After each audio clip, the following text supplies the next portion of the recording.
Hello everybody out there in YouTube land, it's me Bacon. I'm going to be playing some Conan. I'm chilling right now with Skazy and Deathfang. We're inside the public server right now. If anybody ever feels like joining the server, it is just a plain old public server with no password. You just have to look up the word pork pit and join that. I don't mind anybody joining because honestly, we have it pretty safely locked down, you know what I mean? No one can break into the boxes, they can't PvP your base or nothing, so I'm pretty pleased with it so far. You know what's funny is we have a max clan size of 20, but a server max size of 10. Hey, there's 5 people in server right now. Yes. Wow. Who else is in there? Is it like Hassan, or is it like people who are just joining from the internet? Just people joining from the internet. They're level 4, 11, 13. That's neat. All right, let me put my phone on my channel so I can see my chat.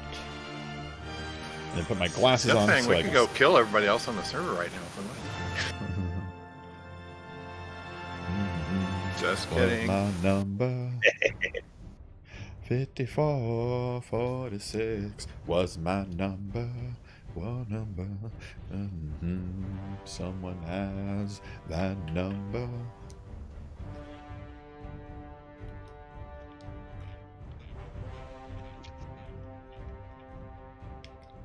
There we go. Cleaning off the glasses. They get so foggy. They're not bad glasses. I forget what they are, but like when I went to the store, they charge like 20 bucks for these stupid little readers. But they've been holding up nice. Like the other shitty readers I buy at the 99-cent store, no matter how much you wipe them, you cannot get them clean, you know? Yeah, these are nice. I like these. There we go. Alright, watch Bacon Creepy on YouTube. I'm in. Two-time. Gimme, gimme, gimme, gimme, gimme, gimme, gimme, gimme, gimme, go. No, no, no, no.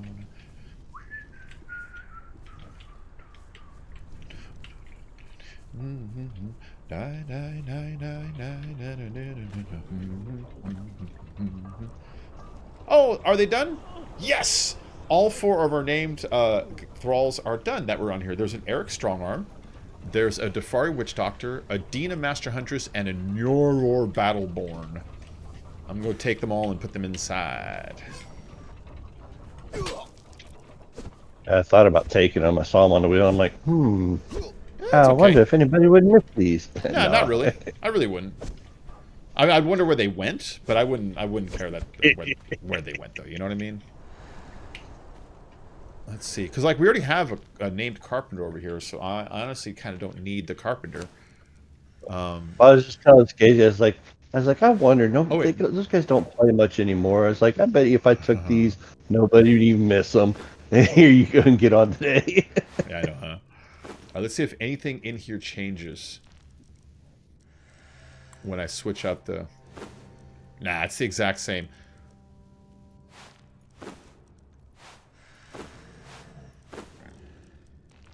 Yeah, it's... Oh, wait, in fact, it might even be less. No, it's the same. Okay, well, he can go on one of these artisan benches. I think they do shit in here. Just about everybody does. Yeah. They do shit somewhere.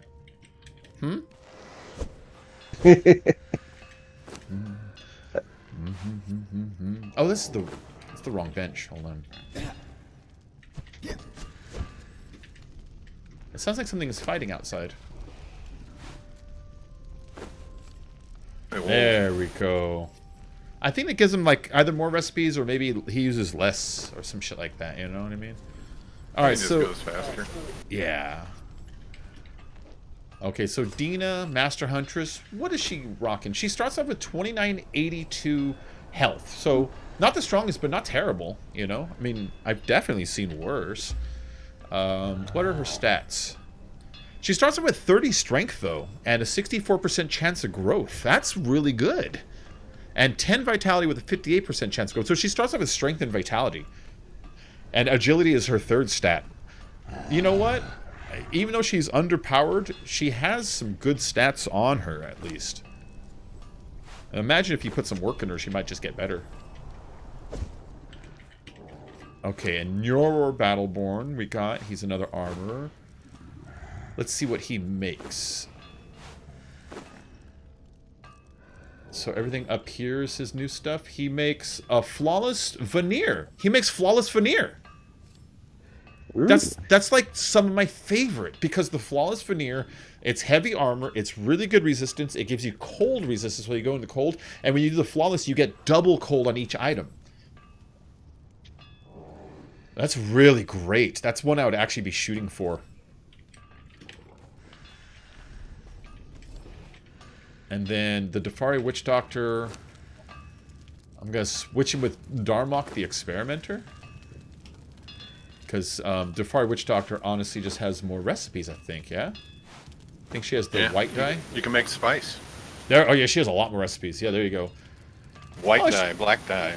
Oh, don't make spice this way. So she makes spice out of bark. You can make spice out of grass in the grinder. Grass is cheaper than bark. Oh.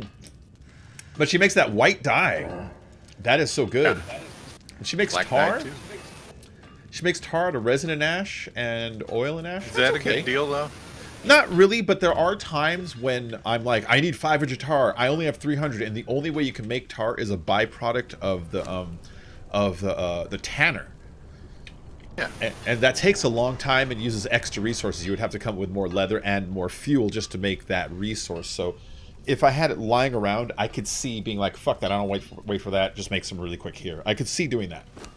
I could see like making 50 to cover the last gap, you know? This is going to sound horrible, but you ever cut up human beings with a skinning knife? You get like 50 hides. Oh yeah. It's amazing. Let's see, Tomax. Were you the one that was coming with me last time, Tomax?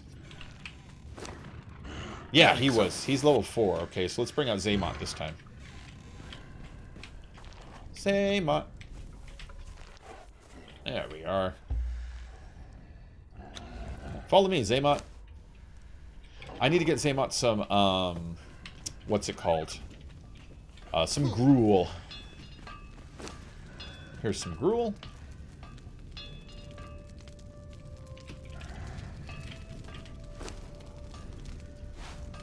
It's only 68 gruel, but that'll last a little while. Let's see, do I have a shield with me? No, I should grab one. Part of the reason I died last time was I did not have a shield, so I didn't have that to fall back on when I was getting kind of hammered there, you know? Boom, boom, boom. Yeah.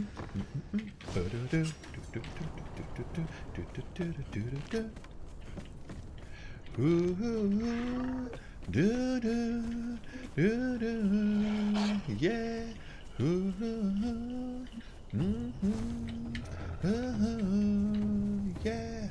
It is.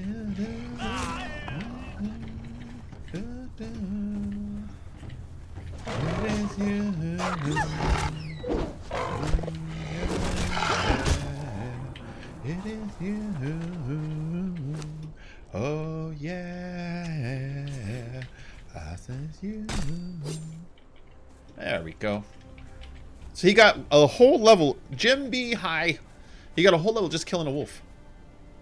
Alright, Zaymot, go kill that wolf. Use your shovel. Oh yeah, pressure's gonna drop on you. I said pressure drop, oh pressure. Pressure drop, oh pressure.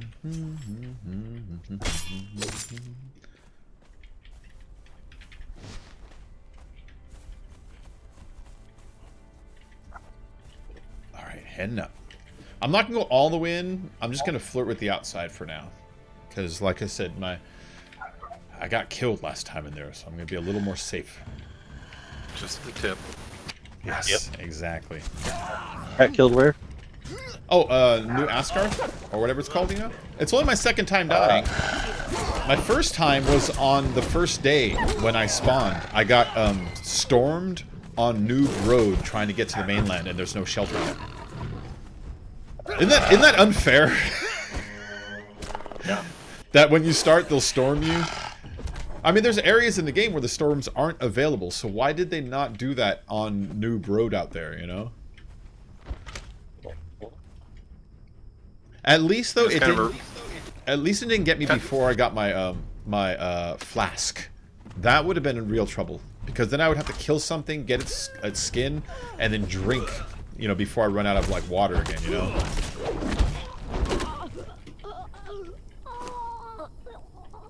Died last night in Unnamed City.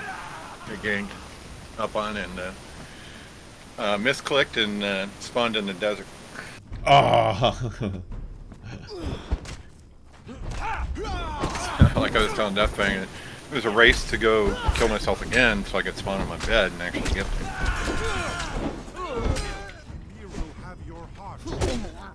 There we go.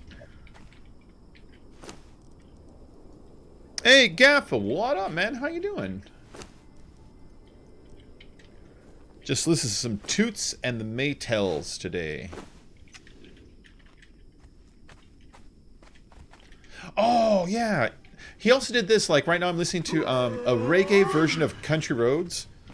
He would cover a lot of songs, like real popular kind of classic rock songs in reggae style. Very cool. Country Roads is kind of like a song that it's like, why is this not in reggae, honestly? It's so mellow and laid back this way.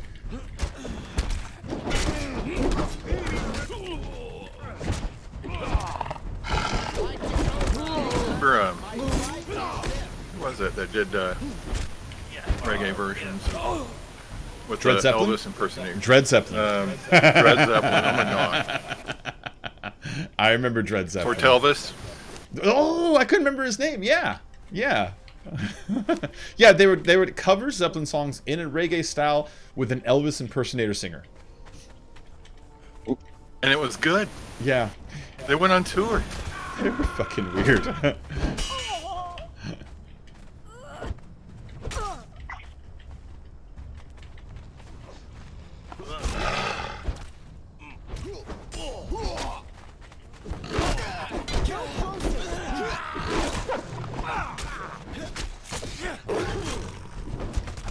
Stop trying to kill me, you bad monsters.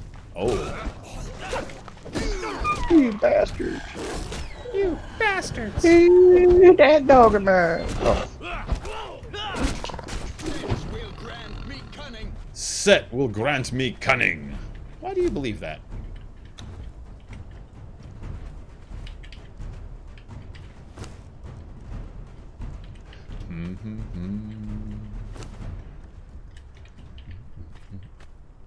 Hey, what DLC? Oh, they're gonna have a DLC like next weekend, is it? Is it next weekend? Tuesday.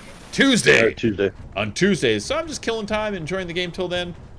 Inviting anybody who wants to talk about the DLC coming, because there's a lot of stuff I don't understand about the DLC. They're saying that it's gonna be like a separate kind of a deal where you have to have like a different character and stuff. So like Yep. yeah. I'm looking confused. All right, so what I found out on it is it's, you know, it's going to be a separate DLC, standalone basically, a new map. You have to start over. You cannot carry your character over. You can't take anything with you. And you can't take a character out into this world either? No. So it's just a different game. So it's just a different game. Yeah, basically, yeah, more. Well, it's the same game, but it's the way they said it was along the same timeline. So instead of ending up here, you were shipwrecked and you ended up over on the islands. I hope the new land is large enough to keep me entertained. You know, I hope it's just not like a little thing. Oh no, from everything I've seen, it's huge. Yeah, there's regions. So are they gonna slowly abandon this map? I mean, I'd be okay if that's I'd be okay if that's the long-term plan. I have no problem with that. You know, if they just want to kind of sequel up within the same game, I wouldn't be upset. You know, and it would be an interesting way. Kind of like what. Kind of like what Ark did. You know, you have a new land every now and then that you can go to. Oh. But you start over. Oh, that sounds. I hope it's big enough to keep me entertained because that sounds really cool. That sounds like it could, if it's done right, it sounds like it could give me like a lot of new time interested in the game. If it's done wrong, it sounds like something I'm gonna play for like 2 days. You know? Now, my only question is do you have to pay for the whole DLC, the map and all the, accoutrements that go with it, or are you just paying for, like the building materials and stuff? That's the only thing I didn't understand properly. Wait, what do you mean? He's saying, the art, like when they bring out a new building style. That's typically what they've charged for in the past. Yeah. They haven't charged for land. Oh, are you saying you're not sure if the DLC is going to be free or if it's, or what you see priced is the building extension pack? Right. Okay. Yeah, I have no idea. Some of it might be free. Some of it is obviously going to cost you. So. Yeah.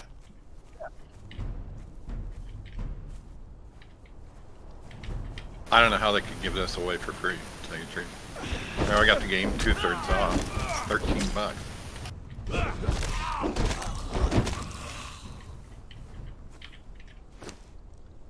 You gotta stay in business. Yeah. Have you been watching what's going on with the Xbox pricing? Have you been paying attention to that? They have Sony in such a bad corner for this holiday season when it comes to pricing. Like, I'm not arguing hardware or any of that stuff. What I'm arguing is their pricing structure and the two companies' relative positions.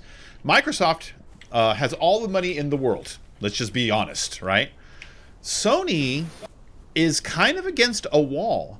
They have two divisions that are profitable, and that is their video game division and a division that makes things like capacitors and smaller electronic gizmos. That part only accounts for 9% of their yearly income. The video game division accounts for 27% of their yearly income. That's a huge fucking chunk, right? So when it comes time to pricing, they really kind of can't take as much of a loss on the console as Microsoft does in hopes to make it back on the software, So both systems are saying, it probably costs $500, $600, $700 for the hardware, even after the company's, deals with the manufacturers on the chipsets. That's still probably what it costs them to manufacture each one. So everybody's taking a loss.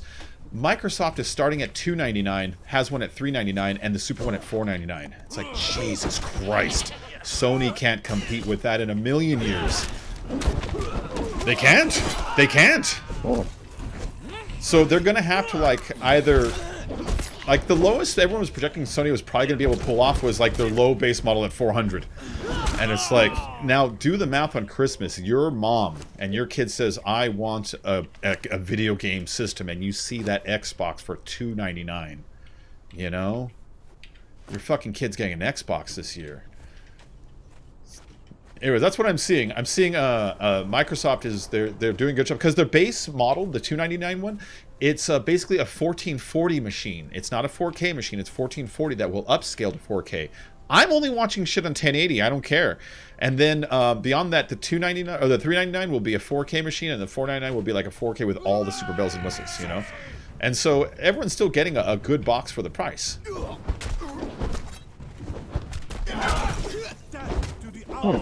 Yeah. Yeah, every time a system comes out, the company that manufactures them, they always make a loss. Like when we bought the PlayStation 2 for $299, that thing cost $450 at the time to manufacture because the Blu-ray player in it was about $300 at the time. And so they always take a loss anticipating making it up on the software. And it's always a game to see how much of a loss you can withstand to hurt your enemy and not hurt your business, Microsoft has a huge advantage this time. Mongo. It's because Sony movies suck hard. Have you looked at the list of Sony movies ever? Pixels, fucking all the Adam Sandler recent movies, which I know there's some Adam Sandler fans out there. Those are their strongest showings. Like movies like Ghostbusters, the remake, that's some of their strongest showings. Their company's been in trouble for a while. In fact, I would not be surprised if one day you see Sony PlayStation fans super pissed off because Sony, as a company, sold off that division in a bankruptcy settlement. I would not be surprised to see that one day because it's the only thing that really, year after year makes money. Because, all of their stuff... Have you ever seen anybody with a Sony computer? Like no. A Sony Vaio? Have you ever met anybody, Sony put all their... Someone in a movie last night. That's about it. Yeah. Sony put all their money into handheld cameras, and then cell phones just fucking destroyed that whole market, I mean, It does. Even Sony do some of the latest Bond movies. The ones with Daniel Craig.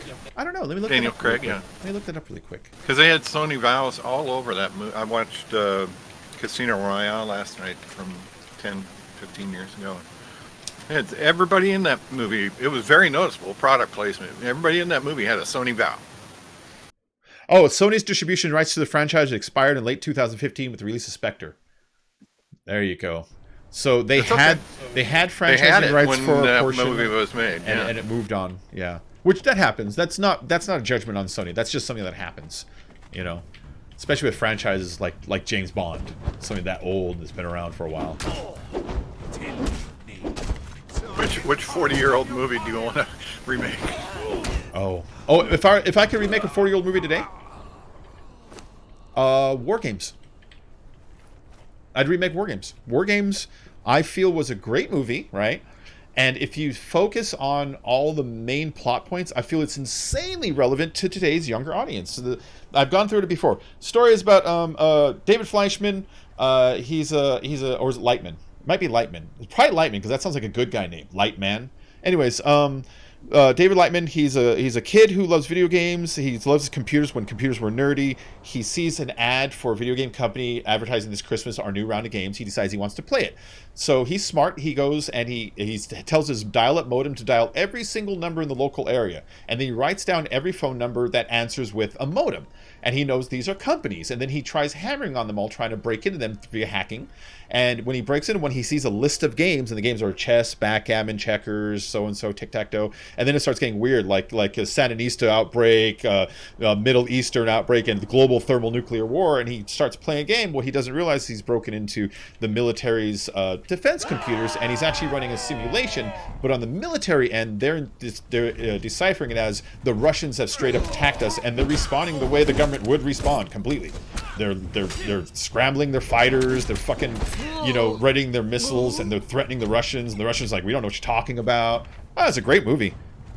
Really good movie. But I think the concept of like a kid who wants to play a game, who hacks, and then how that turns into like a larger, like kind of like a concept about national security, I think all that is pretty relevant to today.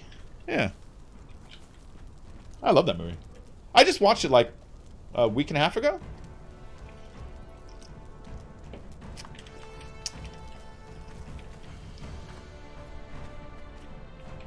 There's, of course, some unbelievable parts.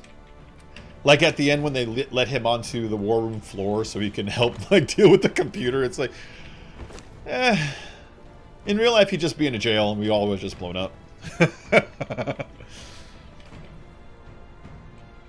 From the trailer looked, 300 for the S and 500 for the X is what I heard. Yeah, 300 for the S, 500 for the X, exactly. 299, 399, 499. From the trailer, looked like there was going to be an emphasis on vertical building and massive fortresses. Are you talking about the new game? That's cool, man.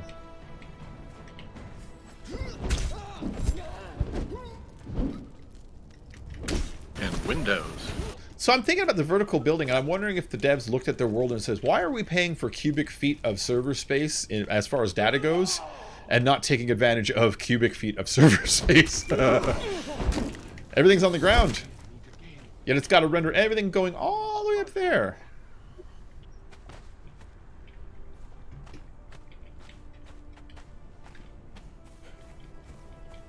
Hey, hey! Hey, hey, hey, hey, hey!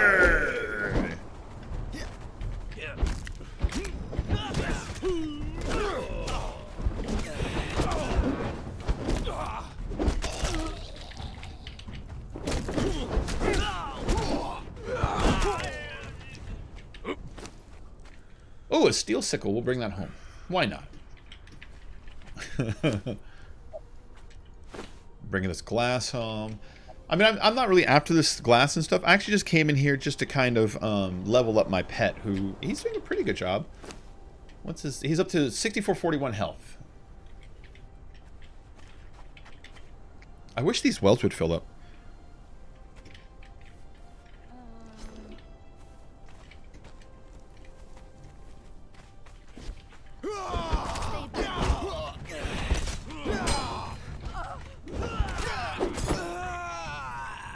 So I've been playing a lot of Red Dead Redemption 2 again lately.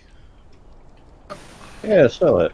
Yeah. Well, I mean, now I got the new PC. I was like, I want to play a game that really has some good ass graphics, And so I was thinking about it's like that's kind of Red Dead Redemption 2's deal, So I picked it up, and I can run it at 4K, 60 frames per second with full everything, 16 times anti-tropic filtering, MSAA times 4, everything as full ultra zil go, and it runs at 4K, 60 frames. Very, very happy about that. It's kind of pointless because I'm only watching it on a 1080 TV, so a lot of that resolution sort of gets lost, but you can sort of see it. You can see it softer, but it does get a little lost. But I did put it. There's a resolution between 4K and 1080. I think it's the 1440. Now I think about it, and I set it to that, so it runs fast and everything, but still looks beautiful. Yeah, a lot of fun.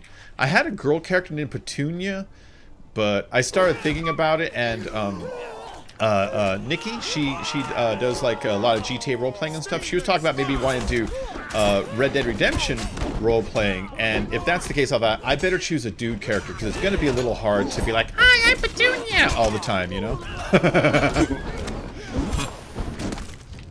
Well, there's a will, there's a way, bacon. Oh, stop hitting me with your swords. There you go.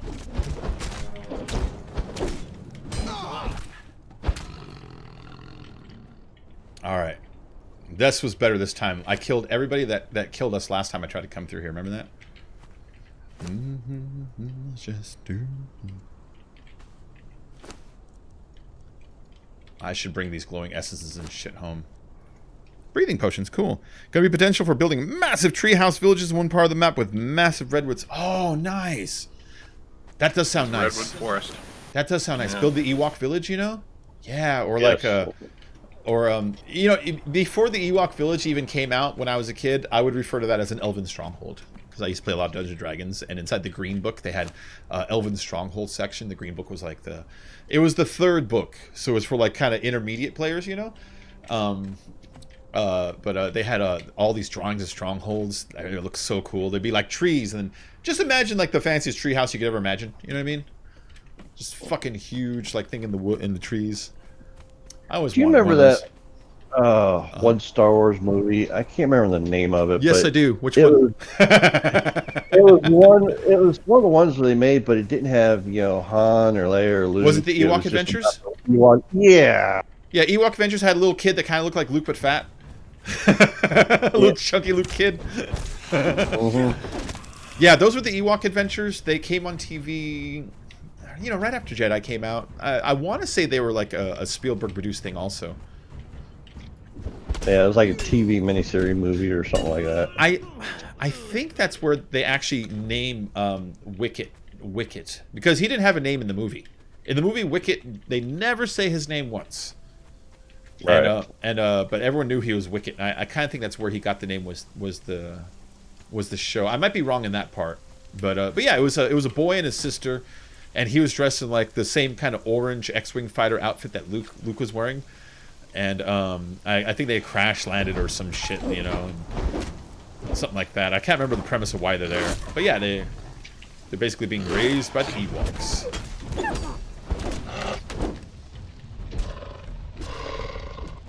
I remember everything Star Wars. You ever see the Star Wars Holiday Special? That's the big have you ever seen? If you're asking about. In 1981, the Star Wars Holiday Special came out. It was a made-for-TV. What's the word I'm looking for? Variety hour. There you go. The framing of it was held together with this story about Chewie is supposed to come home to his family for Life Day. It's like Christmas. And all of his family, the other three Wookiees, are all standing around this tree or something, putting presents under it and looking at pictures of Chewie going, ooh, ooh, ooh. Now, they didn't put any subtitles in it. So as a viewer, it's up to you to watch them for an hour go, ooh, ooh, gesturing at stuff, And I know exactly what they're saying. Yeah. And then they did have Han and Luke and everybody in it. Everybody played a part, They go. They're trying to get Chewie home for Life Day. The Empire comes to their house and we're looking for some food in here that was given away. They try to shake him down for food, and I think they killed that guy or something. And then when his superior officer comes back looking for, he's like, what happened to that dude that was here earlier? They're like, oh, him? He stole food and ran into the hills. And the Empire guy's like, well, then he will be severely reprimanded for this. It's like, the Empire cares about stealing? The hell what weird thing is this? It had Art Carney in it. It had B. Arthur in it. It had oh my god. Yeah, Art Carney played a smuggler who at one point he gives the Grandpa Wookiee what I can only describe as virtual porn. He gives him a little crystal that he plugs into a machine, and when he plugs it in, he's like, enjoy. And he makes like a face like, you go get him, tiger. And when he plugs it in, it's a beautiful woman in robes dancing.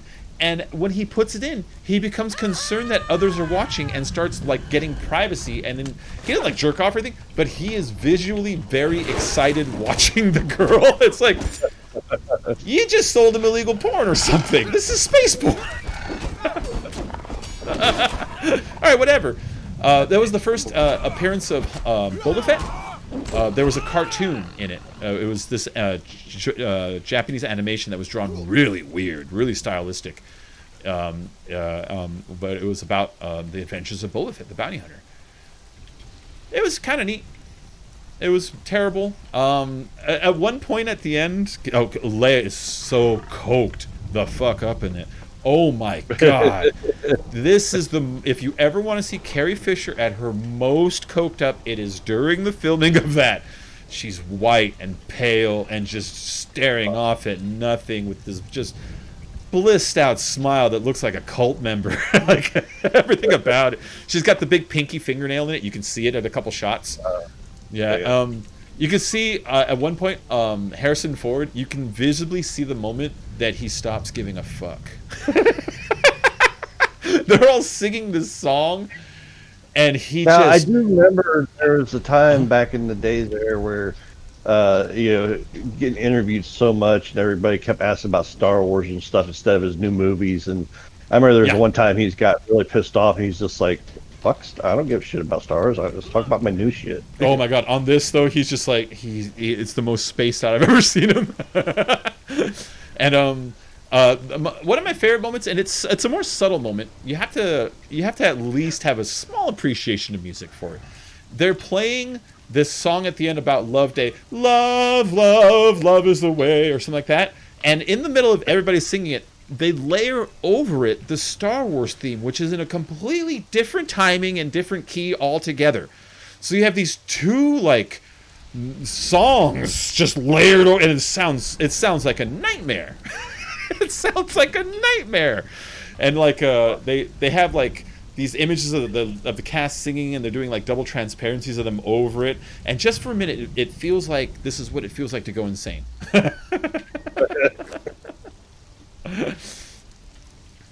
Yeah, it's pretty good. Star Wars Holiday Special. Watching those stupid not Ewoks, those Wookiees for an hour just going, it was hilarious. Yeah, Art Carney, it's gotta be on the internet somewhere. B. Arthur's in it. I want to say Rip Taylor is in it, but I might just be putting him in there in my head. Because that's the kind of thing. Confetti. Yeah, yes. I'm just picturing throwing confetti in the Star Wars universe. Yeah. Hey, he doesn't belong here. He's very eccentric. It's okay. Neither did B. Arthur. So you didn't have John Denver or anybody doing music with them, or? Well, B. Arthur does the music. She sings a song because she plays a barmaid, and she sings a song about just one more drink, Jack, or something like that. It's like some torch song. Because you know what 8-year-olds love? Torch singers. B. Arthur singing. They love B. Arthur. If I recall, she did have a very good voice. But singing voice, but I mean, just absolutely does not belong. But what kid likes B. Arthur? Is she even alive? We gotta do another no, she welfare passed check away. here. She passed away. I love B. Arthur. Don't get me wrong. B. Arthur is amazing, and she deserves our respect. Did you know B. Arthur was a Marine in World War II? Or was it Korea? She was a fucking Marine. Did you know that? No. It's not easy for a lady back then to pass basic training and make it all the way. B. Arthur was kind of a badass. Yeah. Oh, Yep. what was the other ditzy golden girl? Oh, there was Betty White, Estelle Getty, and Betty White. She outlived them all, didn't she? Betty White's still alive. Yeah. B. Arthur. I'm still alive. Military record. Let's see what B. Arthur's military background is. For 2.5 years, Arthur served in the U.S. Marine Corps, according to the National World War II Museum. Her service came at a time when women enlisted in the military was still an anomaly. Wow, good for her. That's amazing. Definitely.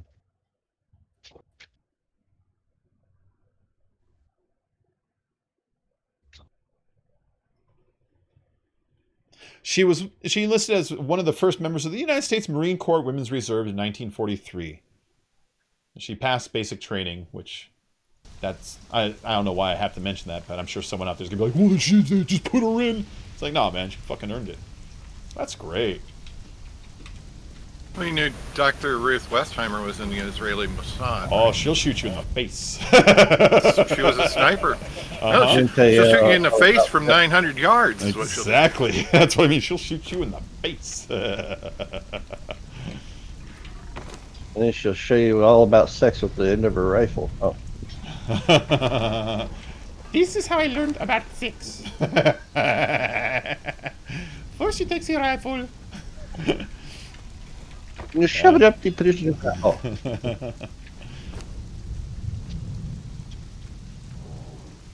Alright, let me switch my music up again. It's kind of repeating now. You know, the happiest day in Conan Exiles is the day you get a dismantling bench. Oh, they are really handy. Yeah. The 100 steel hurts on the front side, but you make that back so quick. Yeah. Alright, so Zaymot, you have finished your leveling up for now? Okay, yeah, he's level 4. It's not a big deal. I just wanted to get him a couple. But if I'm going to go anywhere serious, I need to bring this guy up, because this guy has my other temperatured armor. Oleg. Metal face. Yeah. Although I'm going to have to switch out Oleg in a little while for someone else, because he's only at 5861, and he's already level 16, so he's not going to get much higher. He's going to max out at 6,000, you know what I mean? Yeah.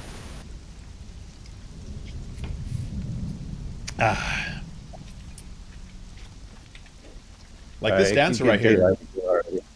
Like this dancer right here is level 7. She's already 5,000, you know?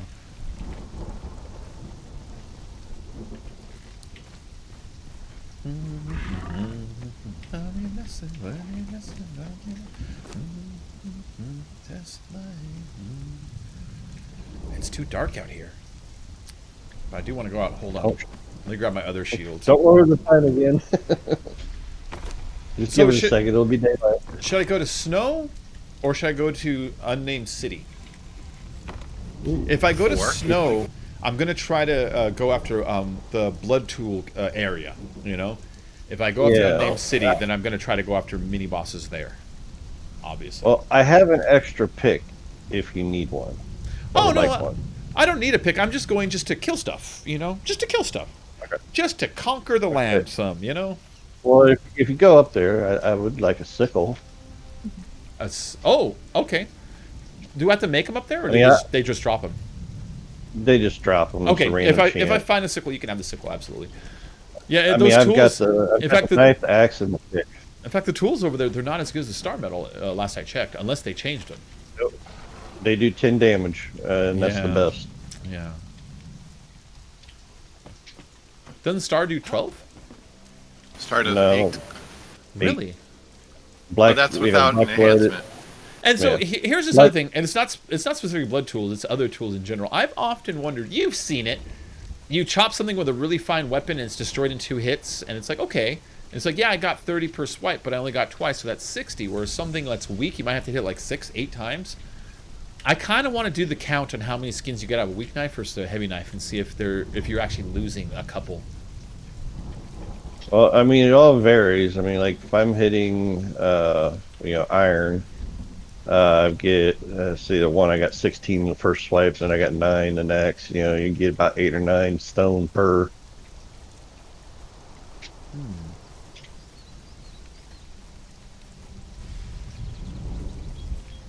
And you get make sure you got survival 2 in your build. Double your efficiency mining. Oh, I never paid attention to that one. Yeah, it's like anything is destroyed within 3 swipes. Wow. Survival 2 is hard worker. You harvest resource nodes twice as fast. Oh, nice.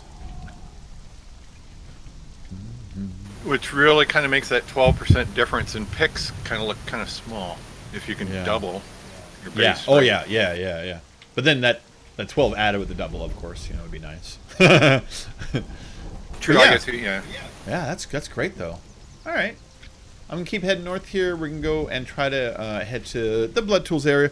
I don't remember every last, direction of the caves there. I'm just going to kind of wander back and forth because I know I'm going to stumble on several of those damn things. There it is. Well, the one you want is the very last cave, so... Yeah.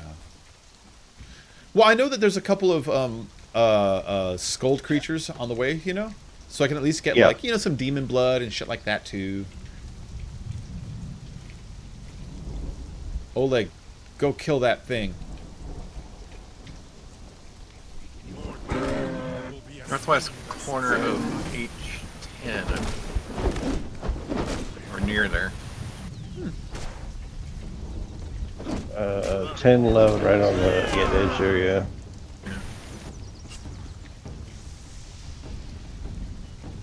Should I chop this thing up? No, not really, actually. It's just going to be heavy. Oh, look at that! The bear's stuck! My guy just got to kill that bear for free. Nice. Yeah, he was standing on a log and floating. He couldn't, put his feet down. I can't wait for the new land, then. That's going to be so freaking cool. I hope it's a... okay, so if the new land fires off and we all like it, should I wipe this world and start the server over there? Absolutely I would say. Oh, okay. No, because keep in mind this is going to be a whole new venture. They're gonna patch. They're gonna repatch. We're gonna have to start over. We could just go to a public server. Just pick one, like we did the first time around. Yeah. And go explore it for free. Everybody can come along. We can see how other people are doing it, how they're getting along. And then when they have to upgrade or whatever, it'll auto upgrade. You don't have to go to your server people and say, "Guess what? Got to upgrade 3 days in a row." Yeah. All right. Don't listen to Scazy. You don't know what he's talking about. Erase all his shit. Huh. All his I mean, if we're going to wipe this server, I'm going to stop building right now.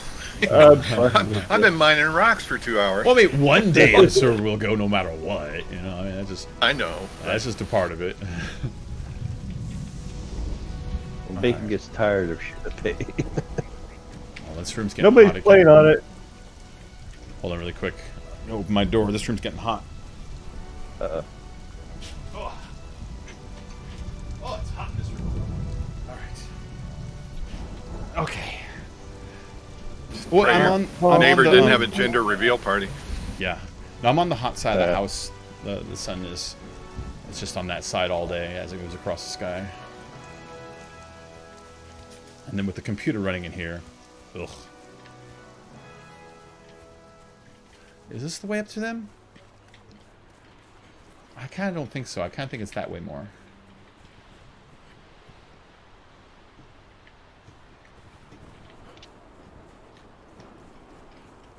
Wipe the server. Wipe them all out. Do it. Pick up your saber and strike me down. I don't like the way you talk to me, old man. You can't make me. I ain't gonna do it. Yeah, that ending. As much as I like Jedi, what was the Emperor's plan there? You know what I mean? I'm gonna make you mad, and now you work for me. You know what I mean? Yeah. That seems dumb. You're gonna the dark side. That's not a very good plan. That's not a very good plan. I mean, well, gee, look how easily he turned fucking Anakin. But okay, well, hold on. Jedi was written so many years before that I can't say that that later Star Wars informed how Jedi runs. You know what I mean? What I'm saying is, Anakin was fooled easily to retcon the Emperor's attempt to make Luke be fooled easily. I don't even know what I wish. Because, like, part of me says I wish they would just hand Star Wars over to a director and trust a director to handle it. Kind of like they did for Empire Strikes Back, which is their best one. The reason... That's their best one, and it's the one that George Lucas had the least amount of control over. He wasn't director. He had very little to do with the script. There were a lot of his elements he didn't agree with. When he wanted to, when it went to editing years later, he wanted to cut a bunch of stuff out. But the editor understood that Lucas would do, or sorry, the director understood that Lucas would do this, and so he filmed it in a way where everything goes from one scene to the next, to the next, to the next, and it's almost impossible to cut anything out. Ha ha ha, Lucas, you can't unedit my movie. And so, like, I don't know what I want, because I keep saying I want them to give it to a good director, but, you know, they did that with Rian Johnson, and he messed it up bad. So I don't even know what I want now. Yeah. He messed it up really bad. I want somebody to not suck handle it. What was that? I want somebody to not suck handle it. I know.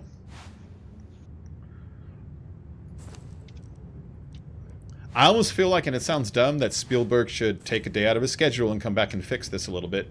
I know it wasn't Spielberg's necessarily in the beginning, but look at Jedi and tell me that Spielberg didn't have a whole lot to do with that. A whole lot.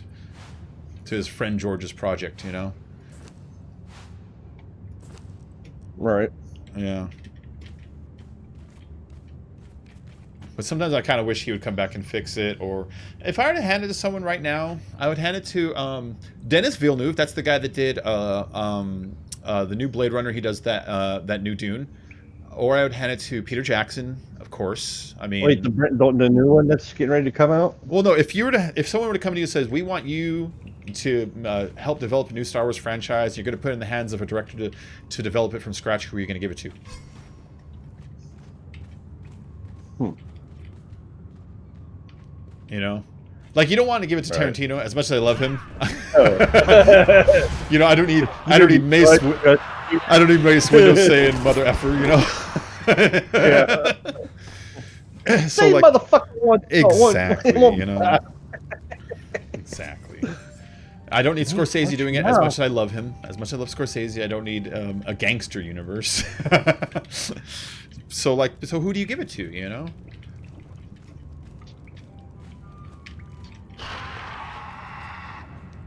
Come here, monster.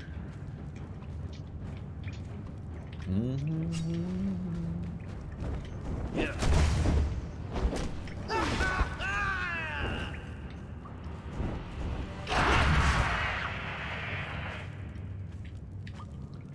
wonder how Harrison Ford would do. Directing? Yeah. Never seen anything he directed. Something tells me... Oh, actually, hold on. I don't know. I don't know how he'd be. I mean, it's just curious. I mean, you know, he played in movies. Now his character's dead. He doesn't have to worry about acting. He can just get in there and say, you know, this is the way, you know, this is when it was good. This is how, you know. I mean, a fun fact. He's a great ad-libber. When Indiana Jones shoots the dude with the sword, that's an ad-lib. That's him. Really? Yeah, he ate some local cuisine, and he had the shits, and he was waiting for a break in filming so that he can go and take a shit. And when that scene was firing off, he did that because it was like their 5th take, and he's like, might as well, you know? And so he did a little shot, and that ended up sticking in the film. That was the take. Oh, that was a great moment. Oh, that yeah. was fantastic. Oh, yeah. And, Was there one where he got bruised up when he was in a sword fight or something like that? Oh, I don't know. Or was that the scene that he ad-libbed? That's the one where at the end, yeah, it's a bunch of consecutive sword fights, and then of course the big bad guy at the end comes out with a giant scimitar. And Yeah. like, Yeah. the hell with this? And he just takes his gun and shoots him. Yes, that's an ad lib. Gotcha. Okay. In Empire Strikes Back, when he's about to be frozen in carbonite, and Princess Leia says, "I love you," and he says, "I know." That's an ad lib. He's supposed to say, "I love you too." So, like, you know, that comes from understanding character, understanding pacing and timing. You know what I mean? So it's like, I don't know, maybe he would be good at it. Who knows? I mean, his character, you know, is basically, you know, kind of a smartass anyway. You know, so he knew that. It's like, yeah, I know. It's dark in this room. I can't see anything. Close your eyes. You could press 8. Press 8? Yep. Oh, no. Yeah. It would pull out my torch, but I dropped my shield. And that guy's hitting kind of hard right now.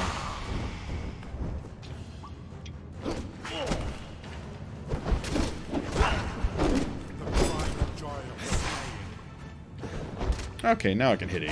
There we go.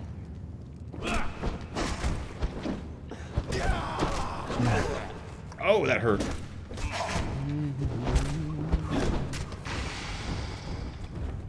You still up here at the mountains, Skazy? Yeah, I'm over by the obelisk. I say if you get a chance, stop up by unless you're leaving. Yeah, I know. I will stop over. I got the front on a little bit. All right, what's this guy? Oh, he's got fragment of power, scroll, specialist ammunition 4, and a skeleton key. Hey. Yep. And some black blood, some demon blood, some black blood. Black blood! Black blood matters. Black blood. I'm going to read this. Bam! I read it. I learned specialist ammunition 4 and I got a skeleton key. Does he have a chest in this room somewhere? Oh, yeah, he does. He dropped... You're in a big circle. He dropped Bectic Corbin. 55 damage, 34% armor penetration. Hey. Yep. Not bad. Yeah. Good enough for all. Wait, is there another one in here? There's a regular chest in there. Oh, they're up there.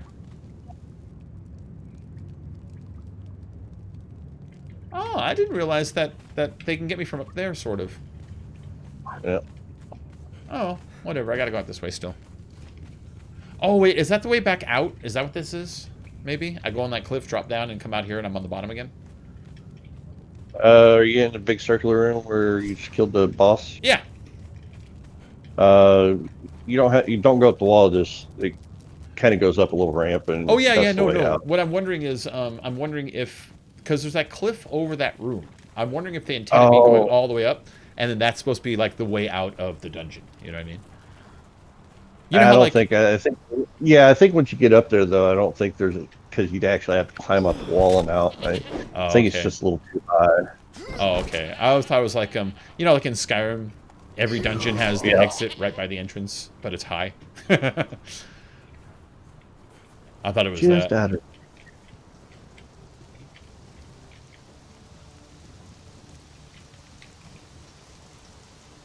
Oh, there's the wall.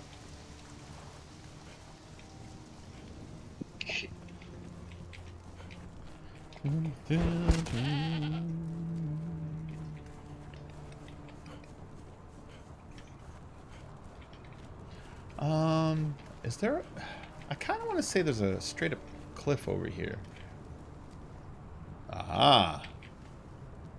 Over there is. Arrgh.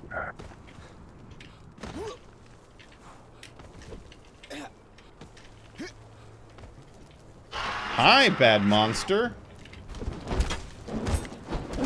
It's just Cookie Monster. Oh my goodness, that is a dangerous attack. I'm up on this cliff and he's doing his jump and try to push you with his wings thing. And it made me realize he could blast me off this cliff and kill me that way. Yeah, there's something I found out too. I never realized before. Cookie Monster from Sesame Street never ate an actual cookie. Well, he always just smashes them and drops them out of his mouth. Nope. What do you mean? They were usually like Rice Krispie or the rice cakes. that were done to look like cookies.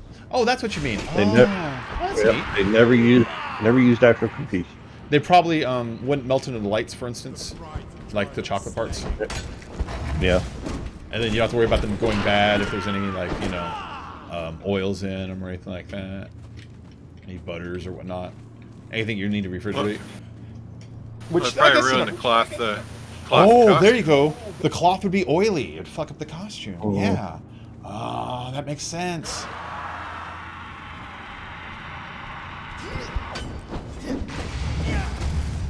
Yes, come to Big Stream. If there's ever 101 things you wish you never knew. Oh. I know. Really.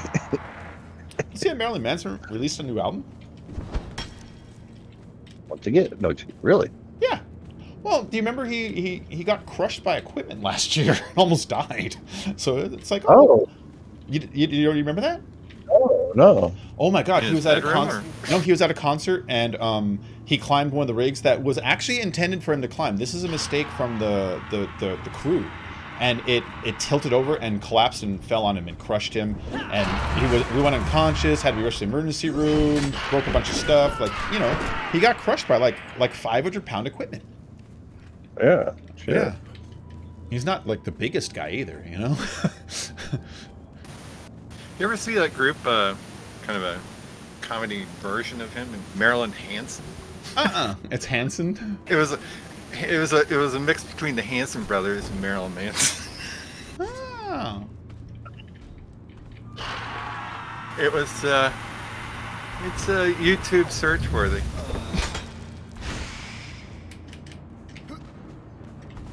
I believe the biggest one they used was Beautiful People, and mixed it with some Hanson Brothers, you know, boy band thing. That's funny. You know what? It's weird that you mentioned that, because just earlier today, it's the second time they have seen a Hanson brought up. I was on Twitter. It was a Twitter page where it's a lady who's a lesbian, and she's famous for specifically like gay rights, right? And someone else tweeted out, my daughter can't be gay. Look at all the posters of the boys on her wall. And she's like, yeah, no way. And then she put a picture of her room when she was a teenager. And it was just nothing but Hanson. And it made me realize, like, they do have pretty hair, don't they?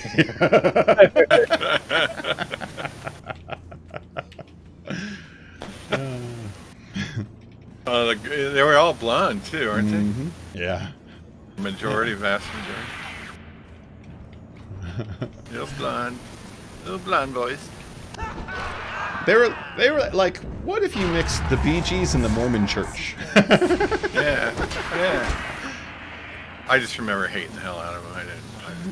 I didn't completely hate them. I hate their music, but as people, it's like, they're just three brothers singing.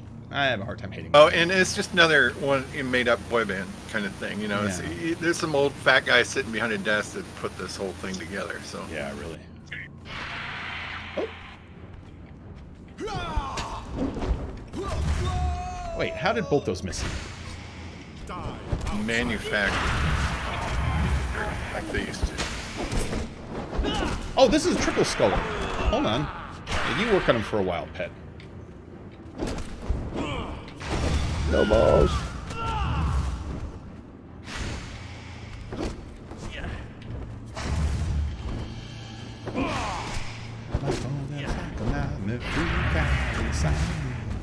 My soul, salvation, liberation, the power of the bastard, moving faster. Kick his butt, man. Stop hitting him just once. Do a combo. There you go.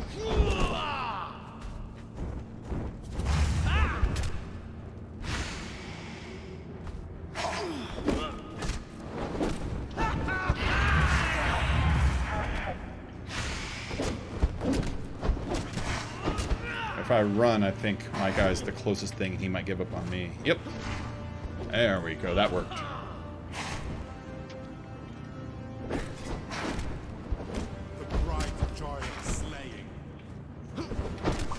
Let's add some bleeds to him. And then let's run.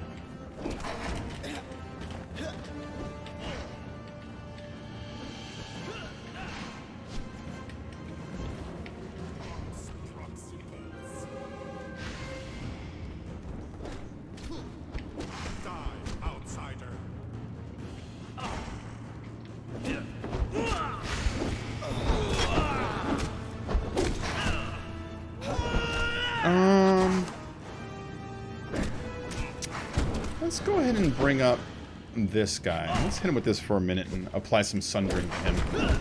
Oh, where'd your armor go? That worked great, in fact. I'm gonna keep that weapon up for a little while. That worked really good. Oh, he's carrying a weapon on him. He's carrying the Act of Violence. Nice. Act of Violence, it's an axe, 57 and 0 armor penetration, so no penetration, but, whatever. Shield Smash. Oh, this one doesn't... I thought the Act of Violence gave you bonus strength. This one does not. I kind of thought it did, but... oh, well. Some black blood. Feathers and feral flesh. And drop the feral flesh. Those harpy thing birds up there, they have a rare chance of dropping bone something arrows, hollow bone arrows. Oh yeah, I think I've still got them. Are they any good? Yeah. They are the best arrows in the game. Oh, okay. I got 7. Huh. 7. Yeah, they're really hard to get. Really? Yep. Because I think you get it only from like either picking them or skinning them or something. You know, there's only a certain way you get them, and you just don't get very many of them. I mean, it'd take you a while to get a stack of 100. I bet.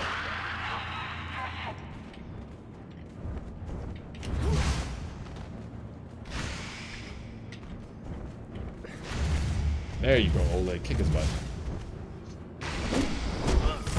Hey, you collecting weeds? Huh? Yeah. Is that you fighting a wolf? Yeah. Randomly ran into each other in the woods. Alright. These guys don't give anything special, right? Bat skin, feral flesh, that's it. Alright.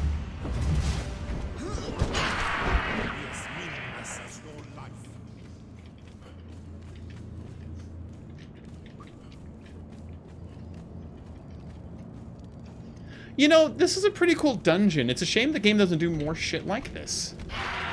Yeah. You know, there's only like a couple of spots in the game that are even sort of like this. It's a bit of a bummer. Astro creep, a demolition style, hella American freak, yeah. I am. Did you know the song More Human Than Human is about Blade Runner?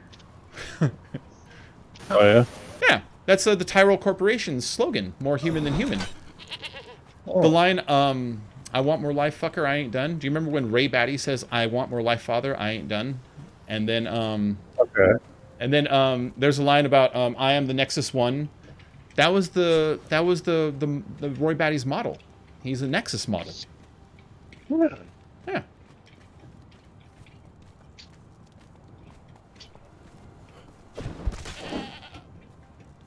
Oh, buddy. I put the crappy smelter in your witch doctor smelter. Thank you. Oh. It's a 2. You just put them on one of my my empty furnace there. Oh. Oh wait, that torch is not helping me. I am a chainsaw man. I turn the world around with a skeleton hand. Yeah. Now he's in the kiln and didn't have anybody. Oh man. Yeah. You know, hold on. I'm gonna put this whole album on. The White Zombie Astro Creep 2000 album was really, really good. I loved it a lot. Oh yeah. Yeah. That might be my favorite by them, honestly. That album, I forget who's helping him produce it. Someone's helping him produce it, and then they stepped away after that. Like Trent Reznor or somebody like that. Like somebody's helping him produce it, and then they stepped away after that. And so I kind of think that person has helped what kind of define a lot of like the electric sound that's going on with what he's doing. Because if you think about what he was doing before that, he was dabbling in like a lot of like, you know, like sampling and electronic music, but it was still very just plain old metal based. But that album, you know, he opens his wings up a whole lot, you know. All right. Should I go down there? All signs point to yes.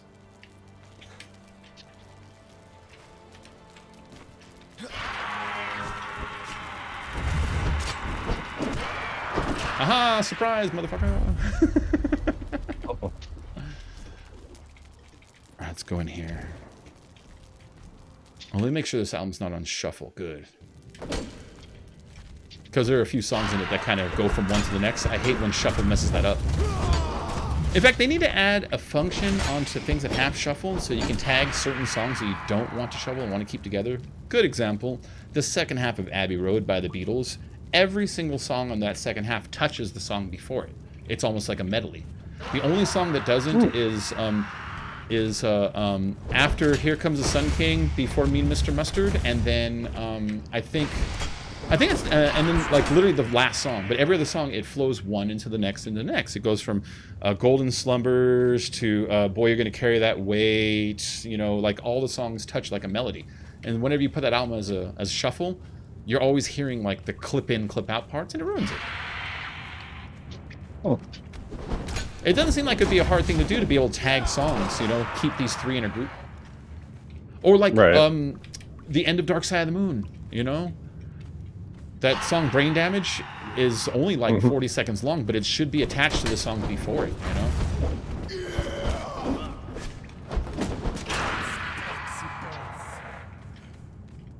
Beatles, a good one is Paul, Theme, Pam, Me and Mr. Mustard, She Came Into the Bathroom Window. All those songs are like 30 seconds long, but they're connected together and they flow from one to the next, and it ends up creating its own song that's more like about 5 minutes long instead. Yeah. I don't care. Or just about any ELO album ever made. Yeah. You go from Mr. Blue Sky to Concerto for a Rainy Mr. Day. Blue Sky. You know, just that song is like that whole freaking album was about the weather. Oh, I never noticed that. Blue Skies, Concerto for a Rainy Day, all that stuff. That's kind of awesome. What the hell? Did you harvest all the damn stone over here, loser? Loser. You talking bad about our soldiers? Just kidding. Maybe. Sucker. Oh. Suckers. Let's see, 4 and 8. Oh, am I going over there? Oh, I'm going over there.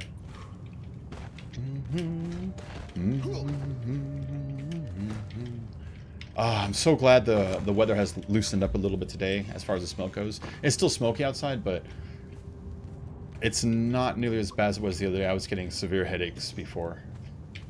Yeah. Like, yeah, I was taking showers all day over and over again. Aren't they talking about like a freaking new what do they call it? Not volcano, but earthquake area. A fault? Getting ready to, new fault or something like that, getting ready to take off over there. Oh, I wouldn't be surprised. In the hot weather is whenever the earthquakes always happen. Not always, but usually. It's because it's, you know, things expand in heat, you know? That's really what makes the plates run, is just two objects next to each other expanding, retracting, and moving and rubbing against each other and giving when it's time, you know? So, yeah, it's definitely prudent to worry about earthquakes right now. Yeah, they were saying it was getting into being that season, and it had been a while since we had a really big earthquake over that way. Not just that, we are like 20 years overdue for our big one. I seem to recall a fairly bad one in October. Those aren't nearly though what they're talking about. Oh. Those are everyday ones. Yeah. No. The one that interrupted the World Series. Oh. Yeah. Wait, the Northridge. Oh, that old one. Oh, yeah, fell. yeah. Those are pretty strong, but those are still the numbers we're talking about. Those were like 7s. They're talking 10 is the big one. Now, every time you go up one full number, it's 10 times stronger than the number before it. Ugh. Yeah. So to go from 7, 8 to 10, that's 1,000 times stronger. Jesus Christ. I think there's a Delancey. Are you back over by your base? I think there's a Delancey over here. I'm by Holden's. Or double check. So that Durejo that we had 4 weeks ago, they said that it was would if it was near an ocean would have qualified as a Cat 3 hurricane. 150-mile-an-hour winds. Jeez. The middle of the country. It kind of feels like there's supposed to be a triple skull boss in here, but I can't find him anywhere. Hmm.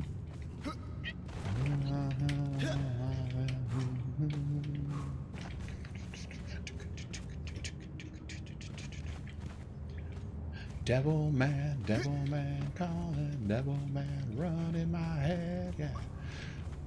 I wonder if Devil Man, the song, has anything to do with the cartoon Devil Man. I used to watch this anime called Devil Man a long time ago. It was a late 80s anime. And it was this kid who, this one guy basically tells him, like I've been studying demons, and there's this one, like, full moon event later, and if we go to this one, like, place, you know, and we just start, like, killing people and reveling in the blood, we might attract a demon into our bodies and become really powerful. And so it's like, that's kind of dumb, but whatever. But once they do that, he ends up attracting this demon that's, like, really, really powerful. And so he has to kind of spend the rest of the show fighting singularly other demons who just want his power. There's no good morality in it. It's just kind of a big gore fest. But it was pretty cool. It was pretty cool. I did like Demon Man. Or Devil Man. How do I get out of this room, man? That way? I don't know. I'm trying to remember how I got in here. Did you go down around in a spiral light? Yeah, sorta. I can't get out that. That's too hard. The hole in the top is too hard. There was a cave I came in here through, so there's a door somewhere on the side. I'm just not seeing it anywhere now.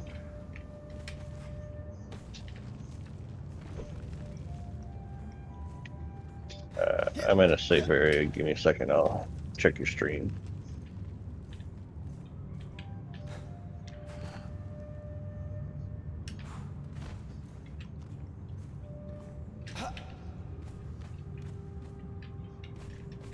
Is that it? Oh, I think I found it. I think I found it. Okay, I found it. I found it. Okay. Never mind, I'm good. That was getting annoying. Bye. I'm in a safe area. Give me a second. I'll check your stream. Oh, there's the triple skull guy I was looking for. Okay. Go get him, Oleg. Kick his ass. Oh my god. He scared me.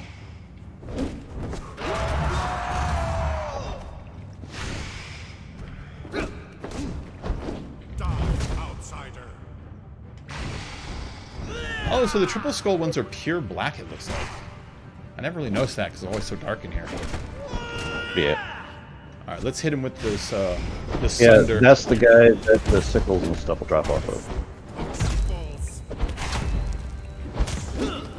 There we go. I just want to sunder him a little bit so my guys' hits will hit for harder. And pull the aggro better. See that?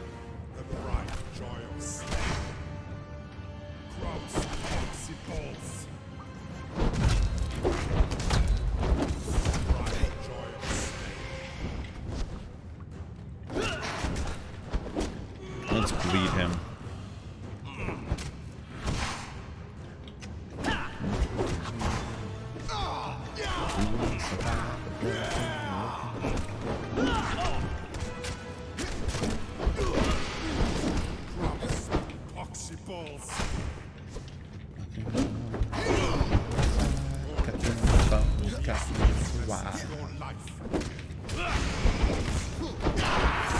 There we go.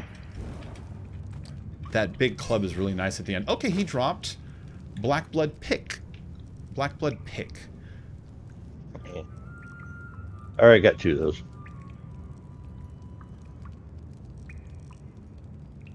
But he drops a pick, axe, the skinning knife, and the sickle, I believe. He dropped the skeleton key. Means I gotta go back to the other room that confused me. So that's where the chest was for this key. So I gotta go back in here. When you get in there, wait about 7 seconds so I can catch up to your stream on the stream. 1. There should be like a central pillar. As soon as you get in that room, if you look up, there should be a chest up on there. Oh, I'm on the same side as the pillar?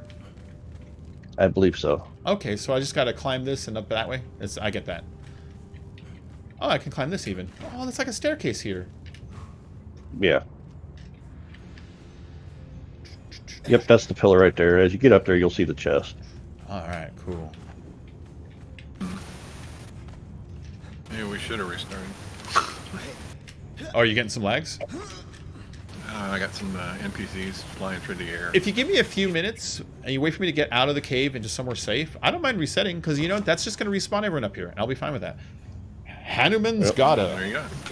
It's a club. Let me 60 with die 31. first and come back and get my. Ah, crap. Oh, I'm encumbered. Hold on. Do you need assistance? Do you need help? How encumbered am I? 6%? Let's drop this bat skin. Let's drop... I got a bunch of stuff. Drop fur, rotten meat, this brimstone. I'll eat these 2 bees. Let me know if you need my pets can still carry stuff. I haven't even given him anything yet. I'm already dead. I'm already dead. Come on, the motherfuckers outside. Cut through the bone, cut through the wire. You know this song, this Astro Creeps song, the one where he says, I'm already dead, I'm already dead. He says it over and over again. Did you know he's quoting Sharon Tate? Oh, shit. There's accounts of that night from Squeaky Frome, that I think it was Squeaky, that said they were stabbing her repeatedly in the stomach, and at one point she looked up and says, why are you still stabbing me? I'm already dead. And it's like, oh, that's freaky. That's such a freaky thing to say. I remember that. It was an interview. I remember hearing the interview in some industrial song where they took just the lady with her voice all creepy saying, I'm already dead. I'm like, oh, that's freaky. But in this one, he keeps saying it as a chorus, and I realized that's definitely, with his obsession with things like that, I know that's what he's referring to, you know? Like Rob Zombie somehow unaware of the Manson murders. That's his wheelhouse. My middle school teacher knew the Tates. Oh, really?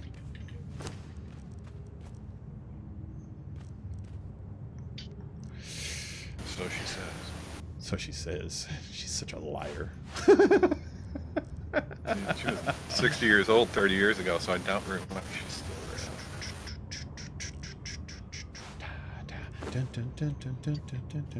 I'm still too heavy. What am I dropping? I'm 4% too heavy. Creature of the wheel.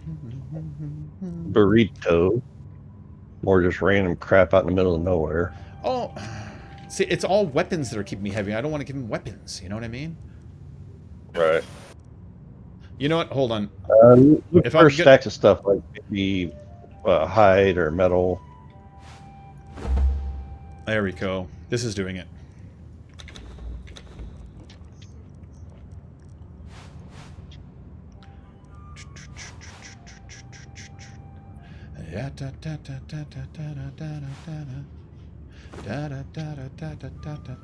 He's got 2 weapons on him, but they're both axes. I'm just gonna have to do it that way for now, because all this stuff is just too heavy what I'm carrying. In fact, hold on, this will be a better way to do it. Give me these axes, just carry these huge 2-handed weapons. I am now down to 72% weight. That did it. Oh, hold on. This is what it is. This specific hammer right here weighs 50 pounds. That's what's doing it. He's carrying that. If he carries only that and I carry everything else, I'm at 75% encumbrance. I'm perfect. I'm fine. Nice. All right, so he just has to be a 2-handed. Is that axe made of lead? I know. It's a club. It's a 2-handed club. It's called Hanuman's Gata, a war club dedicated to Hanuman. I looked up Hanuman in Conan lore. Hanuman is the only black person in the entire history of the Conan universe. And Conan defeated him by hanging him and then ripping his head off. It's like, Jesus Christ. So there's a lot of people who argue that Conan is kind of like a white supremacist fantasy. I've heard that argument before. Hanuman is always one of those people they point to as an argument that reinforces it. It's like, ugh. All right. But the movies were much more diverse. Oh yeah, the movies were, well, the first movie. In fact, Grace Jones kind of stole the show. I was gonna say the second movie is more family friendly than the first.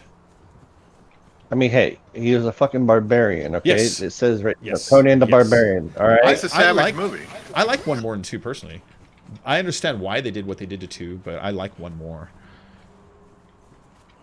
But 2 is definitely family friendly. You've got Wilt Chamberlain in it, you know, there's like a lot of little like wacky comedy and stuff, bigger set pieces. Conan is now a good guy who's trying to like do right. And it's like, all right, whatever. Go punch a camel, Conan. Was the first one had the black lady in or something? No, or was she's that 2. She's 2. The first one has. I like the part is like, you want something? You take it. Yeah. Yeah, the first one has the blonde lady, remember? His warrior. Okay. Yeah. You know what I love about that too is Crom is his god, and he prays the Crom and tells Crom, if you don't appear, then to hell with you. Crom doesn't appear. It's his woman that appears. She comes back from the Elysian Fields or wherever the hell it is she's at, you know? I like that Crom, he really doesn't give a crap. He's a very cold god, you know? They're very consistent in Conan Exiles with that, too. Yeah. And so you can pray to him, but he won't answer. Yeah. Oh, sorry for the other day. Hey, Neil, how you doing? Don't worry about the other day, Neil. It's okay. I died. I just wasn't in the mood to be chatting about stuff is all. It wasn't your fault. Nah, okay, so what happened was Neil wanted to have a talk about the hot sauce the other day right when I died. So I was like, Neil, I apologize. I'm not in the mood to be talking about hot sauce at the moment. I'm trying to recover my corpse. But you don't have to be sorry about that, Neil. I was just informing you that I was aware I was in a bad mood. It's hot balls and smoky. All right, so I know there's one more up here. Is that it? I think that's it right there. There are 3 caves. Oh, there's only 3? Yep. Oh, then I've done all 3. Yeah. Okay. Yeah. Okay. Then I've done all 3. Oh, say I was gonna restart the server, huh? Let me run to safety. Will my pet restart? No. You can tell it you just leave it sit there, and when you come back in, all you gotta do is just follow or tell it to follow again. So tell him to stand guard? Yes. Or, okay. Otherwise, he'll go back home. All right, stand guard here, logging out. And I'll do the same. Hang on. All right, we're going to restart the server here, guys. It just takes a minute or 2. It's really not too long at all. Give me a second. Log in to Blue Fang. Stand guard. Log out. It always takes me to my 7-day server for some reason, which that's going to shut off at the end of the month, the 7-day server. Okay. I haven't been on it in weeks. Really no one. Yeah, there's been a mini patch since then, too. Yeah, we'll get back to it eventually anyways. Did you hear they changed the stripper? I saw it. Did they take her boobs out? That's what I heard. I updated it, so I'm incompatible with your server anyway. I know they changed the biker. He doesn't look as big and buff anymore. I do not like the way the new biker looks. Well, yeah. First off, he's not as intimidating. But secondly, he's made out of like a file texture that does not look the same as the rest of the game's files. It makes me think of a mod when people are grabbing skins from other games and throwing them in. It kind of looks like that. You know, I don't like the way the new biker looks. He doesn't fit with the rest of the world. He looks shinier and more plastic than everything else for some reason. Yep. I do like the new mechanic guy that they got in the blue overalls. All right, restarting Conan. I donated $2. I am on my break at work. I've seen this like, that's nice, Neil. Thank you for that donation. I don't know why my donation things haven't been going off like they used to. They used to, you know. Yeah, they used to like make the loud noise. And when I go into my my back page of my alerts, there's a button you says press test donation, test subscriber. When I press it, it works. It comes through on my OBS and I hear it and everything. But for some reason, when in actual real use, it's not working, and I don't know why. It's bugging me. Was that Streamlabs' fault or YouTube or who? Yeah, it's on there. It's on their end. It's the Streamlabs' fault. Their end is supposed to monitor my email. And let me go check to make sure they didn't disconnect from my email through some stupid Google update or something. They're supposed to have access to my email. And anytime anyone subscribes, an email gets sent to your spam folder and says, so-and-so has subscribed to you. It looks for that, and it pulls the name out of it, and then it gets the information and connects to the PayPal account, and it puts it all together for you, basically, you know? So I'm wondering if maybe it's not seeing the emails. Maybe it lost access, you know, maybe it unlinked. Because that'll happen sometimes just through, like, you have to reconfirm Google terms or that kind of thing. Yeah.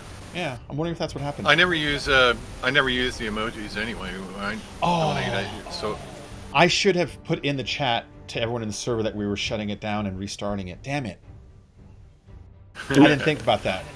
So we had like no now. We had a couple. We had a couple other people in here. I forgot about that.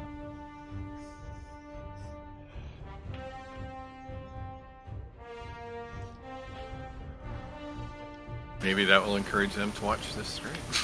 Yeah, huh? There you go. Or to maybe jump in Discord. Yeah. Yeah. Ba, ba, ba, ba, ba, ba. That's okay. We all know how Bacon is. He does what he wants when he wants, and he don't give a shit about nobody. I do what I want. I do what I want. I'm the one who made Han shoot. I'm the one who made Greedo shoot first. What? Ooh. I do what I want. Oleg, show me your metal face. That's his metal face. All right, so but Greedo's going with on stun. Oh, this black ice is back again. It just disappeared. Ooh. Server back up? 'Cause I don't see it. Yeah, server's back up. I'm in it. It's up. Sometimes you have to restart your client to re-find it. Sometimes you have to stop your game. That has happened to me even recently. Oh, that respawned all the NPCs. I can just go kill everybody I just killed. Are they respawned yet? I think enemies take a few minutes to pop in. The ones I killed are in. Oh, nice, nice. Let's clarify that. The ones that killed me are in. Let's see. I started working at Wendy's again, and I clocked in at 3 p.m. and our location is drive-through only, and it's been non-stop. Our location on the highway, and the line is backed up on the highway. Oh, I hate working fast food, Neil. Neil, go try to get a job at restaurants that you notice aren't chains and are owned by, like, private owners. That's really where you want to get in, man. Because when you get in there, the boss, he's more frank with you. He's more willing to let you slide on smaller infractions or more pragmatic things, you know. It'll be more satisfying. You won't be as swamped. Customers won't be as jerky. You don't want to work fast food. Fast food sucks. I've worked fast food twice in my life, and you're overworked, you're underpaid, you're disrespected there. It's awful. It's awful, awful, awful. You're just another cog in the wheel. Oh yeah. Oh, I saw this old video yesterday from like maybe 5 years ago of a dude who worked at a McDonald's for 50 years. 50. And you know what they gave him for it? A St. Louis jersey. No. It's like, wow. You mean his whole life and you gave him $40? That's nice of you guys. Uh-oh. No, you don't want fast food. Huh. Uh-oh, what? I was just messing around. I logged back in and my thrall was stuck in stone that I'd already harvested. Oh, like the dancer I had to break him out. Like the dancer that one time? Oh my god. I remember that. I have 5 years of experience. I used to work at Wendy's from 2011 to 2016 over here. That's the thing, Neil. You're working there for 5 years and you're only getting 11 an hour. If you worked at a place where the boss owned it, you know, and you worked there for 11 years and you're a cook, you would probably be head of the kitchen now. And you'd probably be making, I don't know, at least 20 an hour or some other compensation that makes it worth it to you. You know what I mean? Yeah. That's the thing, Neil. It's like you work there and it sounds like they're appreciating you, but man, you got to work in like a private place where the owner understands what's at stake and what you're sacrificing for him. And you'll see it's night and day, man. It's night and day. And I'll tell you what, I mean, I'll be honest, you know, factory work isn't for everybody, and it does a number on your body over the years. You know, it just does. But it pays well. I thought there was a thing here. This just goes around? Oh, shit. Oh my god, that was close. I almost jumped off the cliff because I accidentally tapped my right mouse button with my axe out. Uh-oh. You know when they jump forward attack? I almost jump attacked off these big ice cliffs. Nice. He's like, look what I can do. Look what I can do. Minimum wage is 10. Yeah, man. That's the deal, Neil. You really take my advice, Neil. Just stay at Wendy's, of course, but go look around. Apply it like restaurants that you notice aren't chains. Ones that are just owned by some guy and his wife, you know? Or a local chain when there's only 2 or 3 of them. Yeah, the smaller the same chains, city. you know, exactly. Mulligan's or whatever, you know? I don't know if Mulligan's is really a place. Or Stephen Rachel's Cafe or some shit like that, you know? Yeah. You'll be Bob's way more satisfied. We have a local barbecue place called Jethro's. As a chef, you can do things like, for instance, adjust the menu sometimes even, you know? Show the boss, look, I made this thing, and he might throw it on. That's not going to happen at Wendy's. Like, ever. You know? I made a burger with these different toppings. Yeah, Wendy will never thank you. Like, she's not going to come out of the side. It's sad. Wendy's dead. Is she? I believe the daughter died.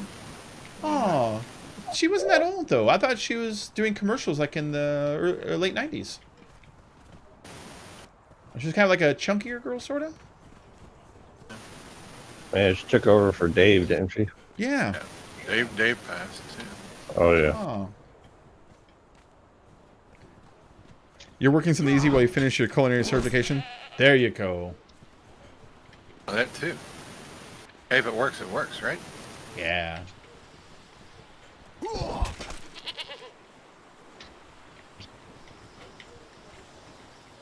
I never worked fast food. Do they offer any kind of insurance? Even Jesus if you have Christ, no. copay? Jesus Christ, no. No. They offer to throw your body out in the garbage if you die on shift. That's about it. Yeah. I worked at a damn it, you better take the trash store, out and with I got you, insurance there. That was okay. They might serve you as the special. Soylent Green is people. You want to try McDonald's new Soylent Shake?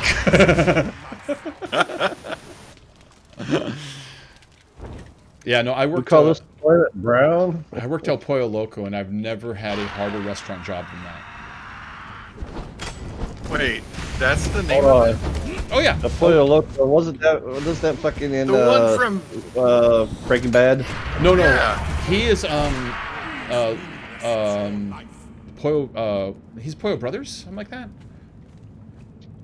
Oh, I thought He- it was no, Loco because Loco's crazy. No, he's Los Pollos Hermanos, the Pollo Brothers, because it's got those two chickens with their back to back. Remember that? You ever see all the fake commercials they made for that fake chicken chain? They're hilarious. No, El Pollo Loco is amazing because everyone else just makes fried chicken. They don't make fried chicken. They make like a grill, like spit roasted kind of a chicken that's glazed and moist, and it's glazed with kind of a almost a Hawaiian pineapple flavor. It's really, really good, and then it's healthy. Their menu, they focus on no oils and fats, no breadings, rice, beans, black beans and pinto beans, and it's like a Mexican kind of a side dishes. So you got like cilantro and like different guacamoles and stuff, and different hot sauces. But it's really good. El Pollo is really good. That sounds great. Yeah, they're a wonderful dinner. Uh-oh. I was talking about local chains. I was referring to a local barbecue place we have called Jethro's. They've been around for 30 years, but now they have 7 restaurants around Central Iowa. But I mean, it's all the same thing, and it's a local favorite. Get away from him. Let the bleeds work.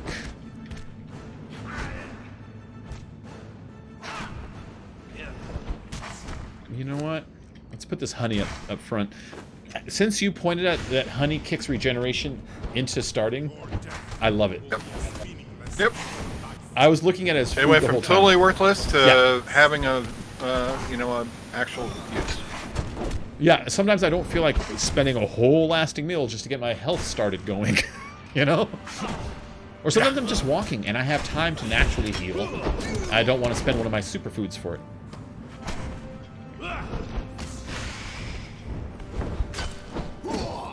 Oh, I just killed me. Ow. Oh. Oh. Uh-oh. Death fang. You just killed me what? What'd you kill? What'd you Killed do? a name smelter. Oh, you asshole! What was his name? Matthias Snowmelt up here. Oh, I've had him before, yeah. Oh, son of a gun. That's it. I'm coming to kill you right now. Yeah. I think I'm going to take this sword out of my guy's hand. I got... Oh. He dropped the hollow bone bow this time. Nice. Not bad. That's really not a bad bow.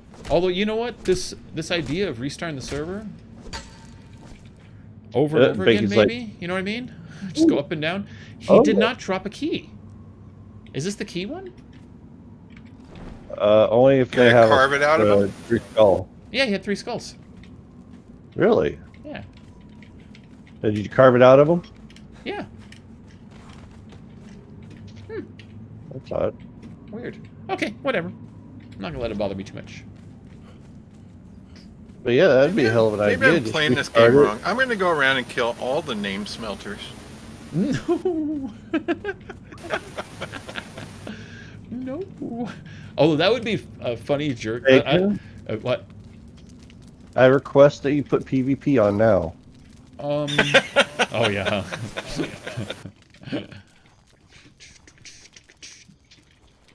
Wait. Is this the way down? This cave? No. Oh,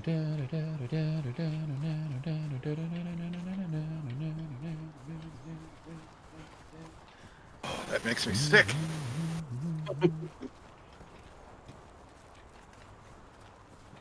It happens. How long have we been looking down? Oh, there's the hole in the ceiling. Oh no, that's not it. Where's the... Oh shit! Quite a while. I did it again. I almost jumped off the cliff because I hit my axe. I said, Baking them has 2 named over there. I thought about stealing them. I have 2 named what? Smelters? Yeah. Oh, if you want to steal one, just leave the one on my kiln. I'm not that worried about it. I don't smelt that often, you know. I'm too. The only reason I'd want it is it makes it when you're smelting the stones. Yeah, if you're actively working on some bricks and stuff, grab my second smelter. It's no big deal. It just goes so much faster. It's like triple speed. Have you built kilns yet? Yep, I got kiln. Yep. That was my very first parchment. Good. Yeah, the kiln is. I'm such a fan of them. Everything about them. I like how you get them. They make sense how you build them. I like what they do because they're functional, and I like that they kind of look like crap. I don't know why I like that. And they're smaller. I mean, they fit everywhere. Yeah. I think I missed one of the caves coming down.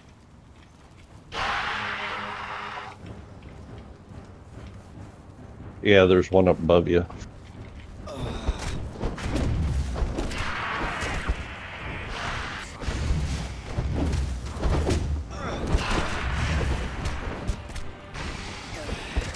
That's okay. You know what? I need to consider the fact that I was already encumbered once, and maybe I should, like, just wrap up the trip, head home, drop stuff off. Or you could restart the server again and hit him one more time. Oh, go right back up. And then crawl home. Oh, wait. How are our players? No, you know what? Our players rejoined. I don't want to do that to them. And then have Skazy kill another named smelter right as soon as we get back in. Oh, yeah. I wonder if he comes back. Let's say hi to the server.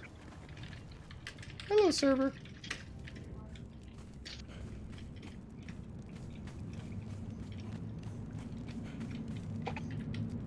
There we go. Go kick his butt.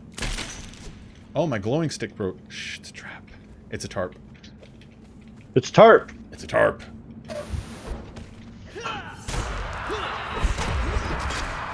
Oh, nice. Good job, dude. He killed him in 2 hits. All right. These guys don't drop bones, do they? He has a pick. If I get some bones, I can repair my stupid thing. No, I dropped my goop. Ah, damn it. Didn't General Akbar have a cereal back in the day too? I don't know. Akbaro, something like that. I don't think so. I think that's just a fan picture. They were called Generalissimos.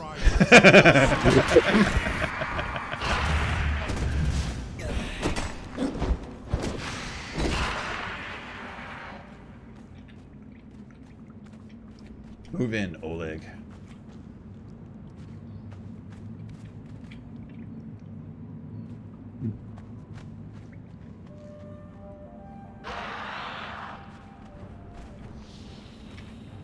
How bad I just want to place a jar of fucking TNT and just blow this place up.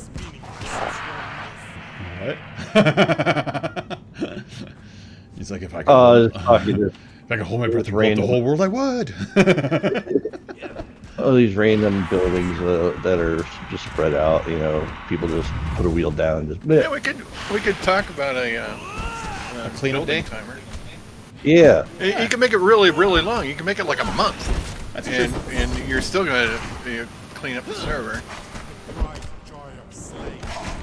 Building decay. Set it at, I don't know, 30 days or something, 28 days. Oh shit, it's still up top. That's what it is. I'm just, you know, saying Taking hey out the frustration of the dead, dead spells. I mean, thanks. Oh, here. Look at my, yeah.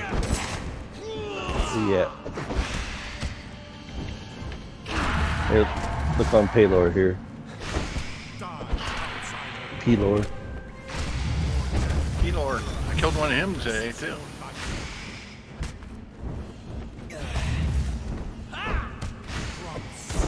You like what he's got on him?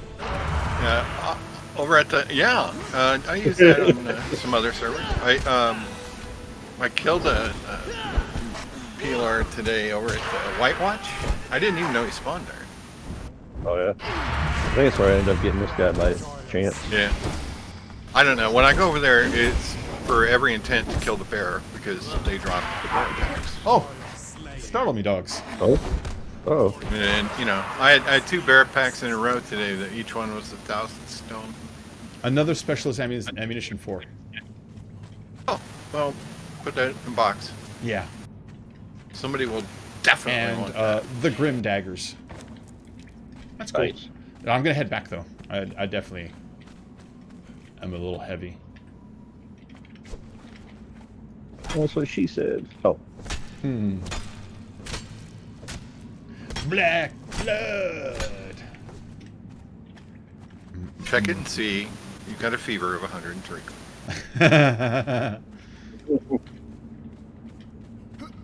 So I'm not familiar with Foreigner's the order that they released their songs, but was Cold-Blooded or sorry, Cold as Ice or Hot-Blooded trying to play off the success of the previous song that was released? You know what I mean? Was Hot-Blooded popular, so they decided to release Cold as Ice? Probably. That's what I'm thinking.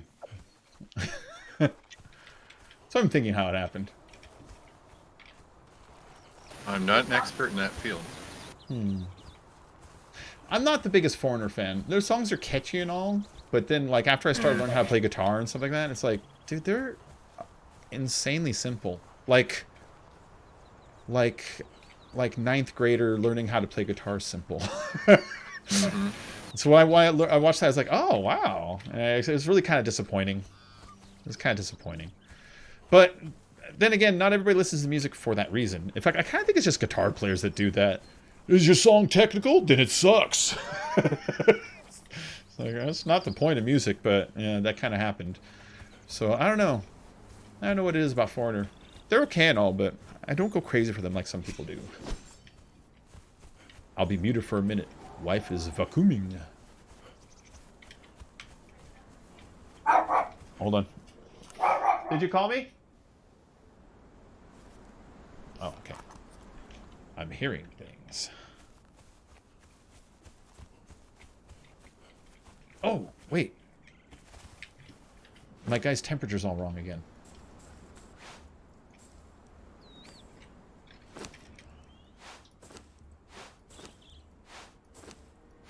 There we go. He was going to die if I didn't do that.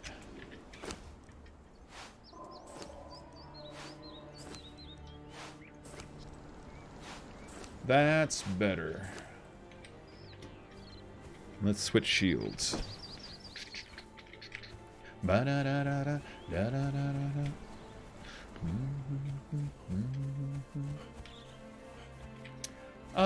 Should I capture another Delencia or whatever this lady is that I'm passing through? This snow hunter lady?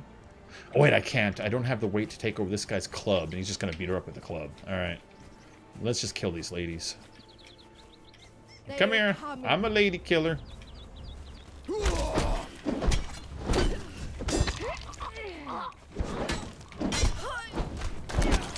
Oh wow, they weren't that. Do not kill Delencia. Knock her out, man. I Oh no, that's not Delencia. That's the other one. Yeah, the other one. Dina, Master Huntress. And the twins. There might be two of them. Yeah, I did kill. I got both of them. I had them smashed in the corner. Oh, 3 wolves. Or wolves. 3 wolves.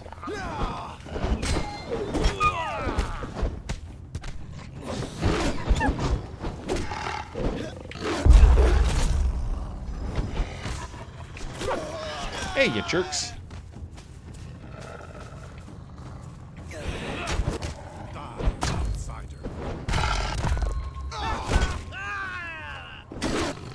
There we go. So let's test this black blood pick versus a star metal pick on some of the stuff out here. So one swing on this black blood pick on this rock got me 11 stone. If I switch to my star metal pick on this rock, 9. 7. Wow, that is a big difference.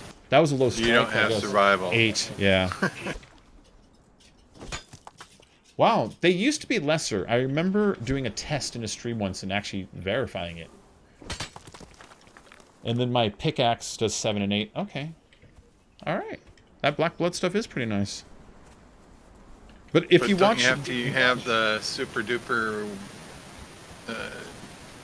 repair kit to fix it? Oh, probably, yeah. Yeah. And Star Metal is, I live at the mountain, so they fly over my house every day. I just go pick them up off the ground. Yeah. Yeah. But I mean, if it's something that just falls, it's like, it's kind of cool, you know? They look cool. That's for sure.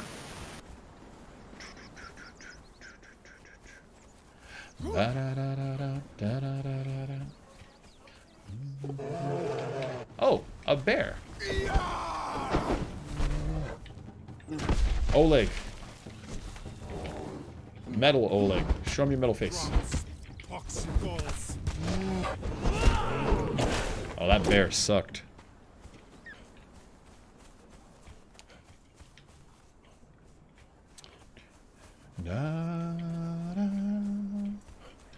That bear pack was fantastic. 500 iron bars and 500 tar. Wait, 500 iron bars? And 500 tar in the same nice. pack. That's nice. That's a good one. Wait till you get like 500 hop seeds. You're like, what? Yeah, really.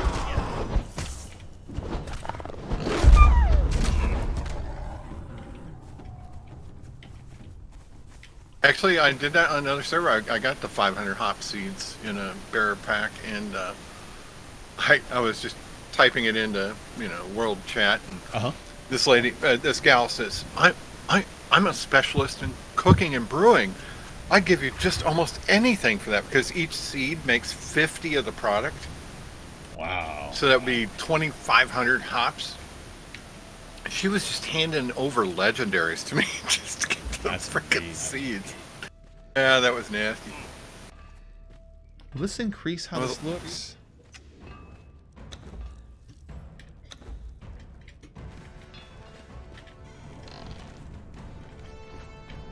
It didn't change a single thing. God. I upped my resolution right now from 1080 to 2351 by 1323. Did nothing. What if we go up to 3840? Yeah, it looks exactly the same. Just as I say that, 500 Highland berry bush seeds on the next pack. You know, the gambling element of this game. Although, you know what? Look at this computer. I just bumped it up to that resolution. It didn't even hiccup. That's awesome. I love it. I love it. I think I bookmarked your build. I'm probably going to copy you. All right, let's go back to 1080. That extra resolution was just getting lost. Let's put this black blood pick away. You wanted the black blood. What did you want? Sickle. Black blood sickle. Deathfang wanted the sickle. Okay. Well, I've got the pick here if anybody wants it. I'm not keeping it. I just went just for the trip, you know. He is off voice at the moment. Yeah. Oh, sorry, I'm back. Oh yeah, if you want that, yeah, no. No, I just wanted the sickle. The Kumi. Okay. If you want the pick though, if anybody wants it, I'm not going to be using it. You know what? I'm going to leave this huge hammer on Oleg. It works great. It works really, really good. He swings, he hits everybody at once with it. He doesn't stop when he starts moving because the momentum just carries him through, it seems. He sunders them, so the next hits do even more and more damage. And then after they're sundered, he's really just attracting more aggro to himself. So I'm going to leave that weapon on him. That seems to work well. Let's put this axe away. This is a battle axe of the Berserker. Oh, that's a good one. It gives you bonus health.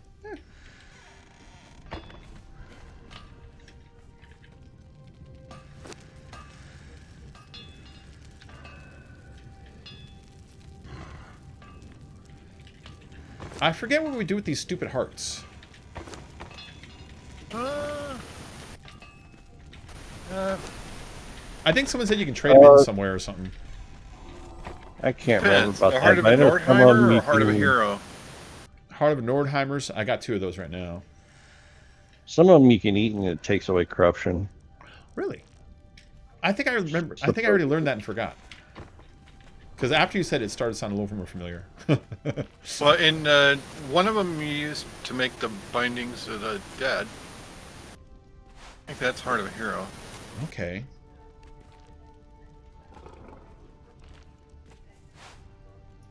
Which I'm too cheap to make because, you know, steel ones work just fine. No, they don't. Made for you. Yeah, well, when I die and lose everything, which is, you know, every 3rd day, I have to justify what I'm willing to do. How do you die and lose everything? I don't know. I still think you just, because you're drunk. I can't get back. I can't get back. Well, I mean, you know, if you can't stand up at your keyboard, of course not.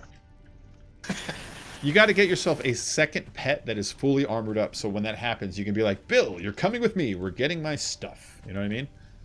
Yeah. I got that. I got a. What I got is a level 20 Beastmaster Timos, all decked out, great gear. He stands right next to my bed, and right next to him is a improved preservation box. And all I gotta do is click on the preservation box and then hit take all, and then throw on some armor, throw on a weapon, tell that dude to follow me, and I can go. And then when I get to my body, I pick everything up. It's an encumbrance build, too. It's an encumbrance set. So I can carry all my old crap and all my new crap. And all I gotta do is get there. If anybody wants a Havoc and Malice, there's an extra one over here with inside of the blacksmith bench. I made it, didn't give it to the guy because he wasn't using it very good. It's just sitting here. Oh, your meteors just came down. Oh, how nice. I had to pee. Did I tell you guys that? Yeah. Hey, thanks for sharing. Hey, you're welcome. Yeah. You're welcome. Oh, nice. Can't make Havoc and Malice yet. But I can make spatulas. I can make spatulas. Can you make a shovel? I can make a shovel. Gravedigger? Yeah. I can make a dead leg. Oh, dead leg is fun. I have 3 of those. She shouted. Man, I'm so glad I didn't leave yet. The decorative grindstone doesn't actually work, does it? I mean, it's just a freaking piece of art. Yeah. It's not the same as grinder. Nope. Or does it have a function at all? Nope. It just to look like, hey, look, I got a grindstone. Yep. Mm-hmm. Where's the pharaoh flesh? There it is. Here's another question. Something else I've never made. A practice sword. Oh! I made one, but I forgot how they function. Practice. Oh, I need some salt. Shit. Alright, hold on. Let me put this stuff away. I need to get some salt. Does this have a timer on it? No, good. Okay.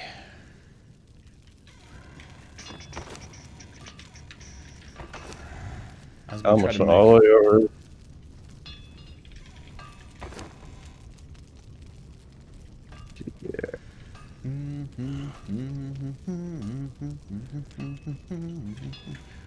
Oh, there's some soup in here already. Okay, cool. Right down,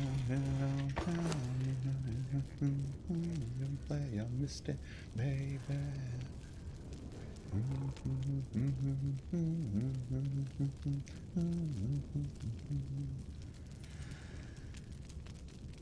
Where is it? Lasting meal. There it is.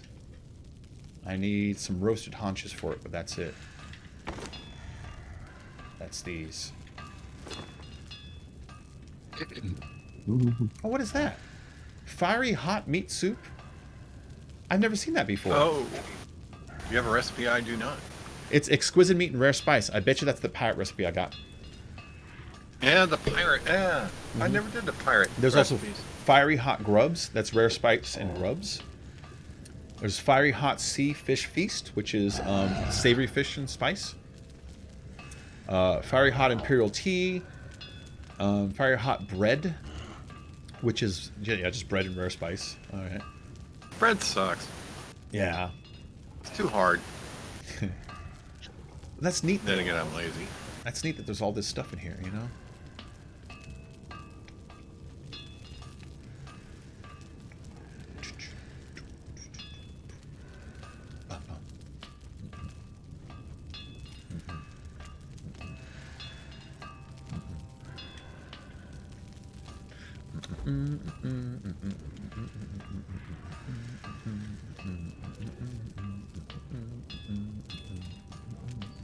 Flavored gruel?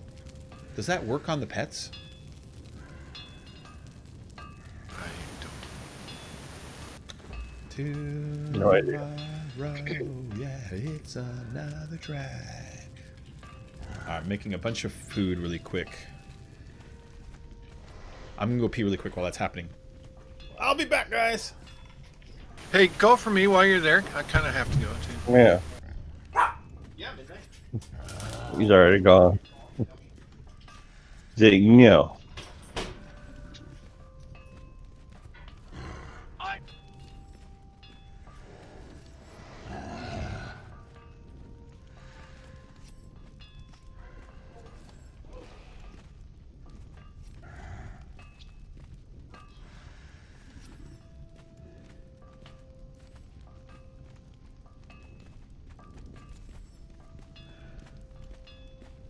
I think I just became a farmer, Death. 500 Highland Berry bush seeds. Woo. So I'm going to need bone meal and what is it to make compost?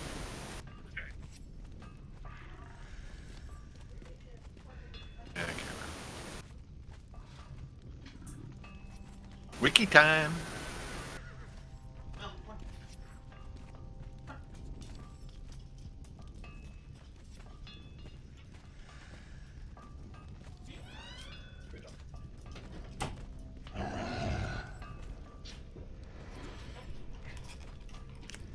All right, I'm back. Hey, Welcome back. Yeah, I made it. I did it. I didn't fall in. Well, I fell in, but I was able to climb out. Congratulations. I know it can be kind of traumatic sometimes. I had to take off all my clothes so I can climb, but I did it.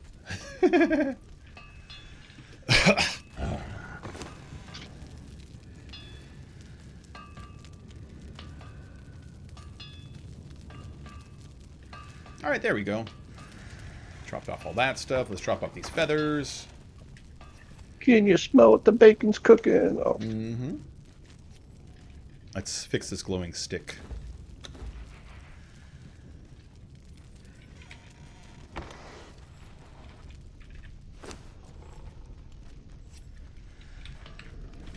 Is it goo and bones or branches or? Yeah. Bones and goop. Bones and goop.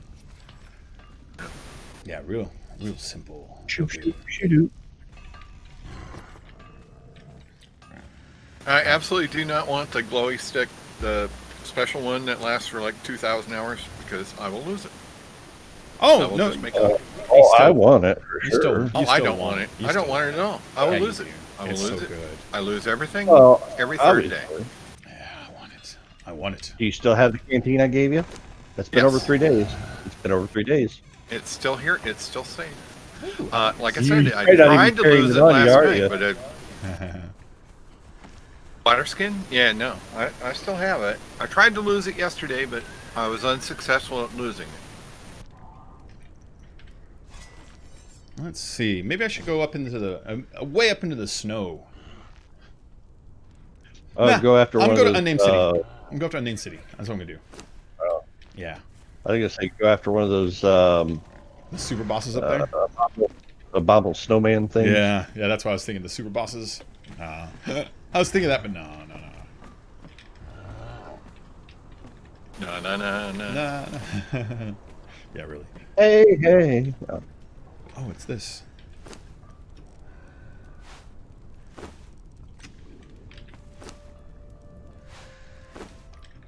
All right, he needs more gruel before I go. We have some right here. Yeah, just do it that way.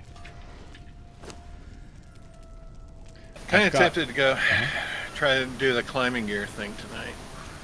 Climbing gear. Oh, yeah. We got to jump from one tower to the other.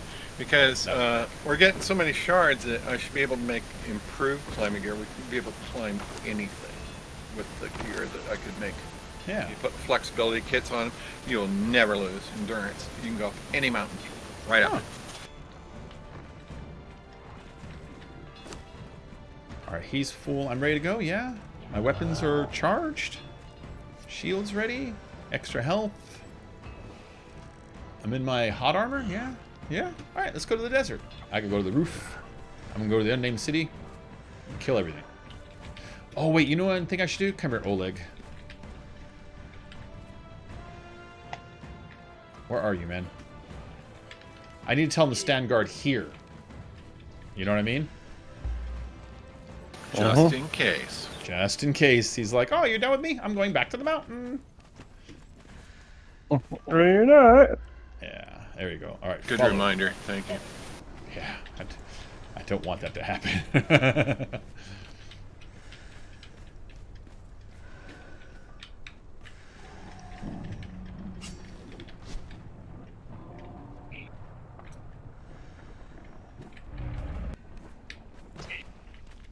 It's this one. Hey, Dappy Cat, welcome back. How you doing?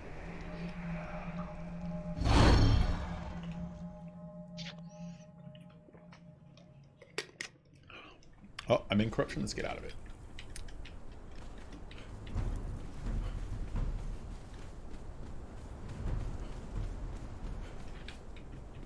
This is the wrong way to go to get out of corruption.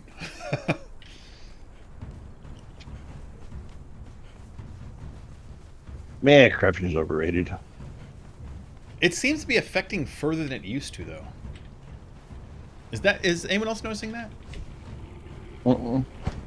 Before, I used to have to stand in the purple smoke, and now I have to be like 100 yards away from the edge of the purple smoke before it stops.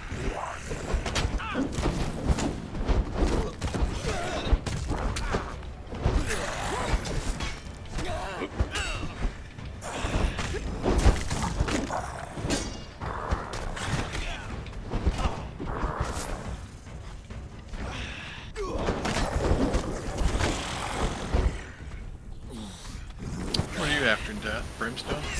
Yep.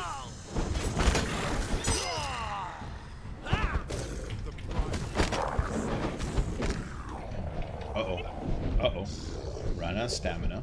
Hate when that happens. What are you doing here, Oleg?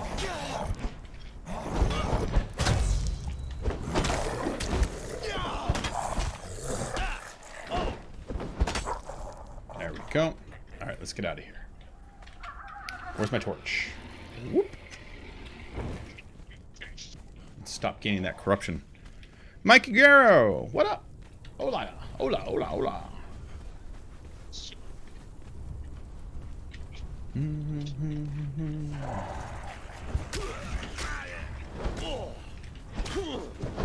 I put climbing gear on my throw, will you actually fall? No. No. It's like swimming. They just don't have the ability. They have the ability, they just don't have the drive.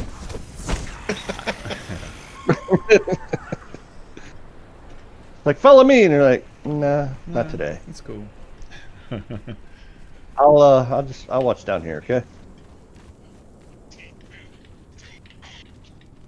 And then once you get up there, I'll just teleport. All right? Yeah, you do all the work. I carry your ass in battle. You carry my ass in climbing.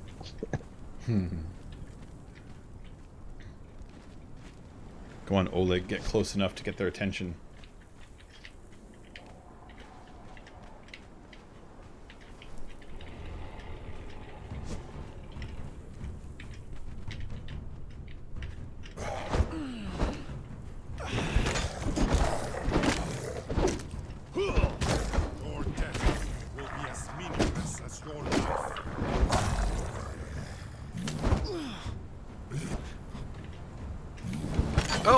Death actually killed the Red Mother the other day without it sinking through the earth.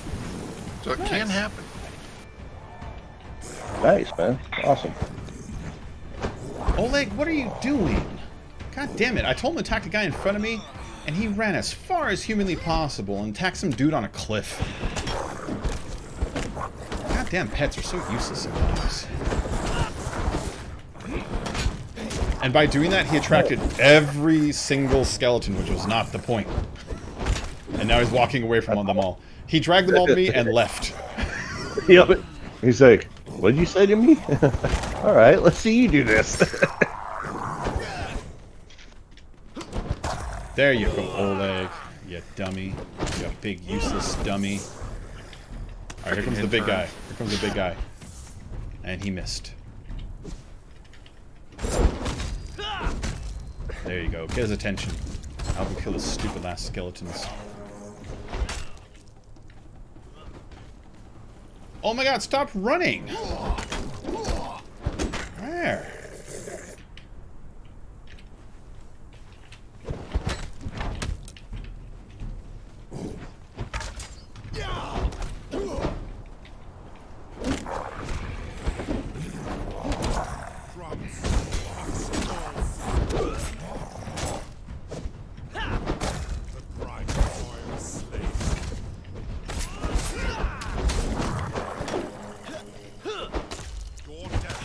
There we go. Now I got it under control. Now it's just me and the stupid commander guy, whatever his name is.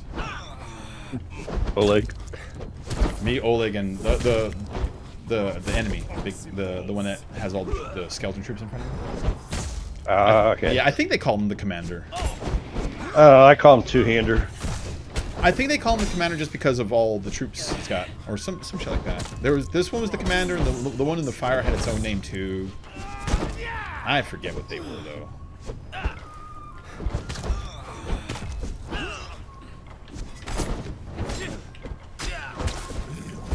Bleeds won't work. It's just chop chop.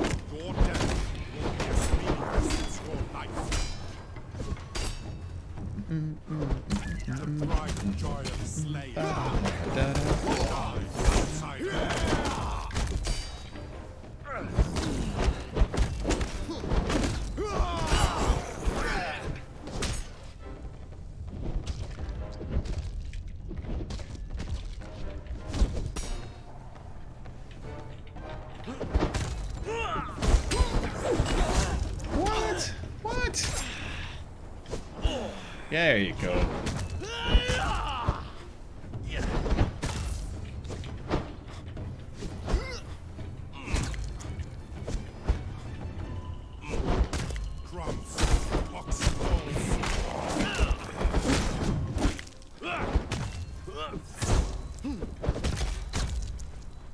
I don't want to see anyone ever picking a branch up off the ground again. I have more branches for everyone on this server, whether they've ever spoken out loud or not. I can give every single person that's ever logged onto this server, I can give them 1,000 branches. Until you start to make spikes, man. These spikes will eat those up. Spikes and twine. No, I have 2 cupboards full of branches. I have 40,000 branches. Apparently the loot table for bearers, and I have difficulties speaking when I say that word, and Bears? Everybody thinks I'm saying bears. Birds. But I'll say backpack guys. Birds. Bears. The dudes with the backpacks. The Sherpas. Yeah.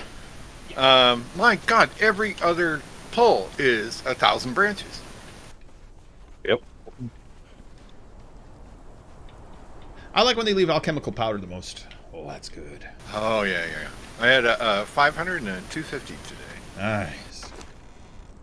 Oh, cool. 2 legendary repair kits. There's one in this box, and I got one off the dude. Nice.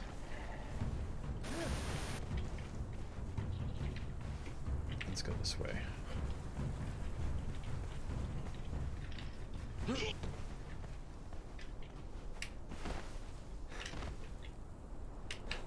What are words that are hard to pronounce, like bearers?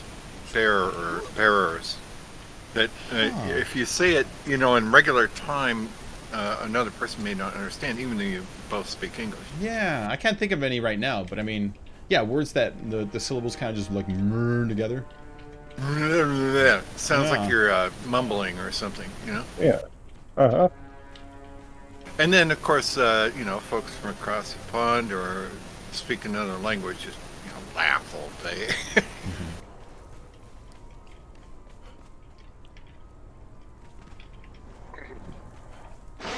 Do you ever have a word where it's difficult for you to pronounce, and so you just use a different word? Oh, not usually. No. Oh. I've done that with spelling. I'll be like, how do I spell that? Screw it. I'll just use this other word. Yeah, that's where it starts. That's your free dose, and then they come back and then try to sell you something more. That's how it started. It's a lead-in drug.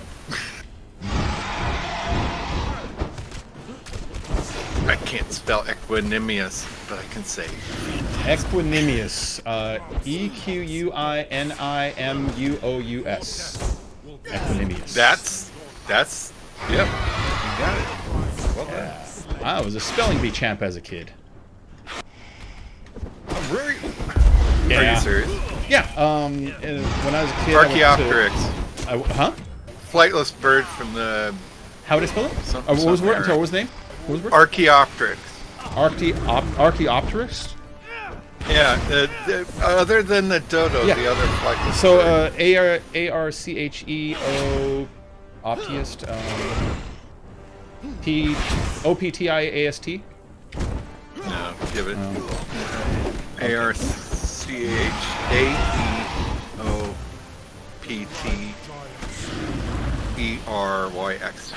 Archaeopteryx. Archaeopteryx. Oh, Opteryx. I thought you said Opterist. Sorry. Yeah, wow. I was thinking like Lepidopterist, like butterflies and shit. It was a little bigger than a butterfly. Yeah, I never heard that word before. Really? Yeah. Archaeopteryx? Yeah, never heard that guy.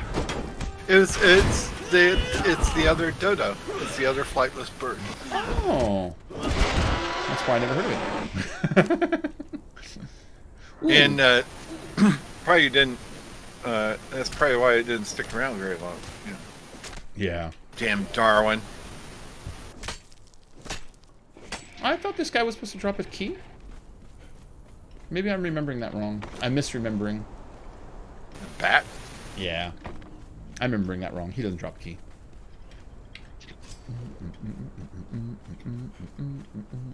He's on New Road when you create a character, and he flies up here. Yeah. Yeah.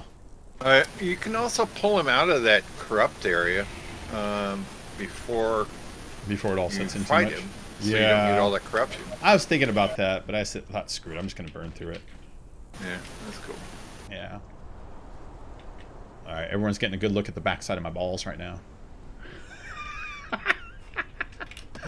Oh! No! Get up there! Get up there! Give them all a show! Show them the backside of your balls! All right. I don't know why, but Pink Floyd's Dark Side of the Moon just popped into my head. There is no backside of the balls, really. As a matter of fact, it's all the backside.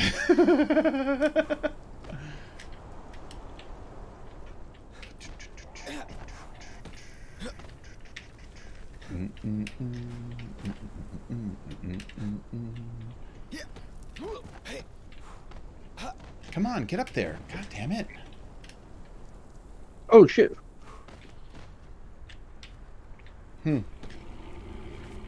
Oh, it's not up here. There isn't one up here right now. Damn it. All that climbing and extra corruption for nothing. Is it on what? You know, sometimes they have like little chests that'll just have a shard of power in it. Yeah.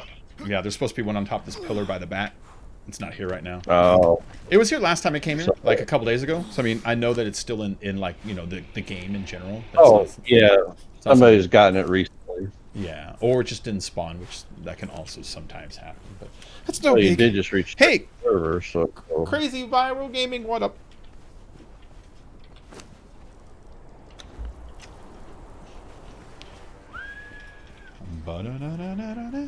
They come from the bowels of hell, an iron-formed race of walking mutants.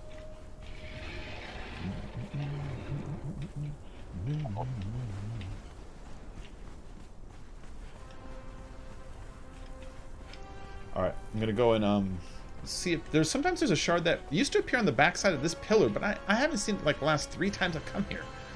So I'm kind of wondering if it doesn't appear anymore, or if I've just been unlucky. Yes. I knew that was the answer.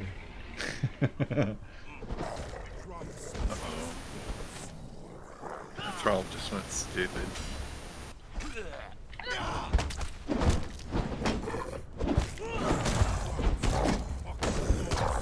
I just said that like a hillbilly, didn't I? What? Y'all stupid, you know. Oh, stupid. Y'all got pretty mouth. I do. Let's see. I'm actually educated. I just Oh, sure. warped into another human being for a minute. I could have swore it would be right here. Does anybody watching remember if one of those shards of power boxes appears back here, or if I'm just crazy? Probably. I could tell you if you just give me a sec. About 7 seconds. I'm just fighting a really big, ugly monster. No, I don't. I'm unfamiliar with where you're at. Woo! Yeah, I could have swore there was one right here on this little flat piece at the base of the. Well, then you be stupid. I'd be stupid. I'd be powerful stupid. Powerful stupid. just, One of my favorite things to say. Mom always told me I was powerful stupid. All right, I can go kill the snake. All right, where are you at? How is my guy going? Who, me? Yeah, okay. Is you right in the center? Is that what you're looking for? Oh, I'm at the pillar that's by the bat. It's right between the bat, the archaeologist, this guy that stands outside that you talk to. The snake is really center to everything, but this the this pillar on the other side, across, that has a bunch of skeletons around it. Yeah. At the base of it, on the back side, there's usually a chest. Okay, so I'm not crazy thinking it's there. I haven't seen it the past 4 times now I've come here, so I was kind of wondering if they took it out and I just wasn't aware. You know?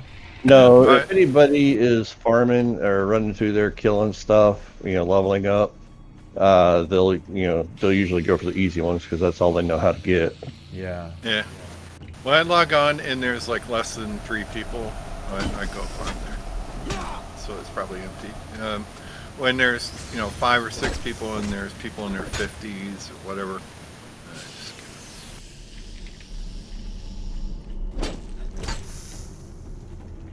God, crazy. Nothing. Yeah.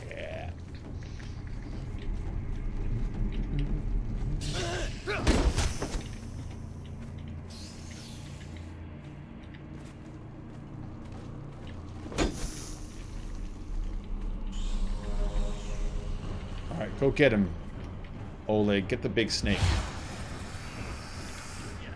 ride the white horse. Go kill my white whale. Trust me, it'll go good. These things always do.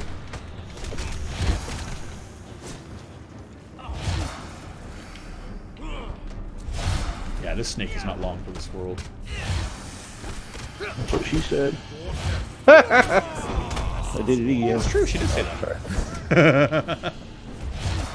Oh man, I would love a girl if, like, right before you're about to do it, she says, "This snake does not have long for this world." I'd be like, I want to marry you. Please call it a snake again and tell me that it's a boss or something.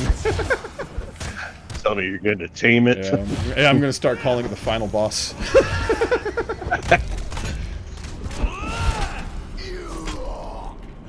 You won't like its final form. It's disappointing. Its final form is very disappointing, though.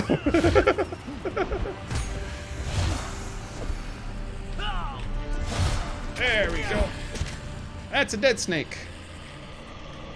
Well, it had no mutation to it at all. Demon blood, serpent venom gland, skeleton key, yada yada yada. Wow, that's a lot of demon blood. I got 119 demon blood off of him. Damn. That was worth it. How the hell? What did you do? What did you hit it with? Oh, pickaxe. Starved metal pickaxe. I do that, and I don't get that much. He gave me the war spear of the black circle. It's a 44 and 8 spear. I am. I turned my shit so far up. Who'd you just kill anyway? The one-hander? Who'd I kill? Yeah. What boss? Oh, the snake. And yeah. The giant snake. Oh, okay, the snake. Yeah. Gotcha. But he didn't drop. Wasn't he supposed to drop like a special? He drops a key. I thought he dropped like a beat the world piece, like an eyeball. You know what I mean? Like the witch mask. I thought he dropped a legendary quest item. But I don't ever remember him. He did not this time. So either he never did, or he just didn't this time. Alright, so... Where was I? Alright, so if I go right there, there's another boss to kill, and there's a dragon over there. How is my guy's health and everything? Oh, he's doing okay. He looks like he took a beating. Oh. That's what she said. Oh. But he is gaining his health back fast. Well, he was poisoned and getting hit, you know. Yeah. And that's gonna do the damage fast.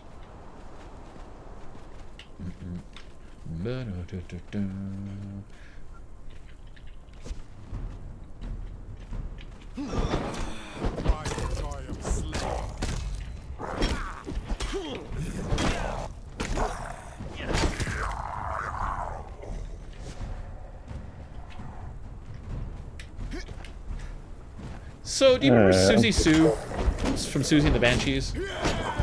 Yeah. Her name was Susie Sue. Okay, I'm looking at Spotify and I see the song by a girl whose name is Susie S-U-H. What the fuck? Get your own name. Some modern musician, but her name is Susie, and then her last name is S-U-H. It's like, are you also Susie Sue? Because that one's taken. Susie was S-I-O-U-X. Yeah, S-I-O-U-X, S-I-E. Yeah. Yeah. I'm gonna holler at y'all later. I'm gonna go play some 7 days. You're gonna what? Gonna go play some 7 days with my buddy. Oh, okay. So, y'all take it easy. All right. I'll see you later. Thank you. Yep.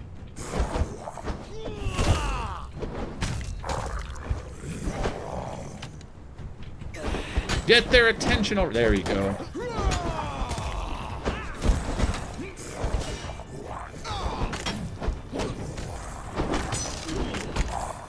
Okay. This is gonna work. Almost all the skeletons dead. My main guy is on him right now.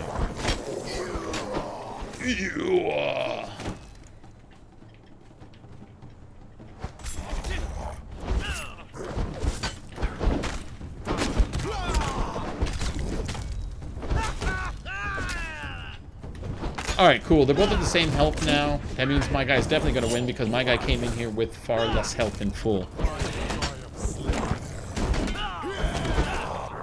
I mean, unless something goes catastrophically wrong, like he stops hitting or something stupid like that, he's winning the damage race.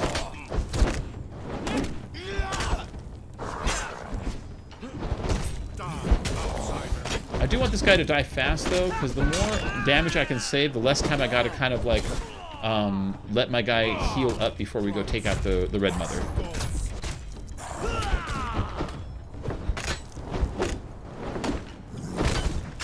Does the Red Mother drop any unique weapons at all? I can't remember. I don't know about unique, but I think it's on the general loot drops.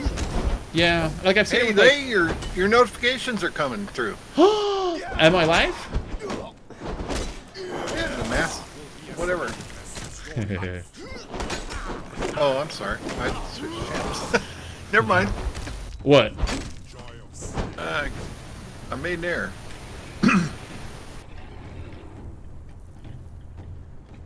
I dropped over to a different channel for a second.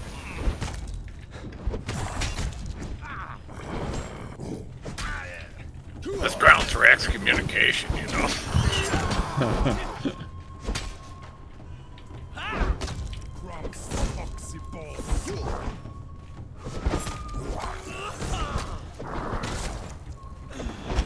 There we go. Die, bad monster. With a cool driver like that, I could be a superhero. Alright, what did he drop? He dropped, legendary weapon repair kit. He dropped a fragment of power, some steel, some glass, and he also dropped Quake. I've never seen Quake. Quake is a club, 53 and 27, with a shield smash on it. But I've never seen Quake. Let's put it up. We're gonna hit some with it. I do not know what that is. Yeah, we're gonna hit some with it, see if it's anything special, you know? Took his weathered skulls. And then back here, he'll usually have like another repair kit or something. Yeah, there we go. Another legendary armor patch kit. Some iron bars. I was hoping to find another Riptide. You were watching the other day when that happened, right? Greedy. You were watching when that happened, huh? Yeah, you're getting a little greedy. Yeah. Although it did really demonstrate how useless Riptide kind of is, though. I didn't need it. I didn't need it at all. Instead of swimming from one gate to the next, I had to swim to the surface, across, then to the next gate. Big deal. You know what I mean? What they should do is put one dungeon in there that's so far and so deep that you must use a breathing potion or Riptide to get to it. And put some nice loot in there. You know what I mean? Yeah, but there's so many different breathing options. There's weapons, there's items, there's clothing. Yeah, I got the breathing mask. Yeah. You can make your own breathing potions. There's 47 ways to do it. You got to grab one. Yeah. But with so many, that it should have a function, you know? Yeah, I saw you throw that spear, and I go, man, he's gonna have a hell of a time finding that. And then yeah, no, I didn't. 35 minutes. I did not mean to throw it. I just kind of flicked it. Oh, crap.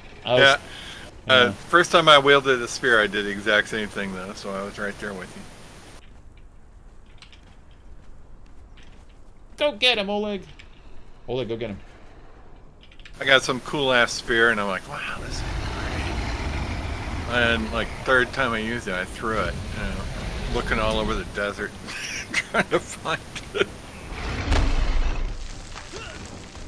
Because it does land, I mean, but you were on a cliff, and so it could have gone anywhere. It went so far, whatever happened. It was at least like 3 meters over the target's head, so it could have gone anywhere. Alright, back up, let my guy work on him for a minute. Felt bad for you, but I just remained silent, because it was pretty funny.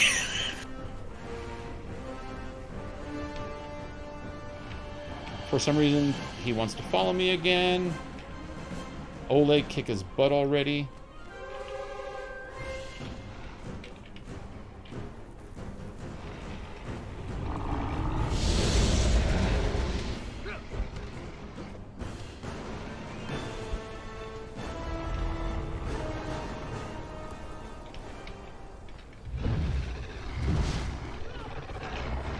Okay, cool. Oleg's on him again. It's because I hit him with too many bleeds at once. Yeah, you'll get aggro back. Oleg's trapped in the ground.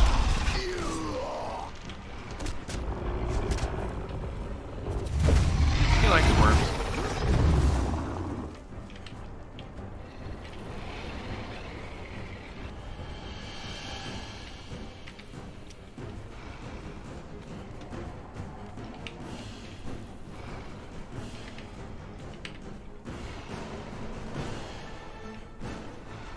Come on, Oleg, do something.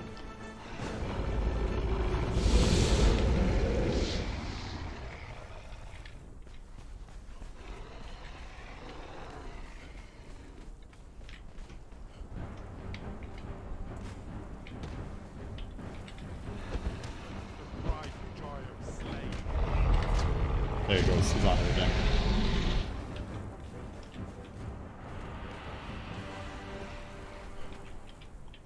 Oh no, Oleg's stuck. This will be a half an hour of online content.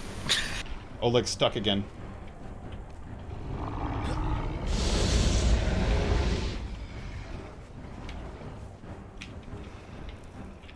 God damn it. I think I gotta run away far enough to get Oleg to unglitch out of the ground so I can get him moving again. You tell him to move? I've never seen you tell your guy to move. No, I've told him to move like 10 times in this process. Oh, okay. Just watch the stream. I've told him to move like a watching, gajillion times. 10 seconds behind, but yeah.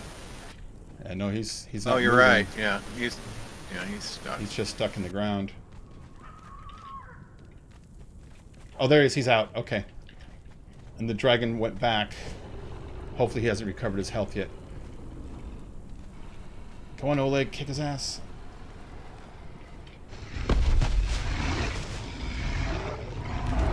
Oh, he's got full health again.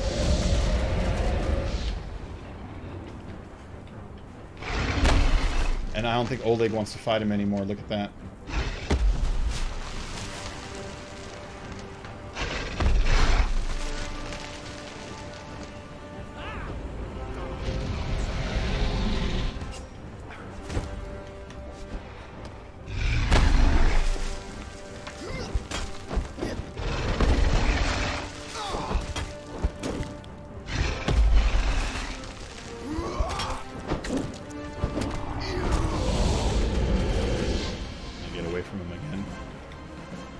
He's doing it again already. Jesus Christ, come on.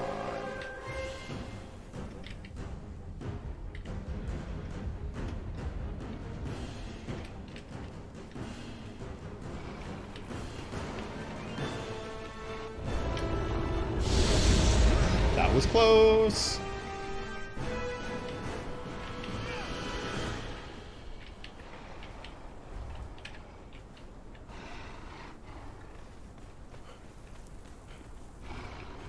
Oh, he's stuck in the ground. He's stuck in the ground. We get away from him. Oh my god, he breathed fire at me from in the ground. Oh, he's running again. He's such an asshole.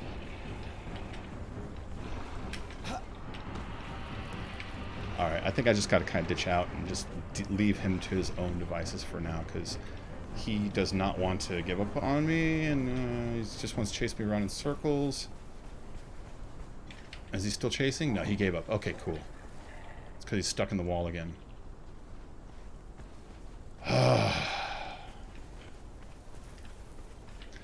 Oleg, come here. Give me that weapon. It's too slow, and you're having a hard time actually hitting him with it. Take Quake. And I gotta drop some stuff or give you some stuff to carry because I am too heavy. Take this demon blood. Drop these iron. Drop these bones. Drop this. Take... shit. These. And these.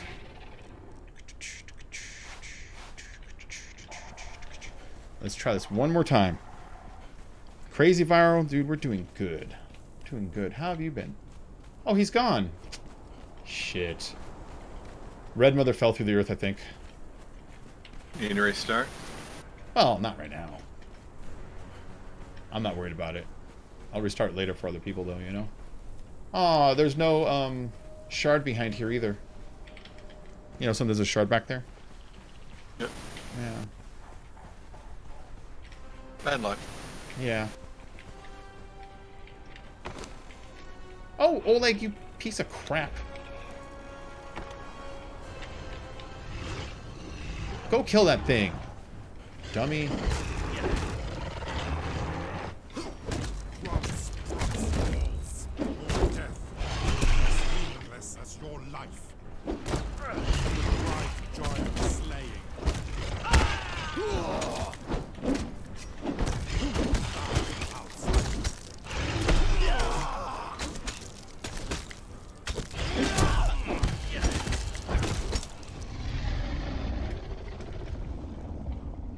I can't carry that stuff. It's going to be too heavy for me. Yeah, that's something I already just realized. Alright, gonna make my way out of here, head back home again, because I kind of filled up.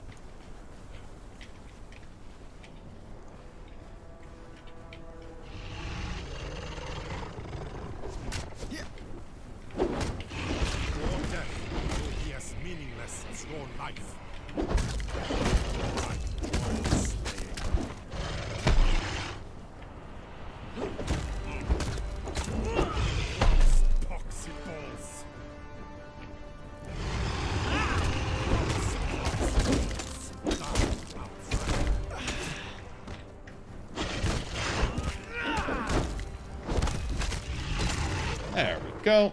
Those guys aren't that hard. Give me your gold. Oh, there's one more person that I might want to go kill. There's that that skeleton dude that walks around outside. You know what I'm talking about? Yeah. Yeah, he's just like right over here. He's what is he called? Something. Yeah. We call him the Rumble. I keep thinking about that stupid-ass movie, Money Plane. Money Plane. Starring Kelsey Grammer as the bad guy. First he hires a criminal to do a robbery. The robbery goes bad. And then you find out the reason he did it was because he really was just blackmailing the criminal into robbing the Money Plane, which is like a plane where rich people like gamble and stuff, you know? And so they go on the plane, and it's Joey Lawrence runs the Money Plane, which is ridiculous. He's ancient. Oh, yeah. He's got hair plugs now, too. They really stand out in that movie. It's like, oh, that must suck, because he always had big hair, you know what I mean? And, but at one point, when Kelsey Grammer, his character is introducing himself. My name was William H. Gross III. No, I'm sorry, William H. Grouch III, also known as the Rumble. It's like, dude, if your last name is Grouch, you're known as the Grouch. Nobody's calling you the Rumble. Yeah. Are you kidding me? What kind of writing is that? I shouldn't have called Joey Lawrence ancient. He's younger than I am. Oh, yeah, yeah. It's true. Joey Lawrence is not, he's not old, man. He's just been on TV since he was like 2, you know? Well, he's heading towards 50. Yeah. something that some of us have achieved already. I'm not sure I'd use the word achieved. I'd say cursed or something like that. I don't know. My football team played another football team this weekend. That's what they do in sports. And their freaking defensive coordinator dropped dead in July at age 34 or something, heart attack. So I'm like, well, maybe achieving 50 isn't, maybe that is an achievement. Okay. He died, he dropped Fragment of Power, Legendary Armor Patch, and Steel Bars. Alright. No Predatory Blade? No. That's what I'm using. It's the Brute is what you're fighting. I'm fighting the Rumble. You kill him. Every time he's up, you kill him. Because something good happens, usually. His only bones? Alright, I'm going to drop those. Those are just getting heavy. I will so on the hour. I chop him up for Witchfire. Oleg's doing great on health. Alright. These, treasure hunters. Does the lead one drop anything? The Hearts of a Hero or whatever.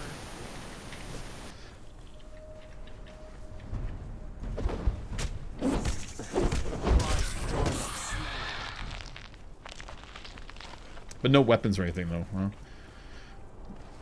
I had to leave work early today because my shoulder cramped, and when I asked for Tylenol, they said there wasn't anything. It had been cramped for 15 minutes. Now I'm using talk to text, and I got outbid for last second for that computer. You know who you got outbid by? The guy who put the computer up. He just ran a second account, outbid himself. Make sure he didn't sell a computer for too less. I always feel that way whenever you see a bid that gets outbid last second, like for something that's just too low. I always feel like the owner's watching it with a second account and be like, I'm not selling this computer for 150. Boop. Self-snipe. Yep.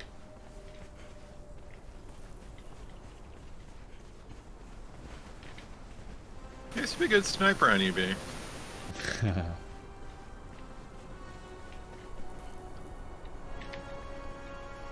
The problem was, the only reason I was more successful is I actually wanted it more than somebody else.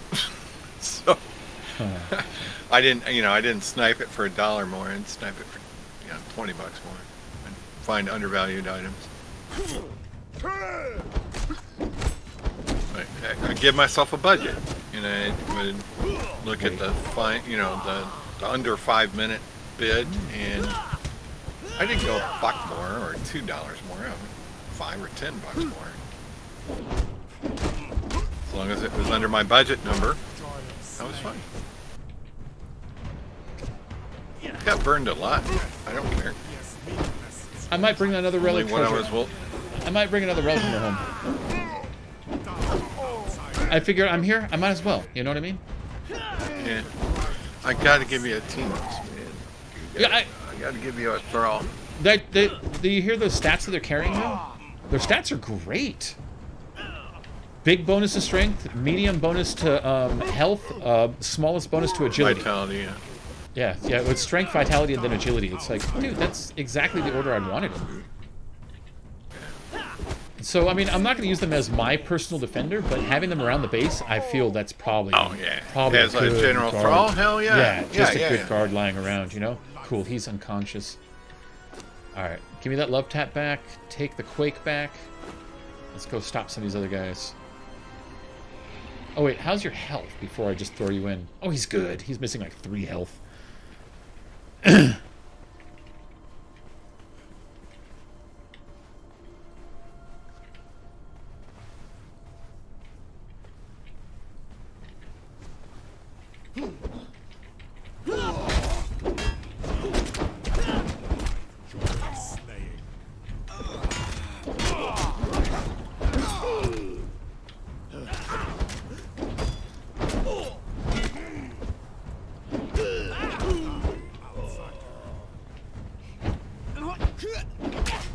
There we go.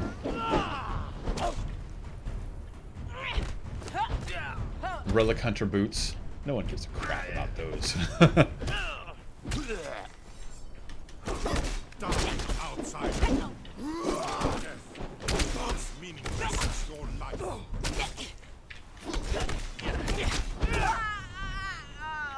She dropped another legendary armor patch kit and a heart of a hero. Cool.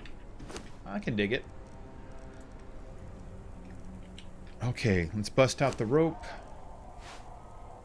Let's start our trek home.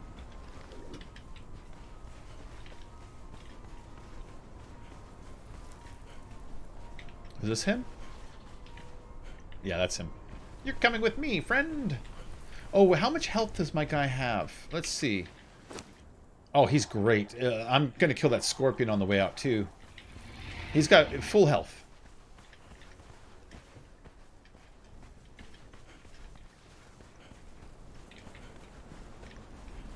Oh my goodness, Scazy just tipped $20. What the hell, man? Thank you very much. My notifications are playing my game. I know. It's a good game, man. It's a good game. Do you play Ark? Want to? I want to set up a server. I have it. Do you have Steam? I think it'd be hilarious. Or Microsoft version? I have PC Ark. They're both on. Through Steam. Good. You can buy it on the Microsoft Store, and that's a different version, and they don't work in the same server together. So that's what I was checking. I want to use the Steam version, which is so I'm hoping everyone has that one, which it sounds like you do. Oh, I do. Yeah. Okay. Good. Good. I don't know how many extras I have or anything like that. But. Oh yeah, I don't got dick on it, but I want to start it up, and I know that Hassan and Zed have the Steam version. I was hoping everyone had it because the Xbox one, Microsoft one, it's crossplay between the two, but it's nerfed and it doesn't work on my OBS. My OBS won't see it. It comes out a black screen. Well, we're all good. I would love to. I mean, because you guys are gonna have to teach me. I'm a little bit good at this game, but I am not good at that game. Me neither. I never really played it much. I played it a little bit. I never got past being able to build like a wood and iron crossbow. Yeah. I think I had a thatch house. I was trying to drink a drink, and that fucking scorpion decided it was going to come after me instead of my pet, who was actively engaged in fighting it. Okay.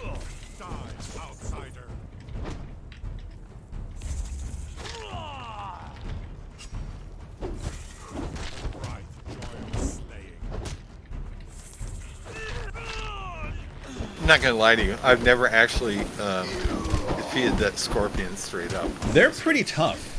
Look at my guy's health and his health. Well, and I had I don't have the set antidote, and you get poisoned and you lose half your health. Easy. Oh yeah.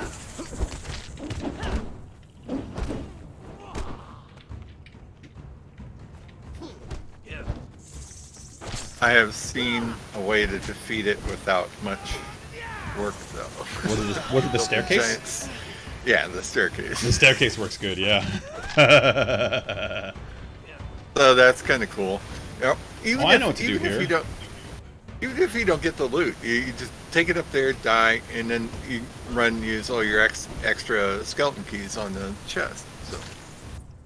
I just realized he won't stop following me. I just climbed the wall 10 feet. Now he's got no choice but to deal with my pet. There you go.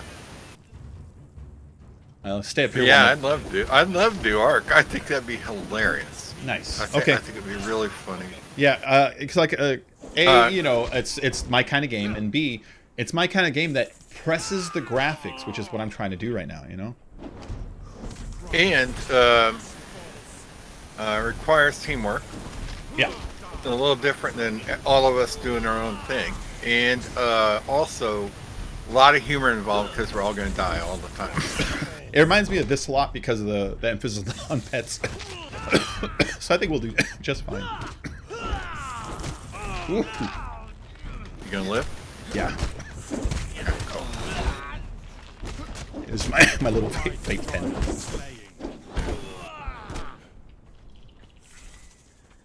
Are Alright, he's almost down now. Look at that.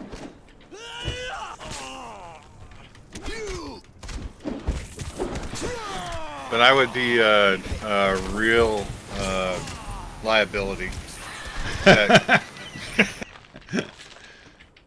Way to talk yourself up. Yeah. Hey, friend, I'm going to be a burden to you. Let's go. Sounds great. Alright, there we go. So, I killed him. What's in his chest? It is the white blade. We have a few of these already.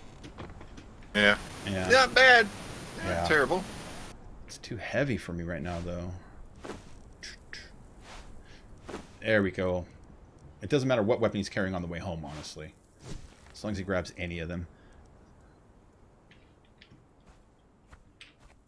Okay, how's his health? No, he needs that gruel. What was I thinking taking it out? He's so low.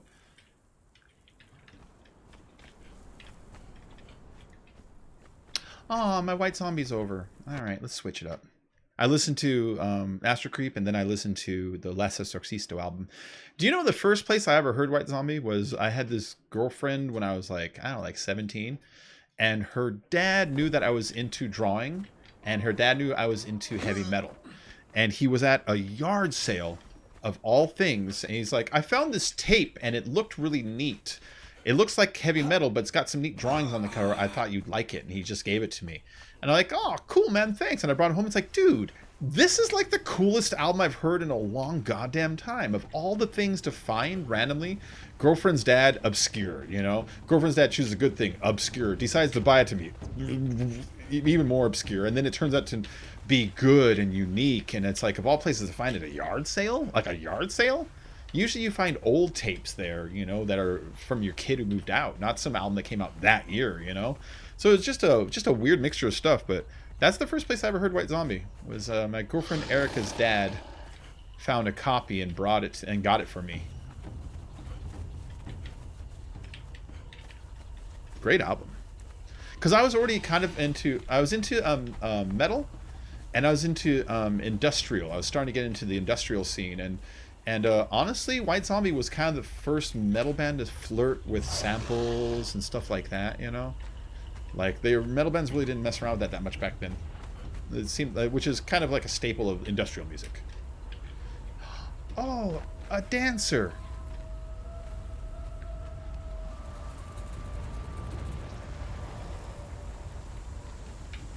Nothing really blew me away until I got to college, and somebody goes, "Oh, I love the Pixies." I'm like, what? And he goes, "Here, listen to this." Or he loaned me a tape. I think it was a cassette tape. Do you remember which tape? I don't know. I'm very old. It was one about a real rock singer had been down south that had a cousin who held possums in her arms. Was that Trope I've been tired. I think that's Trope Lemond. I'm not sure.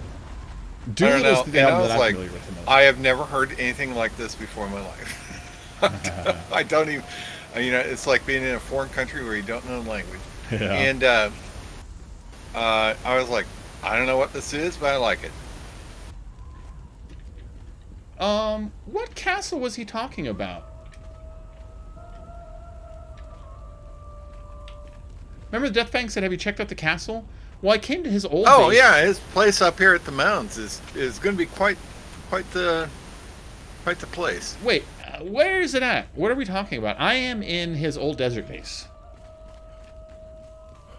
It's at the mounds west of Oh, Holden's. the Mounds of the Dead. Oh, okay. Yeah, he and I live up here now, kind of, sort of. And you know what I just realized? I left that treasure seeker over there by the scorpion. I'm gonna steal his horse and go get it.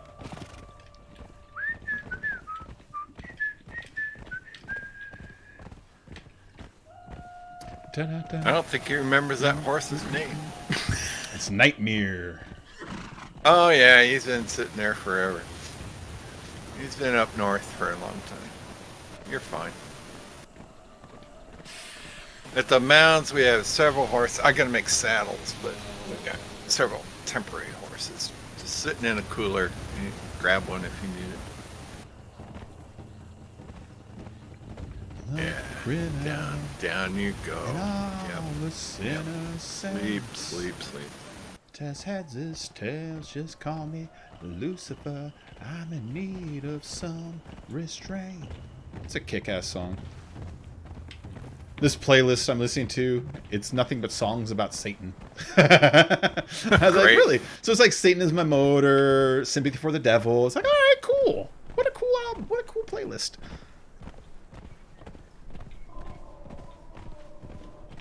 Devil with a blue dress. Stuff like that. Did he move? I swear this dude moved. I swear I had him unconscious kind of where he is now. You wake up? How do I dismount? It takes like 10 minutes. There we go. They wake up.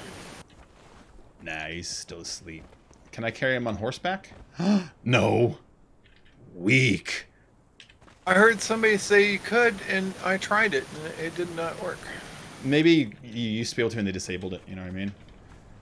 Or maybe there are certain saddles that only require one hand. Because it's all based on one hand, two hand stuff, you know?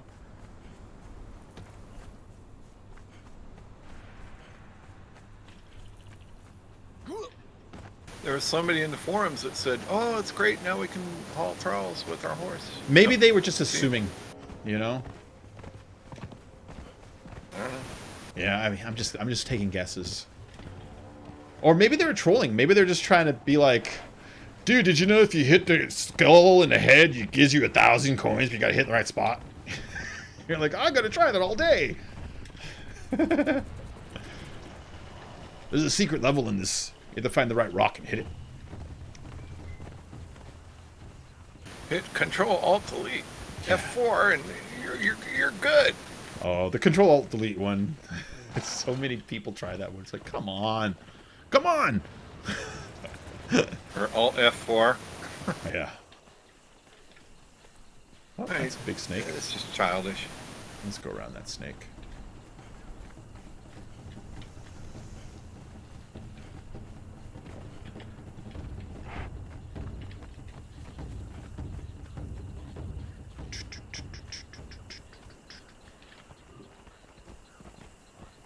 Oh, good. The scorpions gave up following me.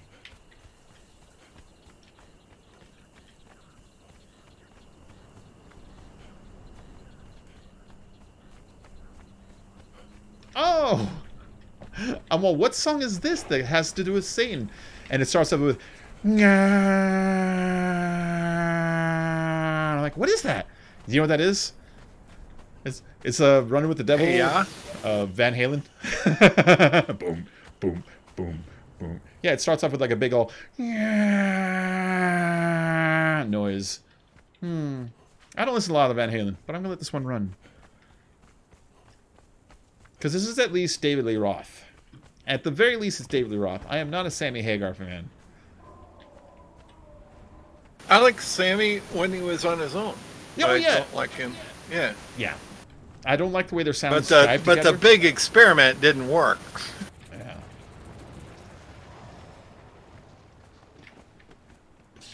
And then Sammy disappointed me this year. He endorsed everybody going to his concerts, said that COVID was not worth the shutting down our economy for. It's like, God damn it, man. Why do you have to be like that? You didn't save enough money? Stupid? Yeah. You're gonna kill your fans for some cash, man? Because that's what you're doing. That's what, like, Smash Mouth did that. They held a concert 2 months ago. And when they held their concert, at the concert, he literally said, fuck COVID, we don't wear masks here, do we? No! And they all cheered. It's like, what is wrong with you? 150 people from that concert were reported to have caught it later on that week. That's where they got it from. It's like... And you know how many people those 150 infected? You know what I mean? It's like Smash Mouth. Was it worth it? You know? Because if 150 people caught it and it's got a 3% mortality rate, you killed 5 of your fans. You know? And then Great White had a concert too. It's like, you didn't learn your lesson killing your fans? Jesus, Great White. They're the ones who should know, like, feel the worst about ever putting their fans in jeopardy, honestly. But they've been holding concerts already, and it's like, Dude, it's not the time yet.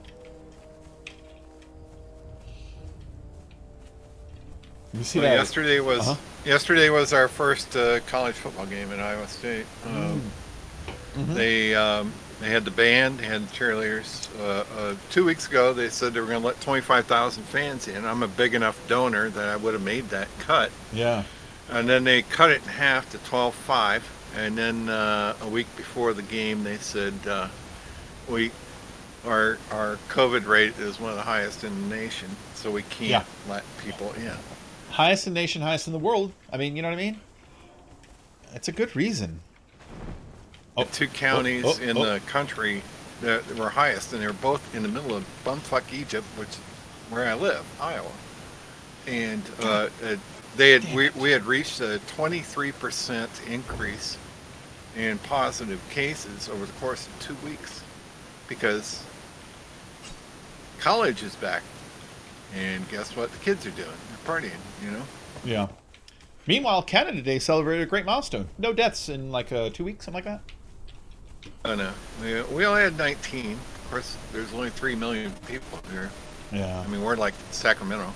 But countrywide, we got 1,200 cases a day, you know? Or 1,200 deaths a day? Yeah, 1,200 deaths a day lately. Yeah. That's crazy. So right now, the CDC, they're the ones who project the numbers. They projected 200,000 by September. They were off by 8,000.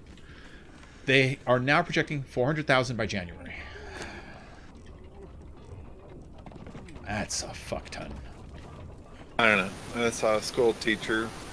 All our schools are gone to remote learning again. They tried. They spent 2 weeks in classrooms, and just the outbreaks were just terrible. Yeah, it's just not time. And 19% infection rate or something in the middle school here,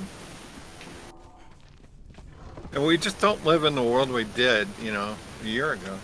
And it's time for people to stop denying it and start figuring it out. Yeah. Okay, I'm back at my apartment, and my medical grade Tylenol is kicking in. Yay! You have medical grade Tylenol? He's having shoulder pain. Neil, go take a very warm bath or shower. Get some moisture in there. It'll loosen it up. It'll feel better, man. Get some warmth in it. Hot showers do miracles. I mean, that is they're freaking miracles. Okay, let's see. So we brought that dude home. What else did I do? Oh, yeah. I got to drop a bunch of this shit off.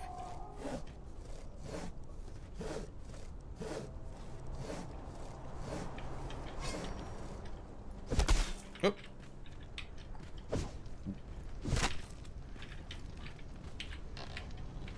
Whoa! My hot water heater exploded like 3 weeks ago. Not like YouTube through the roof kind of thing, but it burst and flooded the basement and everything.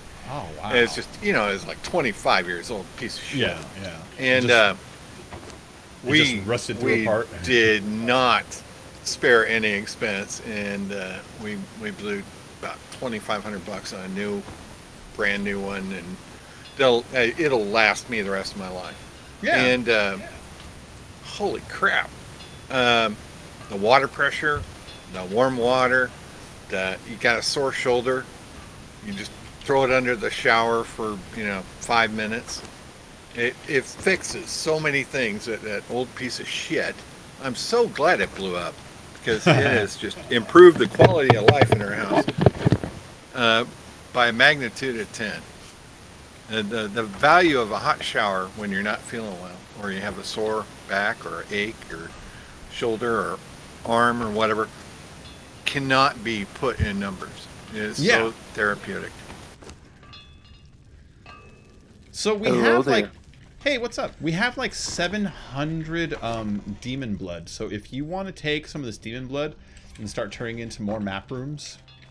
Yes, we got I would like to. I know one right outside of Undead City I would love to put.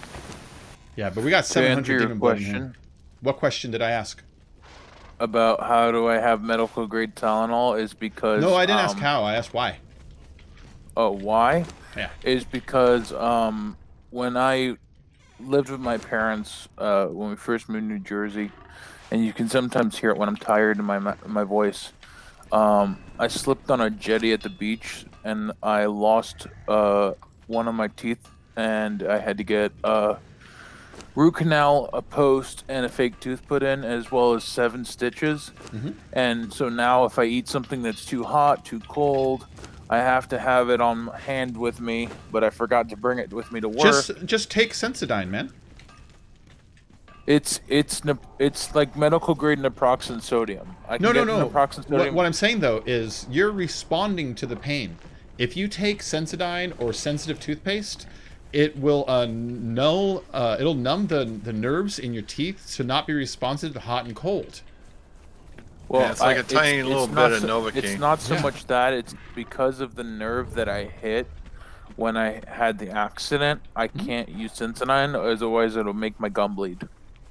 Oh. What?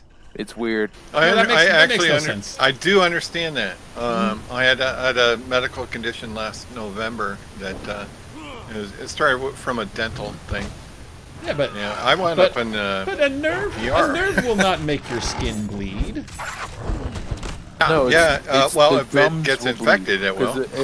It got infected when it happened, and it took about 3 days before I could actually get the tooth and the. It took 6 days before I could get home because we were there for the weekend and my mom didn't want to leave.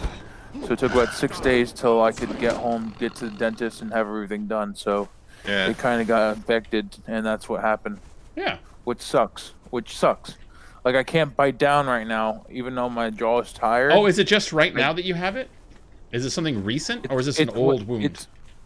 No, this is from like 4 or 5 years ago. Well, that's what I mean. That's what I'm talking about. It's like, Neil, get on sensitive toothpaste, or go to the dentist and have him fix that. But honestly, you're just responding to the pain when you can prevent the pain by just simply brushing your teeth. By the way, I'm super sorry about yesterday. No, that's okay. Don't worry about that. No, but seriously, you should try. Your volume on. Go talk to your doctor and be like, listen, will Sensodyne be adverse for me because it's not immediate pain relief, it's long-term pain relief. You take it over and over again, and after 3 or 4 days, the nerves don't hurt anymore, and then they just stop altogether. Okay, I'll have to ask him. Yeah, no. When you said that it was okay earlier, I could barely hear because I was sitting in the lobby, and I'm technically the only person allowed to sit in our lobby because drive-thru is the only thing that's open. But thank you for your advice, by the way, for the job. I've worked a lot of restaurants, man. You know. I'm only working at Wendy's. Number one, because I know the company, because I worked for them for 5 years. And number two, the only reason why I'm doing it right now is until I finish my certificate degree. Yeah. Or certification, and then I'm going to be running my hot sauce company nonstop. Well, here's another reason you're gonna want to be in like a diner though. Okay, Wendy's does the procedures according to standard cooking practices mixed in with corporate policy. A diner, you will be only working with other cooks who only work based on culinary training. It'll be much more universal. Yeah. It'll be better for you, man. We're not telling you to quit. We're just telling you to look for something better. There wasn't any diners. Well, that's the thing. I was looking for something that's nearby my apartment that's hiring, and there's not that many places. Plus, Toasty, the place that I told you I was originally working at, they closed for good. Yeah, a lot of places are right now. Well, no, they closed for good because the two managers had at it with each other in front of a bunch of customers, and the owner found out. So they closed for that? That's weird. The owner should have just been like, both of you are fired. I'm going to take over for a while. We'll hire a new manager, and he'll be here in like next week. Well, that was the situation. So they needed help, and I worked for them. And for a while there, they said, we don't need you anymore. And that's when I started collecting unemployment. And so one of the managers, who's a neighbor of mine, actually, not neighbor, but he's one town over from me, like a 10-minute bike ride. He told me, like, hey, can you reapply? We need people. So I reapplied.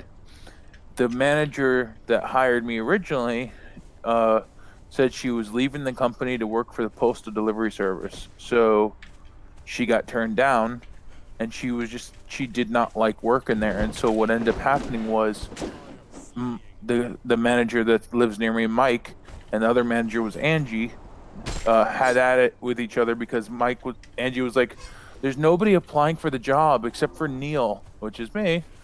And Mike said, well, then hire him back. We need the help. And she's like, I'm not going to hire him back. Like, really? Yeah. And it's all because of, remember about, you probably don't remember because you've been streaming like crazy, but I think it was like 2-3 months ago, I came on the stream after going to the hospital and getting stitches in my thumb. So I had cut myself, they just sharpened the knives and I didn't know, and cut myself cutting scallions because they told me to cut scallions. And I was in the middle of cutting scallions when somebody came down and distracted me by trying to ask me a million questions. And by doing that, I cut my finger. Yeah. And so they were like, once they let me go, they're like, well, we don't really want to have that issue again. I'm like, well, it was a one-time thing, and I'm a professional chef. Yeah.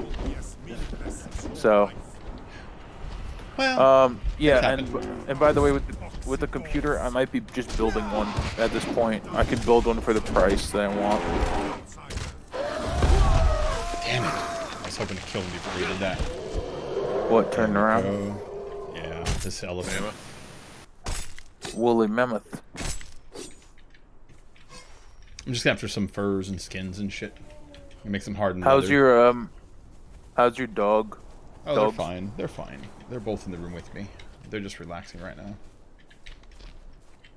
Yeah, the one downside to working at a corporate location is I can't really smoke weed right now because it's a corporate location. They might do a drug test, and I'm not sure when. Yeah.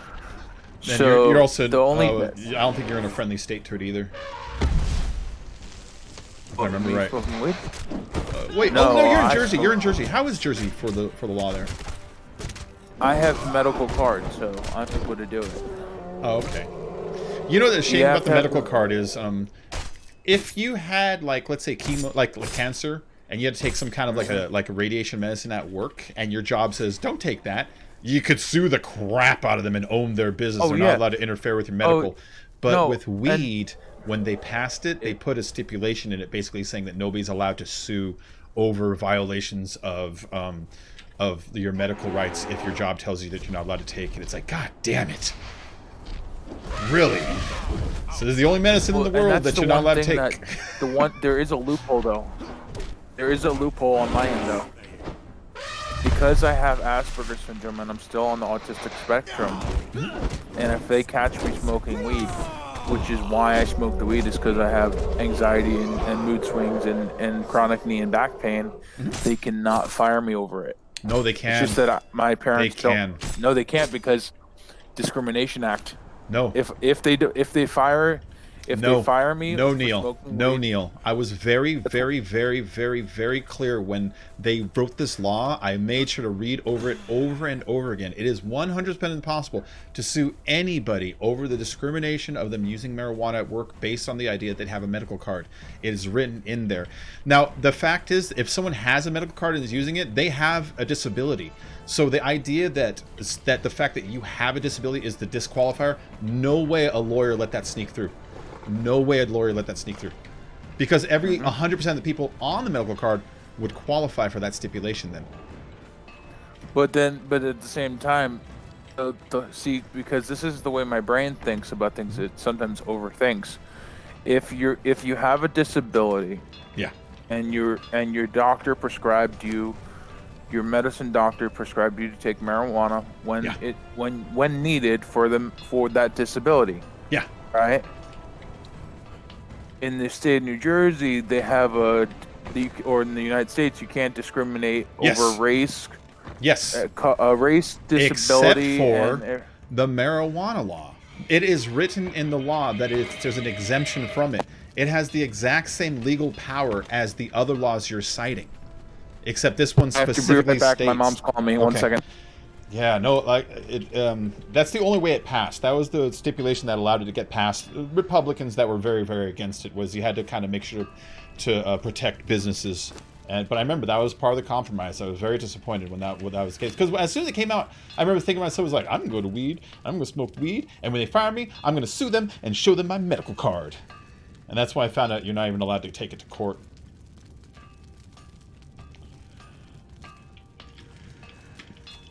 Which, I mean, I understand the logic behind it. You don't want a bunch of people high at work. Oh, it's okay. You don't want a bunch of people high at work. I get that. But if you're going to call it a medicine, you have to treat it like a medicine. At least I believe. That's why there's taxes and all this other stuff. Exactly, yeah. Do you know how much it is, though? What? Like a quarter is like $95 to $100. Oh, it depends on where you're getting it, though. Like, where the place I used to live... From the medical place that I went to. Yeah, the place I used to live, they sold a thing called, what did they call it? Like, it's something like the mix pack or something. They would basically take their weed that started to dry out, that maybe it was good 2 weeks ago, but, you know, people want the moisture stuff, and they just throw it in there. $18 for an eighth. Ooh, that sounds good deal. Oh, it was good. But then again, you're in California where it's a whole different thing. Well, I don't know. You're in the Garden State. You know? Yeah, and that's the funny thing. I live in that Garden State, and they won't. Well, although I've never been to New Jersey. Is it silly to call it the Garden State? The reason why it's called the Garden State is because of the botanical gardens in New York and New Jersey. The New Jersey Botanical Gardens is known because the reason why I got the New Jersey as the Garden State. The reason why it's called that is because if you go out to like Southwest, Midwest Jersey, it's all farmland for miles and miles of farmland. Because when I hear Garden State, I picture two Goombas watering flowers. Hey, this chrysanthemum's looking mighty tasty. Yeah, exactly. Hey, chrysanthemums. Actually, my face mask that I got today at Walmart is from Friends, the cafe, the coffee shop. The what? Central Park Cafe. Uh-huh. That's what it says on my mask. Oh. From Friends. Central Park or Central Perk? Central Perk. Perk is the name of it. Perk. Yeah. Good call. From Friends. Yeah. It's a solid show, you know. I mean, I think we've all seen it a lot, but when I think back on it, it did make me laugh dozens and dozens and dozens of times. It's a pretty good show. I didn't like to admit I liked it.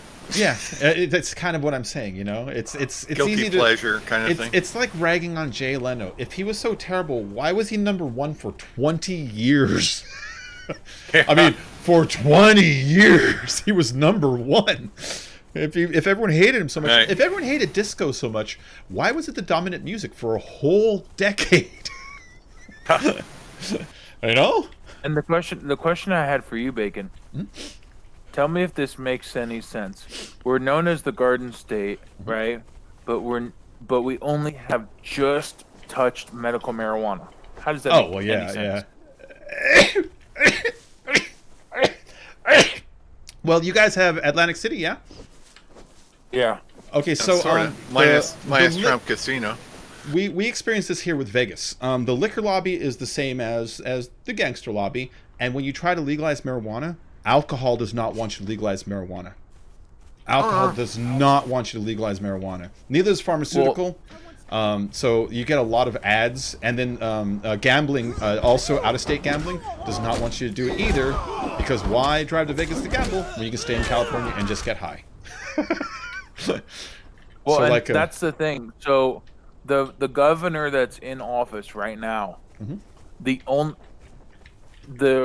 before he ran for office, and the first person who was going to run against him said they were running. A lot of people, there was like 90% of the people that voted for him were going to vote for the other person.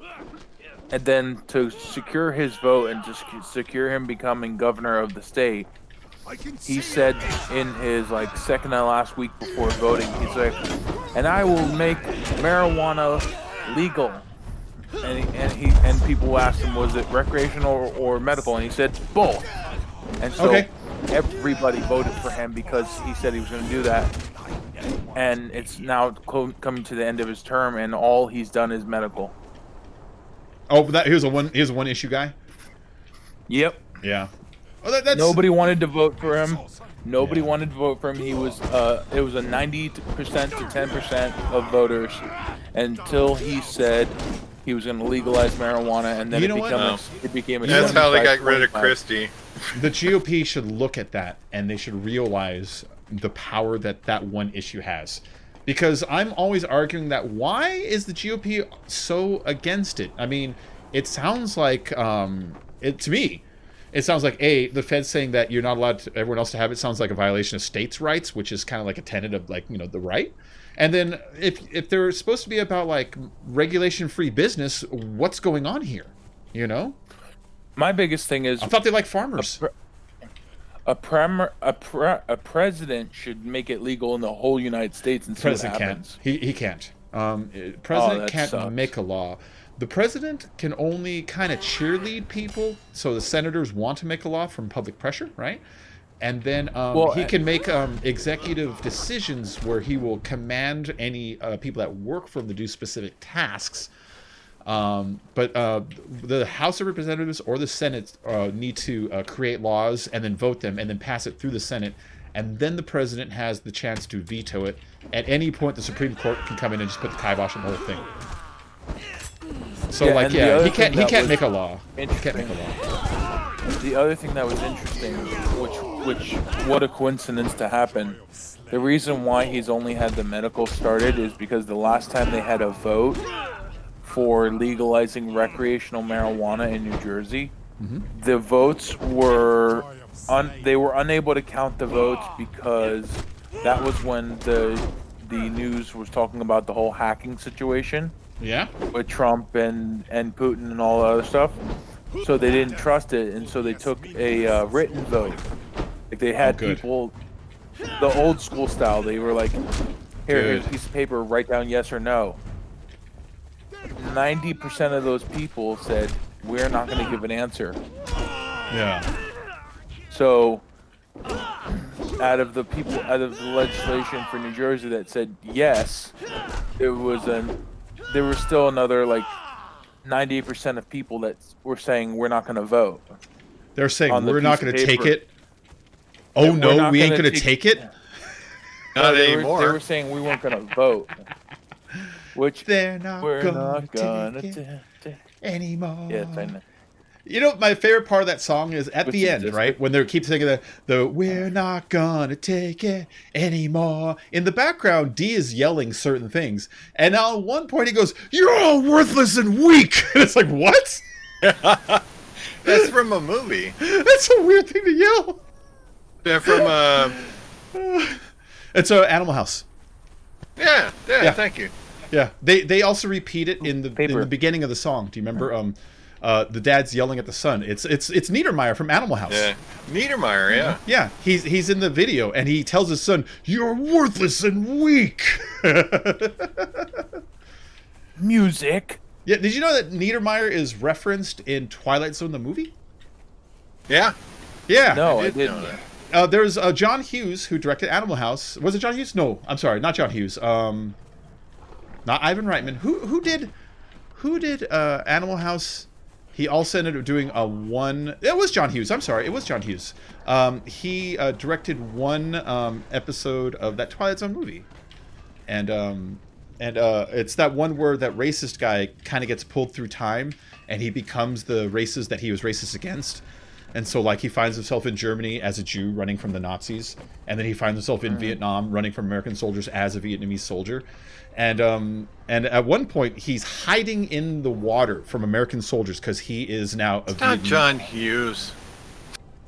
John Landis. Thank you. John Landis. I was thinking, wait. John Hughes was. I had to put them in my head. It's Max Landis' dad. Yeah, no John problem. Landis. Okay, John Landis. I'm sorry. I've been stuck on that for 15 seconds. Hey, they're both should legendary. I say something or not? They're both legendary John directors from the early '80s. I could have made a worse mistake. But Bacon, did you? Have you seen, hold on. I'm almost done. Oh, sorry. But Landis did the Twilight Zone episode where what's his name Vic died Morrow from Vic Morrow from Conan. Yeah, Vic Morrow. Yeah. But in that one, the soldiers are going, and one of them is like, "Did you hear that? No. What'd you hear?" And they all get afraid, and then they're scared. And then one of them says, "I told you we should have never fragged Lieutenant Niedermeyer." At the end of Animal House, when they're showing what happened to everybody in the epilogue, it says Lieutenant Niedermeyer went to Vietnam, was fragged by his own unit. Was killed, yeah. Yeah, it's like, oh! Killed by his own troops, I believe. Yeah, right? There you go, yeah. So, in the Twilight of the movie, they literally cut to the unit that killed Niedermeyer. Speaking of, like, rare coincidence of people not understanding things, like, the things you don't see, the Carnival... So, because cruise ships and all that are not going on right now, I haven't heard it in a while. But back, like, last year in the summertime, you heard it all the time. Carnival Cruise. The song that they use for their theme song is "Lust for Life." Oh yeah. Have you ever heard the lyrics or God, listened to the lyrics? It's by Iggy Pop. I love that song. Iggy Pop. Yeah. It's about him. It's kind of about him quitting drugs and stuff. You know. Oh, it's deep stuff though. But I was like, are you kidding me? It's a carnival thing for families. Let's go do it.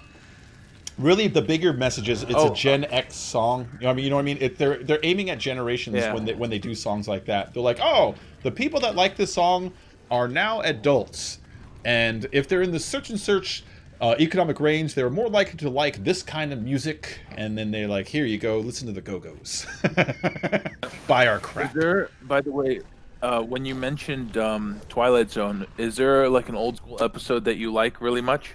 Yeah, my favorite is the pig-faced ones. Pig. I was just gonna say that. That's probably my favorite too. It's called "Eye of the Beholder." That one. Yeah, where she says, "Oh, I'm ugly," but then she takes off all the masks, and she's like, no change, human. no change at all. Dear God, she looks like that girl Marilyn from the Munsters. Get rid of her. Yeah, my favorite is the Charles Bronson Liz Montgomery one. I talk about it all the time. It's the end of the world. There was a huge war, and everything is destroyed. And there's this soldier. He's still wearing his uniform. He's like walking through town, just kind of like on patrol. And it's like Fallout. Like he's like the last soldier, you know. And he sees a woman, and she's in a uniform that is not his, and she's looking aggressive also. And so they kind of just the whole episode. They don't speak each other's language. They just circle each other.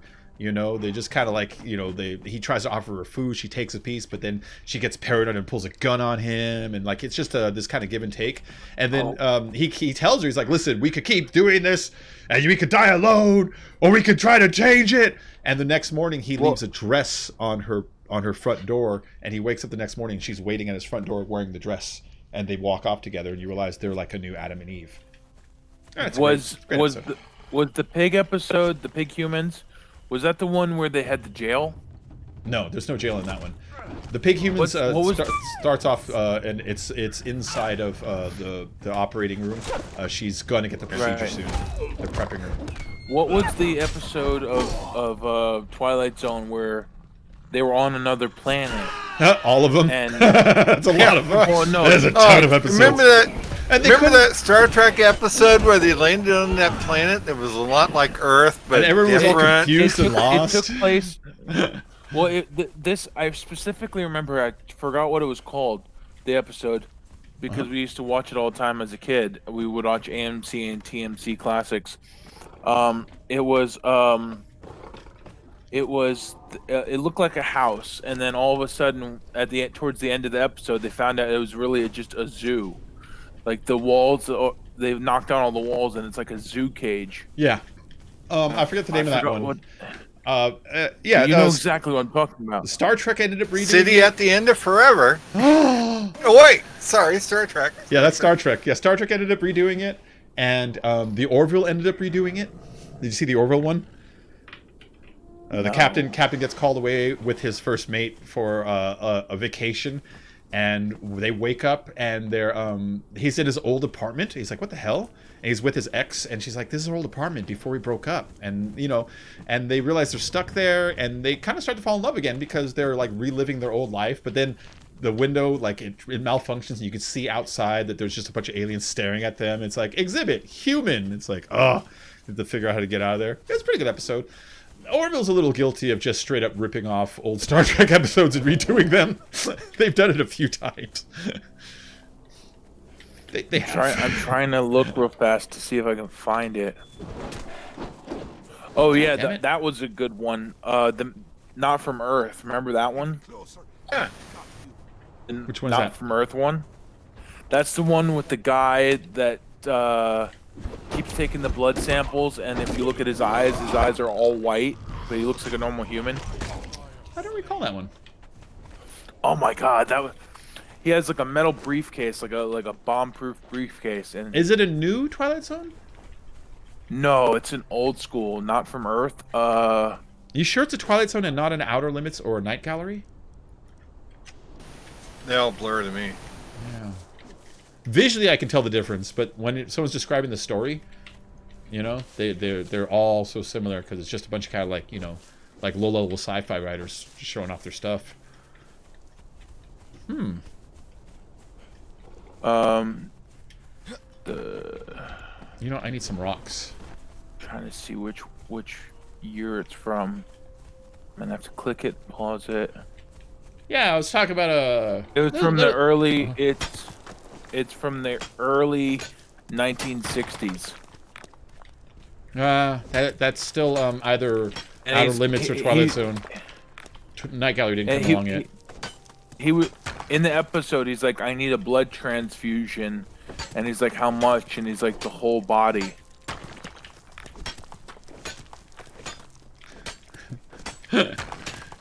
That's not Alien Private Eye? You ever see Alien Private Eye with Lemro? Yes, I've seen that. Oh, in Alien Private Eye, there's this drug in it. It's better than sex. Take it once, you're addicted. Take it twice, you're addicted for life. Take it 3 times, you die. Take it 4 times or more, you die. It's like, what? Lemro, if you take it more than 4 times, you want to quit, you have to get a full body blood transfusion. It never comes up once in the movie after that as important to the plot. It's just some weird detail he brings up. It's a shitty movie. Everyone should see Alien Private Eye once. With Lemro, the coolest private eye ever.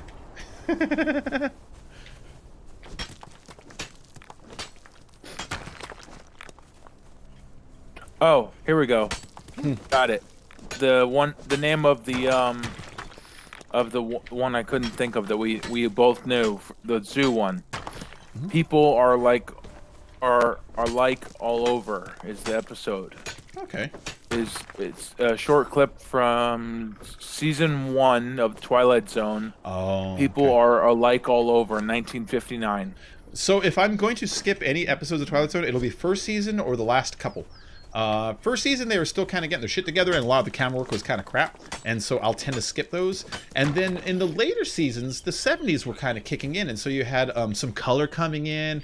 You had this weird, like, high contrast kind of camera that when lights would enter the screen, it would just turn black, and it's like something about the cameras in the 70s were like real shitty for a minute there, just real bad. And those ones I'll skip just because visually they're so unappealing that I'm like, I'm out. But like, yeah, Twilight Zone, like from season 2, like for a few seasons there, was just so sweet. Any of the Burgess Meredith episodes are all good. The Robert Redford episode is great. A lot of good episodes. Shatner. Oh, Shatner's Terror at 20,000 Feet. That was good. Yeah. There's a man on the wing. A little furry man out there. He looks like a gummy bear. There's a man on the wing. What? Looked like Sasquatch. He looked like he kind of looked like somebody doing a Care Bear costume for a kid's birthday. Yeah. You like a bad costume, you know? And the way he walked, Oh, Eye of the Beholder is the pig face one, yes, right? Yes. Yeah, That's the name of it. Yeah. Yep.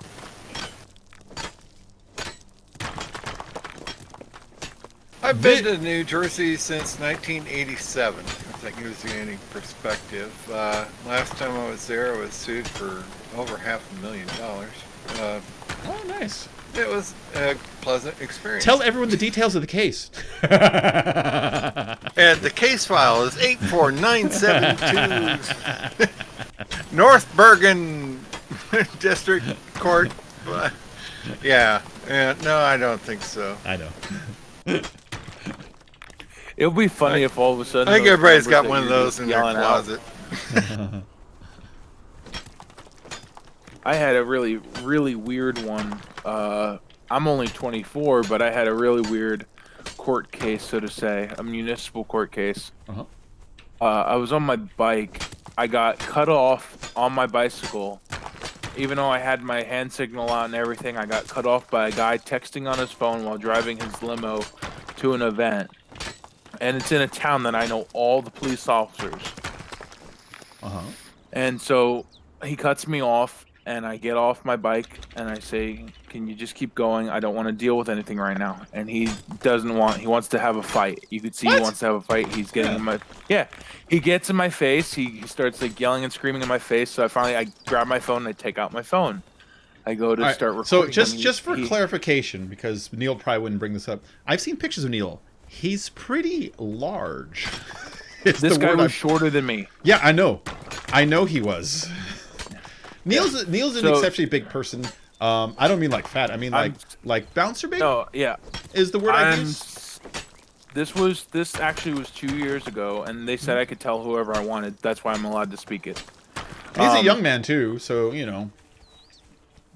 I'm 24. I'm 6'7", and at the time I was 310 pounds. There you go. So I was a big guy. Yeah, exactly. Skazy, in your life, are you ever going to pick a fight with a 6'7", 300-pound, 24-year-old person? No. You know what I mean? Yeah. Too many question marks, man. They don't let the little guys fight the big guys in boxing for a reason. But that's the thing. I'm a gentle giant. Yeah, I know. I'm a big guy, but I'm a gentle giant. You're not going to go fight nobody. I don't want to fight. But he doesn't know that, is what I mean. Yeah, exactly. So he was on his phone, and here's the I'll tell you the icing on the cake at the end of the story.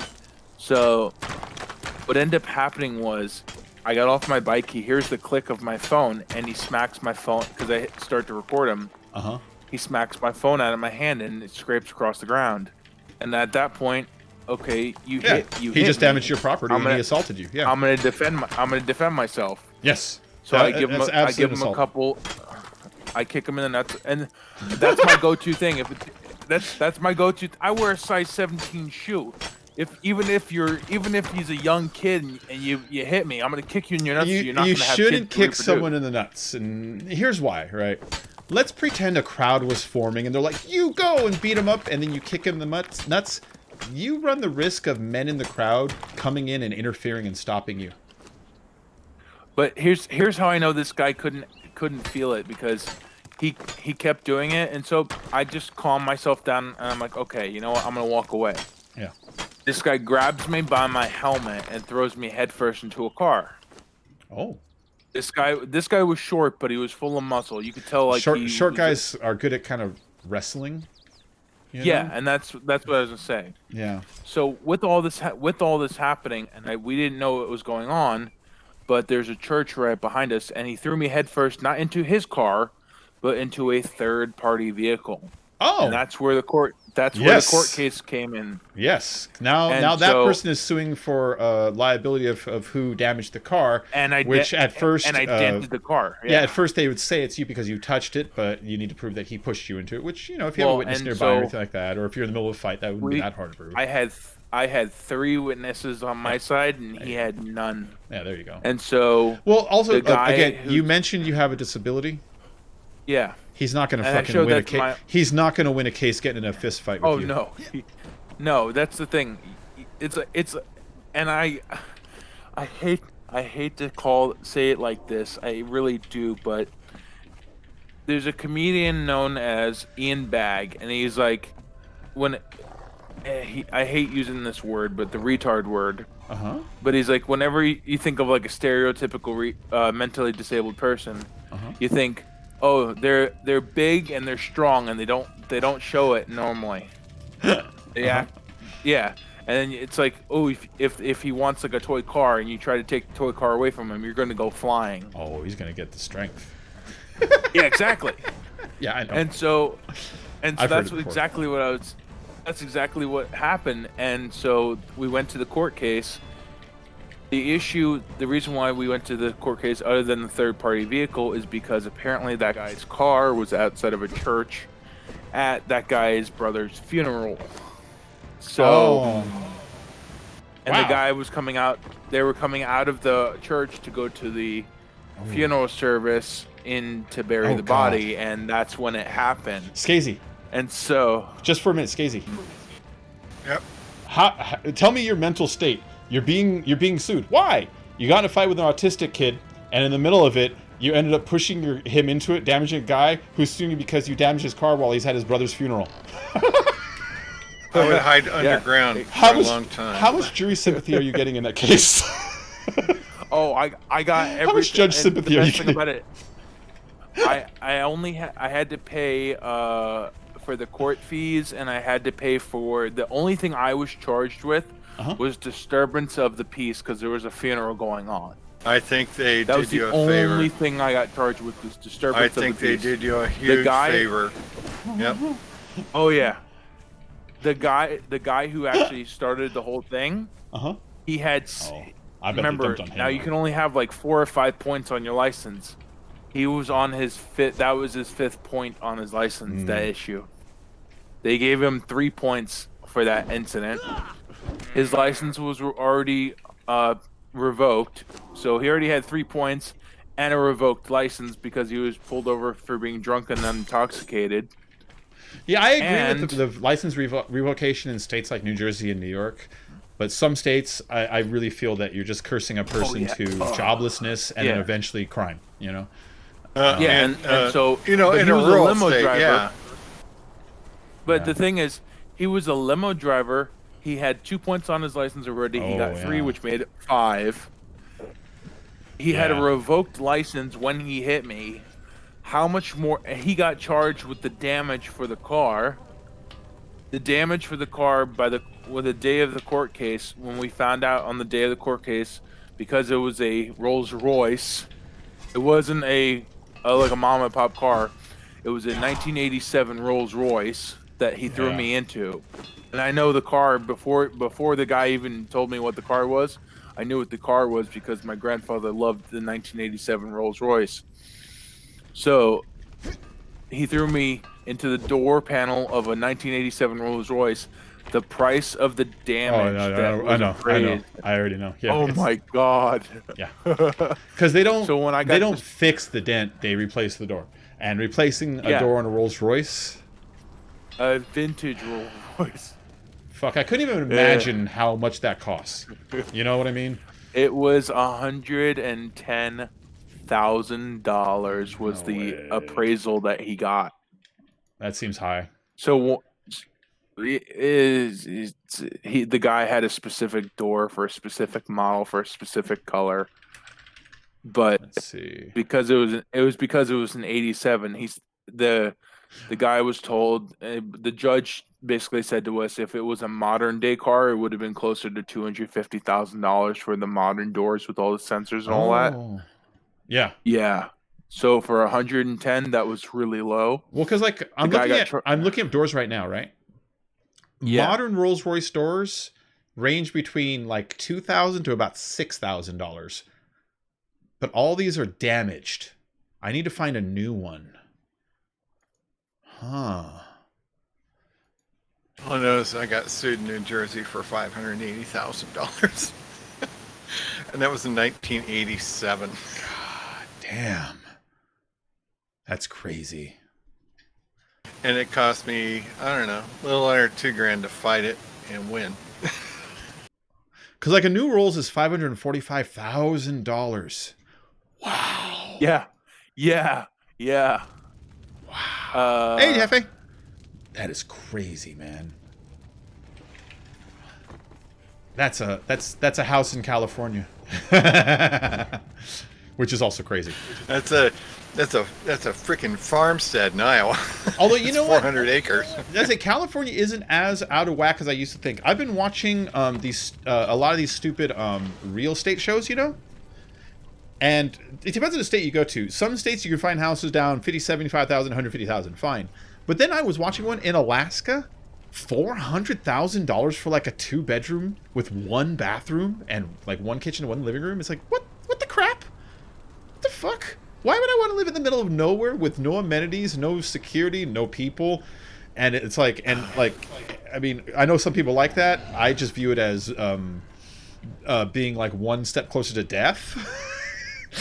Yeah, but people in Alaska get paid $20,000 a year just to live there. But like, dude, almost $500,000 for like an unfinished house with like, you know, wiring exposed, no closets, 1 single bathroom. You know, like each house I saw was like really. There's no income. There's no income tax in Alaska. All these like one of them I saw, you had to go downstairs through the master bedroom, which was tiny, to get to the only bathroom. You know what I mean? Like, do you want every guest in your house going through your bedroom just to use the bathroom? Like, and then they're charging like $500,000 for these things. You know, $500,000 here, like in California. I mean, you're only gonna get maybe a small property, but you can get a 2-story house with 3 bedrooms and two like living rooms, you know, and 2 bathrooms. So when I saw that, I used to think California was crazy, but I saw it's like Alaska's crazy. If they think that like a musty, unfinished box with no wiring is worth $500,000, and I still got to build my own like shitter and driveway, and like, and I'm probably gonna get eaten by a bear or snowed in. Like, what? Yeah. What the hell? I don't understand it. Yeah, they do pay you to live there, but that's so that you don't off yourself because the damn place is so dang depressing. Here's a good example. So it has the highest suicide rate in the nation. I mean, it just does. So a bumper, not this is not a door, but a bumper for 2015 to 2019 Rolls-Royce Ghost, not a Phantom, but a Ghost. The front bumper alone is $2399.99 plus $300 in shipping. See, that's what I mean. That's why I felt the door should be more around like a 45 area, not 110 in my head. You know. Well, this was also an 87, but not a 2020. 87 was he had a army green 1980s. I remember the car specifically because I know it was a disgusting color, but it was disgusting color for the year of the car, and I couldn't believe it. But it was actually worth a freaking penny. It was a European made. It was a European, not a U.S. made Bentley. European. Sorry, not Rolls Royce. Bentley. It was a sorry, not Bentley, Rolls Royce. It was a 1987 army green, satin, not satin. What is it? Satin finish? No, gloss finish, army green, 1987 Rolls Royce Phantom, with that's like getting a white. That's like getting a blue Ferrari. You know, like what the fuck is wrong with that guy? Well, no. I like. I would check that guy's basement. Ferrari. I would check that guy's basement for bodies because. Yeah. Have you ever seen a sapphire Ferrari though? No. Sapphire blue. You know what Ferrari? colors I've seen Ferrari? Oh my god. Ferrari red. Red. That's the color. Red. It's called Ferrari red even. Red. Yeah, that's the color. Ferraris are red. The only other color I will accept, and there's a special circumstance, if you are some weird, like let's pretend super rich lady, you can have a white one because of freaking Miami Vice. That's it. Yellow or white, yeah. Yeah. I'll buy yellow. You like the race? Last vehicle I bought. Ferrari is beautiful. Yeah. Last vehicle I bought cost me $600. I bought a beater. Yeah. I bought a freaking Chevy Silverado pickup. Oh, nice. To haul wood. Yeah. And you know what? 12 months late, $600 vehicle. $600 vehicle. $12 a month for license, registration, and insurance. And I won't tell you what my other vehicle is because it's actually quite nice. Yeah. That one's to carry around garbage and stuff. I get it. I bought a beater, and this sucker, I've had it for over 13 months now, and it's running fine. And all I do is change the oil and I'm going to drive it into the grave. Nice. Yeah, I had a '76 Toyota Cresta that I bought for $200, and it lasted about a year. $200. I don't drive. $200. I mean, that's less than a car payment on a new car. That's less And it than like lasted a year? cable. You know what I mean? That's less than everything. Yeah. I don't drive, but when I got taught how to drive by my dad, he had a 1996 Ford Festiva, not a Fiesta, a Festiva. Not a Fiesta, a Festivo. Okay. No, it's called the Festiva. Yeah, I remember it. Yeah, the Ford Festiva is beautiful. It was this tiny little.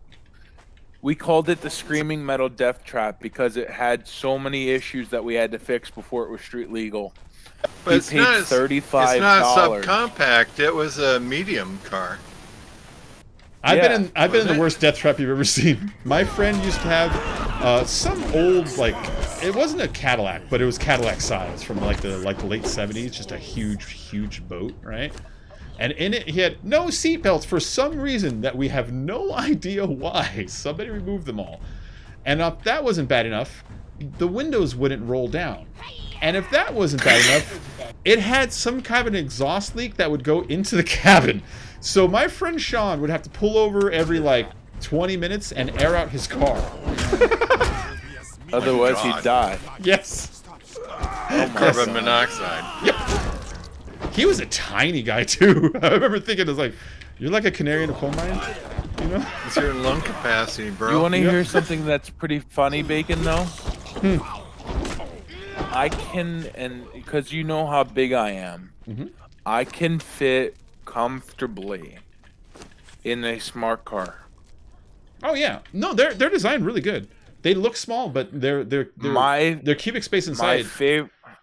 They did a good job. My favorite car that I ever got in recently, like within the last 3 years, I would say, before COVID broke out, I went to a car show, and it was a vintage car show, but they had one of them there.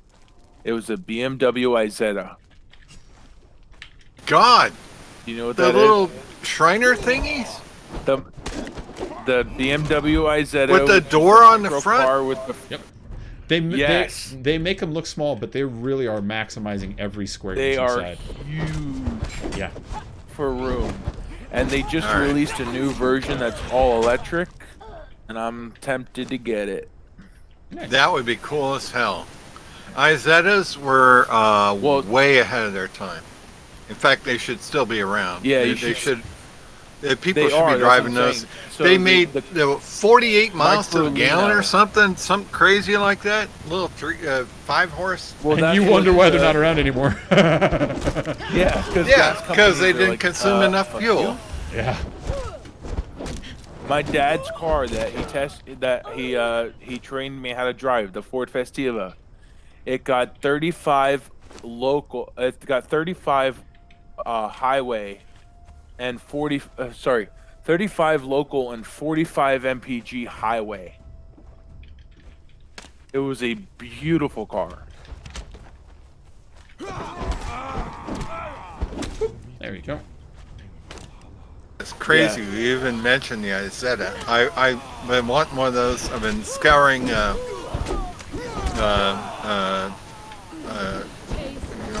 yards, frickin' salvage yards for one. I really want to make one. I really want to rebuild one. And now you're telling me they're selling them for real? They redesigned it. They redesigned the original Isetta to an electric version. The new electric version is made by a company called Microlino.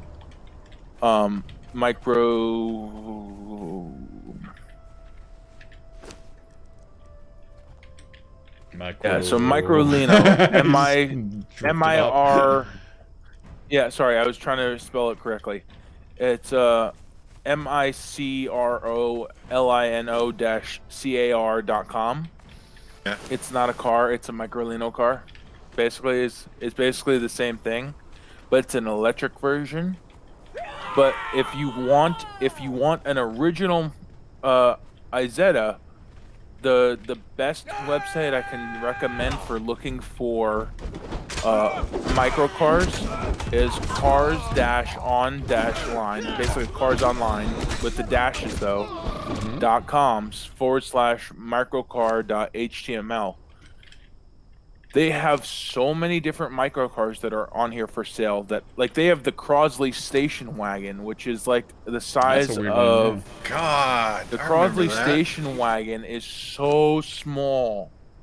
It makes it makes the Peel look small. The Peel P50. I don't know that one. The world's smallest car. Oh, that little old Honda? The Peel P50. It's like a 3-wheeled car. It was featured on Top Gear. Oh, I don't know that one. All the ones I see that claim the world's smallest car is this little tiny. I think it was a Honda in the old days. This tiny little car, but they might be going by a must-have 4-wheel criteria. You know what I mean? I could see that being like a rule. The P50 is a 3-wheeled microcar originally made from 1962 to 1965. It was listed in the 2010 Guinness World Records as the smallest production car ever made. It was the curb weight was 123 pounds. The height was 39.4 inches tall. Nice. Tiny little car. So like a tripod. Although once you start getting into the exactly. 3 wheels, it's like, why not count the tuk-tuks then? Exactly. So the Crosley 2-door sedan was it's about the size of a Mini Cooper, I'd call it. Because it was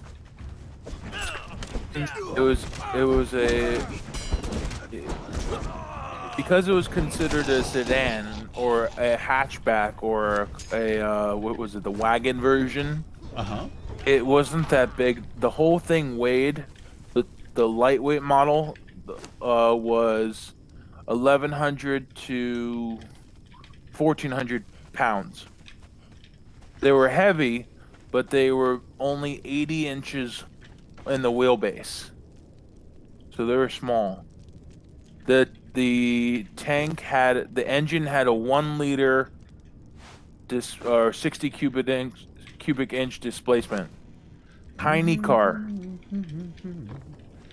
But to answer your question about the Isetta, there is one online fully restored right now. I'm looking at it, based in Florida, but they want $34,000. Oh yeah.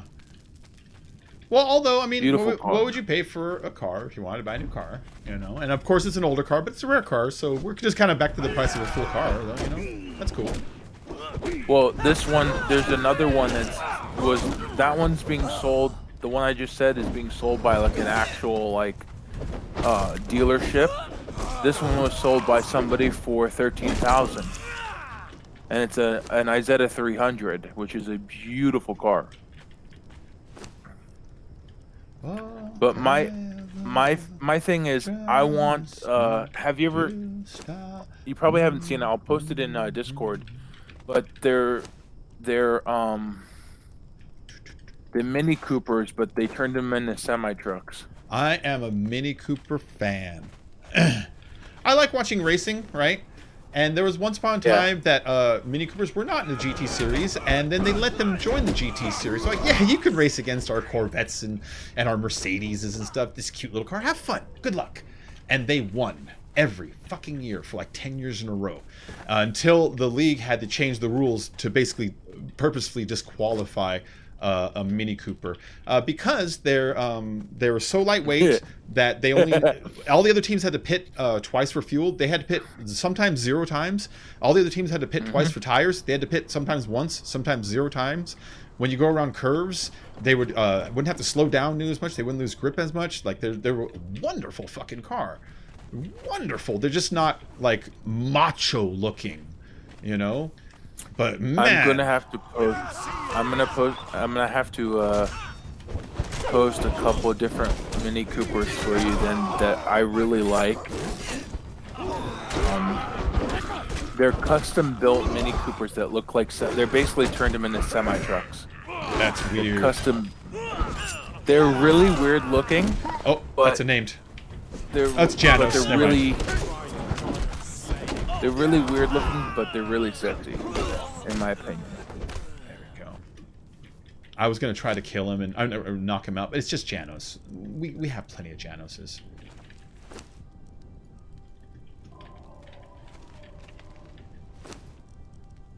Really, what I'm after at this point are like smelters, named armorers, named blacksmiths because they have unique recipes sometimes. But I don't need another Janos. I posted my picture of my my baby on the picture share on your Discord channel. Oh, cool. That's Oh, my, I see it. That's my Nice. MX-5. Yeah, I drive a freaking wife beater pickup around town, and that's my baby. 85 MX-5. 1 second. Like, kill these guys. Am I safe? I'm safe. All right, let's check it out. It's my MX-5 in the garage. Oh, I see. The Miata. Yeah, Oh, yeah, nice. yeah, Murata. You're one of those people. Oh, yeah. Rag top. Before I even Tops- finished it, tops he's like, almost yes, I always am. down. I'm a Miata cultist. Um, Miata drivers are you wonder how a man my age gets girls? That's true, yeah. Roll down the windows and take the top off. So do the ladies. Nice. Yeah. That's my baby. Yeah, Miata I love that thing. Miata drivers, they're a unique breed. They really are. We blink our Yes, I've seen it. headlights at each I've other seen on you the guys. highway. My neighbor used to have 2 Miatas. She had a green one and a yellow one. They were like different years. You know, they're a couple years apart. My old neighbor Kelly. Yeah, she was a nice lady. And she was all about like beach life. You know, she had like a boat and like jet skis and shit. So her Miatas were like her little fun weekend getaway car. A toy. I mean, I live in Iowa, so I can only drive it, 6-8 months a year. But that's why I have the wife beater pickup. Yeah. Pour all my money on that, baby.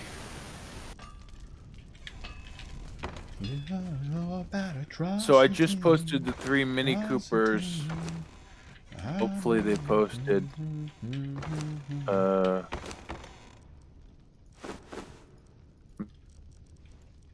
You up inside, I know, you know. Okay, now this is post. Okay.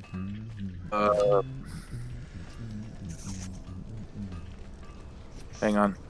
I'm gonna repost everything. Yeah, might want to turn that into a GIF instead of a GIF a fifth. Yeah, I can see that. Gotcha. I miss my drums. I might buy drums again. What are you drinking today, Bacon? Sobe and Starbucks. I went to Stater Brothers nearby. They had both, so I was like, "Fucking hey, I'm stocking up." So I bought like 5 Sobeys and I bought like 10 Starbucks. I'll drink maybe 2 Starbucks in a day, so I got like 5 days worth.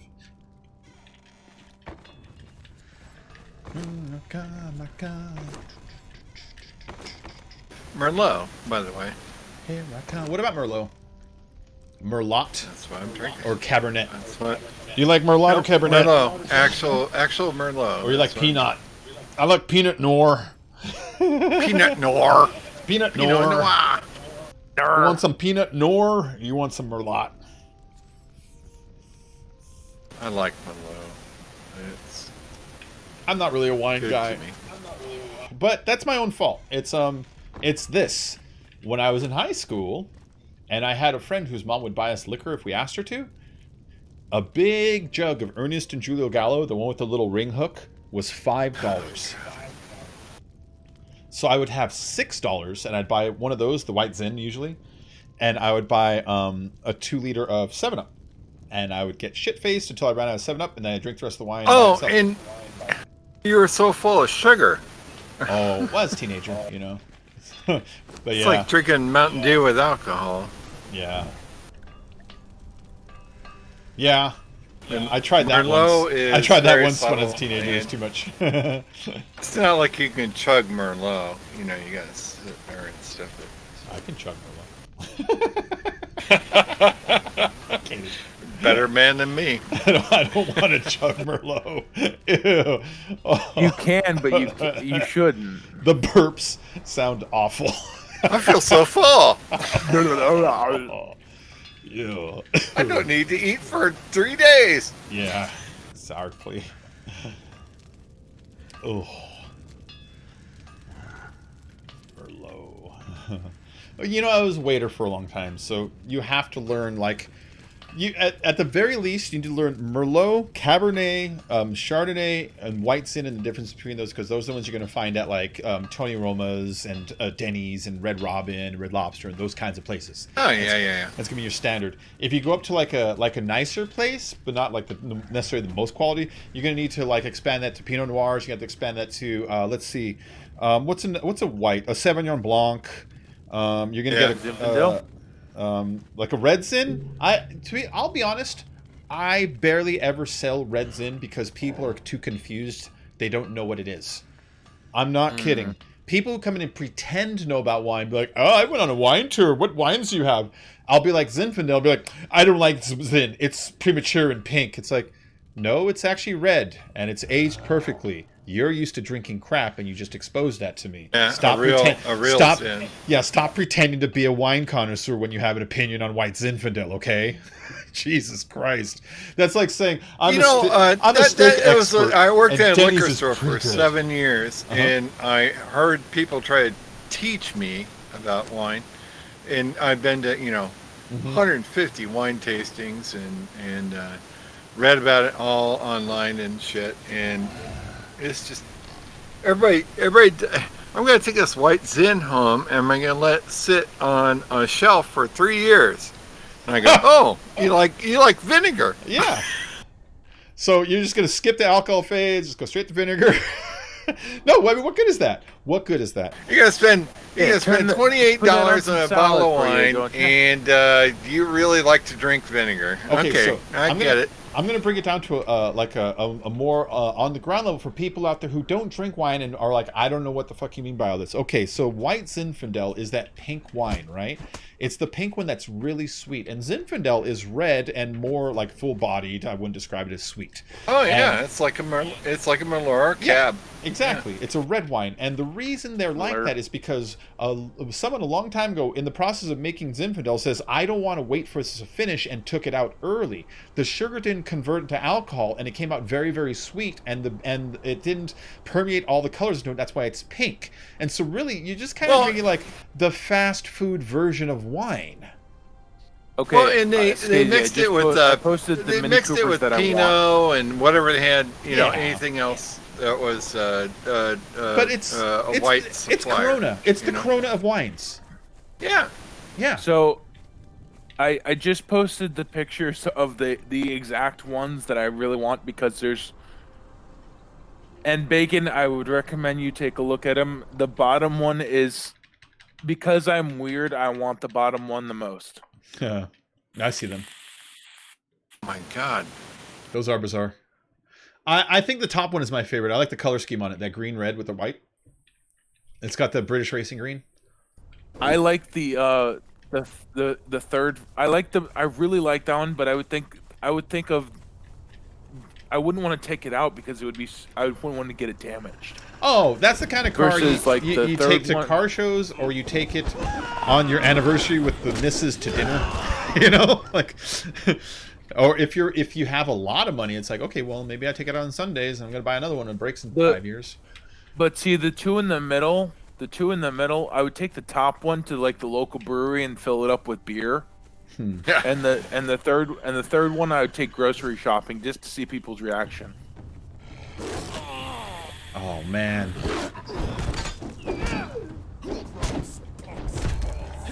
I was kind of just thinking to myself, when you said that, I was just thinking, why is there no beer, man? And my brain's like, you know why there's no beer, man. I'm like, yeah, but wouldn't it be fun? Wouldn't it be fun if there was a beer man like the Ice Cream Man, and he came along and his van played like freaking 70s rock, but in like music box form? You'd be like, Is that Foreigner? Yeah, is that Foreigner? Oh my God, that's $1 million. Wait, are you? I have to ask this. I have to ask this because we're gonna forget about it. Uh-huh. But is this a high thought or a drunk thought? Because don't forget it, because that's $1 million idea. It's not a bad idea. It really isn't. Earlier we were talking about marketing to generations, it's not a bad idea to start altering the music inside the ice cream trucks to reflect music from the 70s and 80s because they're the parents now. Is that George Harrison? No, but that's the George idea Harrison. of a beer, I'm gonna buy ice cream. a beer truck. Oh, yeah, it's not ice cream; it's beer. It's the ice cream for adults. Oh my God! Can you imagine the insurance premiums though on that? What do? I drive around getting people drunk. So your business, which is already dangerous enough. 12 months ago, I would never thought about carry out drinks or that's true, but they happen like this that year in my state, and now everything's different. Yeah, you know, everything is different. Did they undo the carry? Do you think they're going to undo the carry out drinks when the COVID's over? I don't think it'll go away. I mean, I know the alcohol industry would love them to keep it that way, the way it is now. You know what I mean? You know that they you can order online, you know, for freaking drinks and a dozen beers and whatever the this hell is gonna those are come called. this is gonna come to a bad head one day. And you can just drive up to their doorstep, hand them your card, and they hand you basically enough alcohol for you and your family to drink for a week. This is going to go bad one day. One day, a business is going to deliver. A kid's going to grab a fake ID. He's going to hand it off. The kid's going to go out, drink, drive. His parents going to be smart enough to try to sue the business. And the law is going to be like, listen, we used to have a law that actually made this the business responsibility, but we did alleviate them that with these deliveries. Where are we now? Yeah. You know? Yeah, it's going to have to be redefined at some point, is what I mean. Did you hear the? I'm just saying, you know, bars are delivering. I mean, curbside service. You can order 14 Long Island iced teas, and they bring them out to you in a carton now. And they hand them in your window. You give them your card. They swipe it for a thing. You pay them. Yeah. Or you do it online, and off you go. That's so weird. Bacon, did you hear the pun you said? What? That it's going to come to a head? Oh, yeah, huh? The beer. You said it, and I was like, you said it, and I was just like, I'm waiting for him to hear what he said. Well, I meant like it's going to come to, it's going to be forced to an inevitable conclusion. But I know exactly what you meant, but the pun was there. Yeah. It was very punny. I don't know about where you guys live and what's going on there, but I mean, all our bars are closed, all our restaurants are closed. I live in Hackensack, New Jersey, and all the bars and restaurants are open, but there's limited indoor seating. Outdoor seating is like the thing to go to right now. The local breweries near me have all outdoor seating, which is freaking amazing.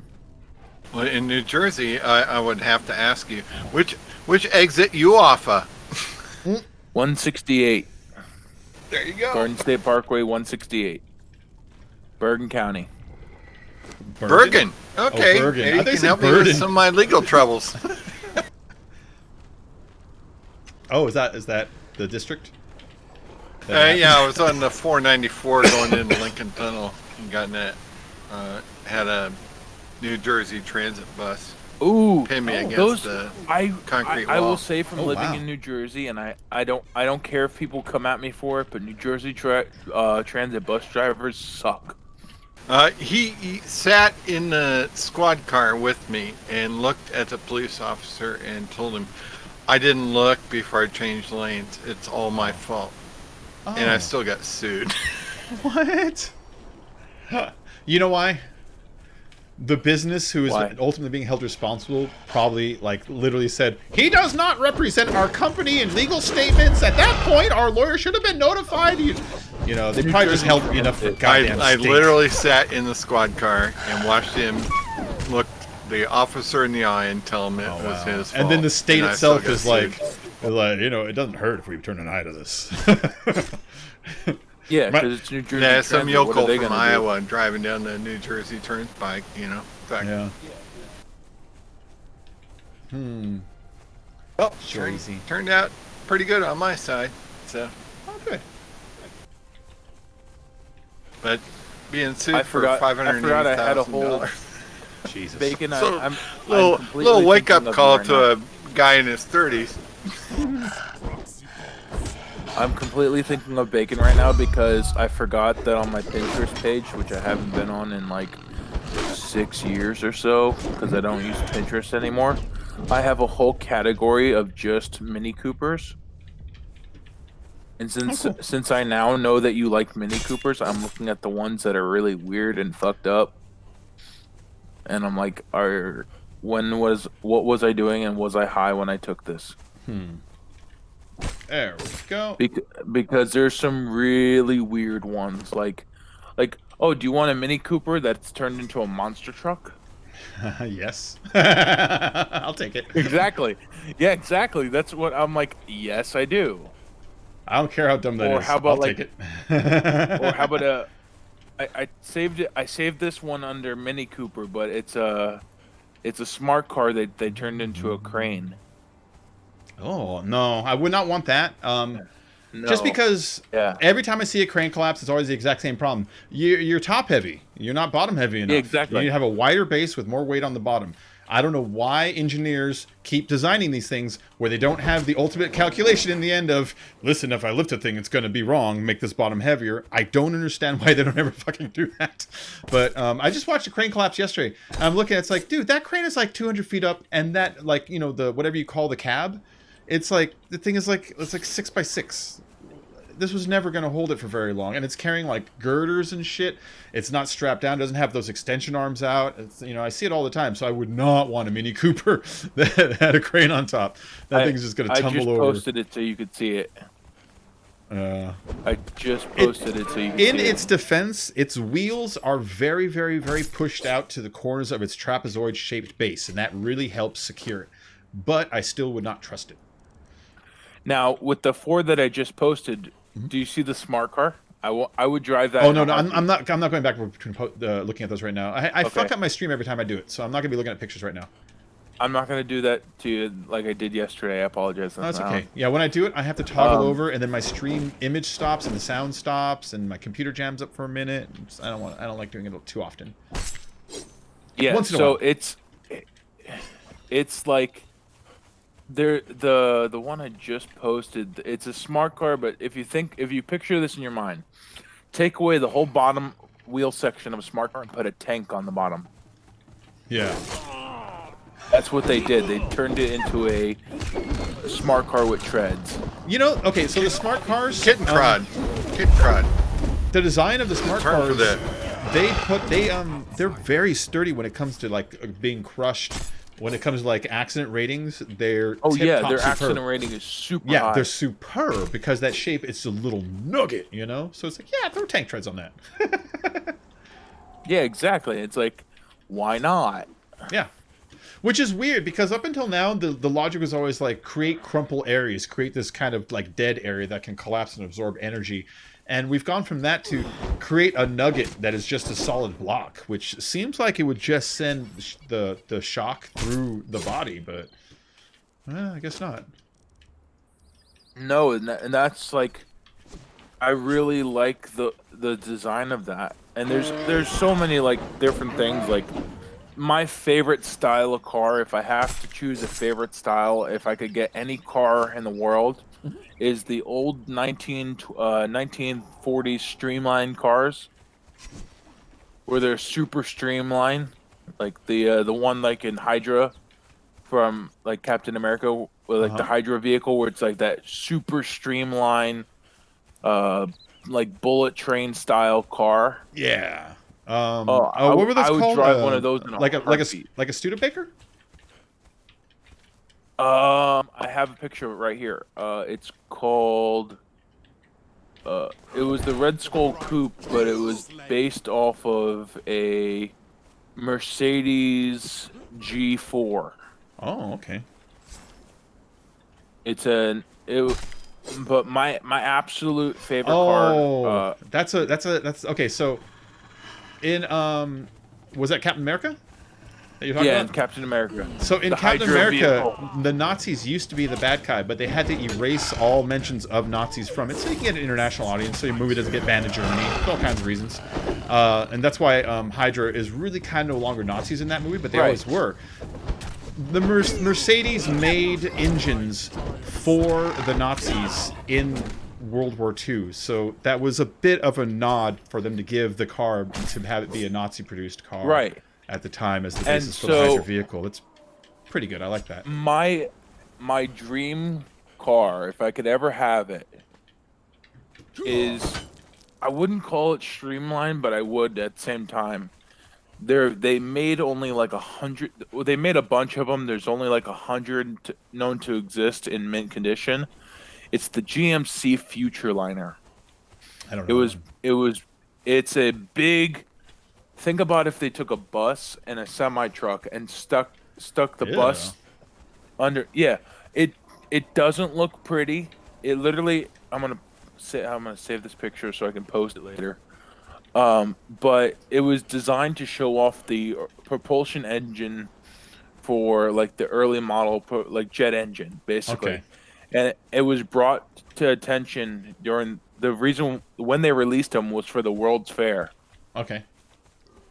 So, like, if you think about like Tomorrowland or something like that, the Great Big Beautiful No. You think about Futurama. They got their name from the World's Fair. That's where the name Futurama comes from. They stole it from an old World's Fair sign. There we go. Yeah, so that's specifically the car. That's my dream car.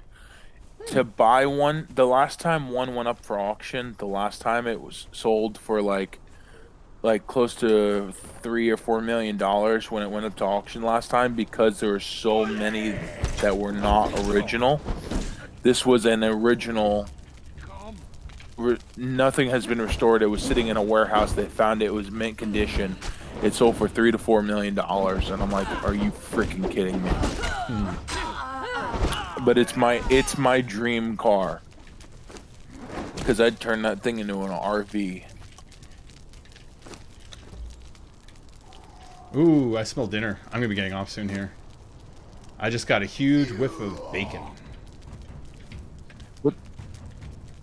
What time is it by you? You went to the 82 World's Fair twice in 82. Really? Twice. Where was it at? Knoxville, Tennessee. Did they always have it there?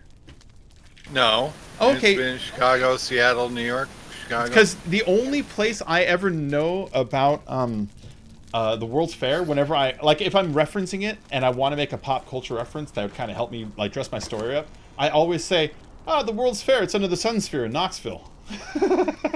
Like that is my go-to place. The first time I was there, everything was fine. The second time, King Fahd of Saudi Arabia had passed away, and so the Saudi Arabian exhibits were all. You had to wear a hat or I'm something. sorry. I can't I'm not remember laughing what at the you guys. I'm gonna mute my mic. All right. I'm yeah, sorry. I went to World's Fair twice, in the same one. Yeah. In Knoxville. It's a shame they don't have anything like that at all anymore. You know, I mean, the world's different. There's no point for it. Internet took over all that exposure stuff, but. Well, yeah, and we all give each other diseases and stuff. Yeah. But like in the old days, it's like, look at my product, behold! And now it's just like, I made a website. You want to check it out? Here's my link. Oh, that's not. But I just remember every country had a restaurant, and so we, you spend 3-4 days there, and you would eat food from everywhere around the globe. It was fantastic. That's fun. It wasn't just like, let's have Chinese tonight. No. Man, I want to go to the fair. It was like, I want to go to Japan at noon, and I want to go to. It's supposed to be open right now. Botswana at night. Oh yeah, my fair is supposed to be open right now, but Corona, it's supposed to be open literally the first, second, and third week in September. God damn it! I want to go to the fair. everything shut off here. Beer gardens, all the food. Actually, not all the food. They're having a virtual fair where you can drive up and grab food from some of the popular vendors, but it's about half or a third or something like that. I'm so sick of watching people go out with masks. Like, you know, it's... Imagine we're all eating dinner, right? And there's a couple assholes who just go and eat the fucking dessert while we're all still on our vegetable course. You know what I mean? That's kind of how I feel every time I see it. It's like, oh, you enjoying that dessert? I'm munching down our vegetables still. Do you mind? Fucker. I don't eat in at restaurants. I have picked 2 or 3 local owners that I'm trying to be a real patron of. Yeah. I don't want change. Yeah. If it's $8.90, I don't want the last dime. I don't want you to hand me a dime. Are they even handing out change in your state? In my state, they're not handing out change. Yeah, well, a lot of places here aren't either. Yeah, at the store, they lie to you about it, though. They say, because of a shortage in the national treasury, we will not be handing out change. It's like, no, that's not why. Just say why. Just say why. Because coins are dirty. Because you're going broke because you're still open. Yeah, that too. Yeah, we like to keep the difference, and coins are dirty. Like, it's like, okay, fine, I'll accept that. But don't lie to me about it. Come on, guys. I worked in retail. Money's filthy. Money is filthy. All right, that was them saying, dinner's ready. I'm going to go get some dinner in a minute. After I murder my dog. Midnight, stop it. Hey, come here. Stop it. Are you going to bring Puppy on the stream? No, I'm going to murder him. I'm going to murder him live on stream. Come here, Midnight. Actually, where are you, boy? You would fall in love with what I just posted. Good boy. Oh, my guy. This is Midnight. He's a Pomeranian Chihuahua mix, and he's about 10 years old, so he's grumpy. Oh, Midnight. Yeah. I'm going to see it in a couple seconds because my stream is on delayed because you're in California and I'm in New Jersey. Man. He's a grumpy little man, huh? Yeah. He's a good boy. By the way, when was the last time you edited your wish list? Oh, it's been a while, a long time. It's been a long time. Oh, been a long time, been a long time. Oh my god, he's super furry. He's a furball. Oh, he is super furry, yeah. He gets so hot during the summer. He's a fluffy furball. Mm-hmm. He's a good dog. But the older he gets excitable easily. He gets grumpy. How old is he? He's 10. How old is he? He's 10. Oh, he's 10? Yeah. I might be shipping you some. A friend of mine has a company that makes dog treats, but because I met him through the food industry. Oh, cool. So he sells these dog treats at the local pet store where I used to live. Yeah. And so what he thought was, because he has dogs and he's in the food industry, how can he make something that tastes good for a dog, but at the same time was basically human food? Because, dogs have certain diets and stuff, so he made everything like basically stuff that we could eat the treats if we wanted to, but they'd be hard as hell. There are a lot of grains and stuff that for the dog, it's good for their metabolism. Yeah. And good for their diet. The other thing that's good about them is, so there's a fish flavor, a chicken flavor, a liver flavor, and a beef flavor. The liver flavor is the only one that actually has real, liver in it. Like, he mixes it into the dog treat mix. The beef flavor has drippings from beef in it, like the beef fat in mixed into it, so it tastes like it. Yeah. Same with the fish. The fish has like the pieces of fish that he cooks in his kitchen at his restaurant, and he turned them into dog treats. Scasey. I gave them out to. You ever look at the expiration on the honey? Oh, it's forever.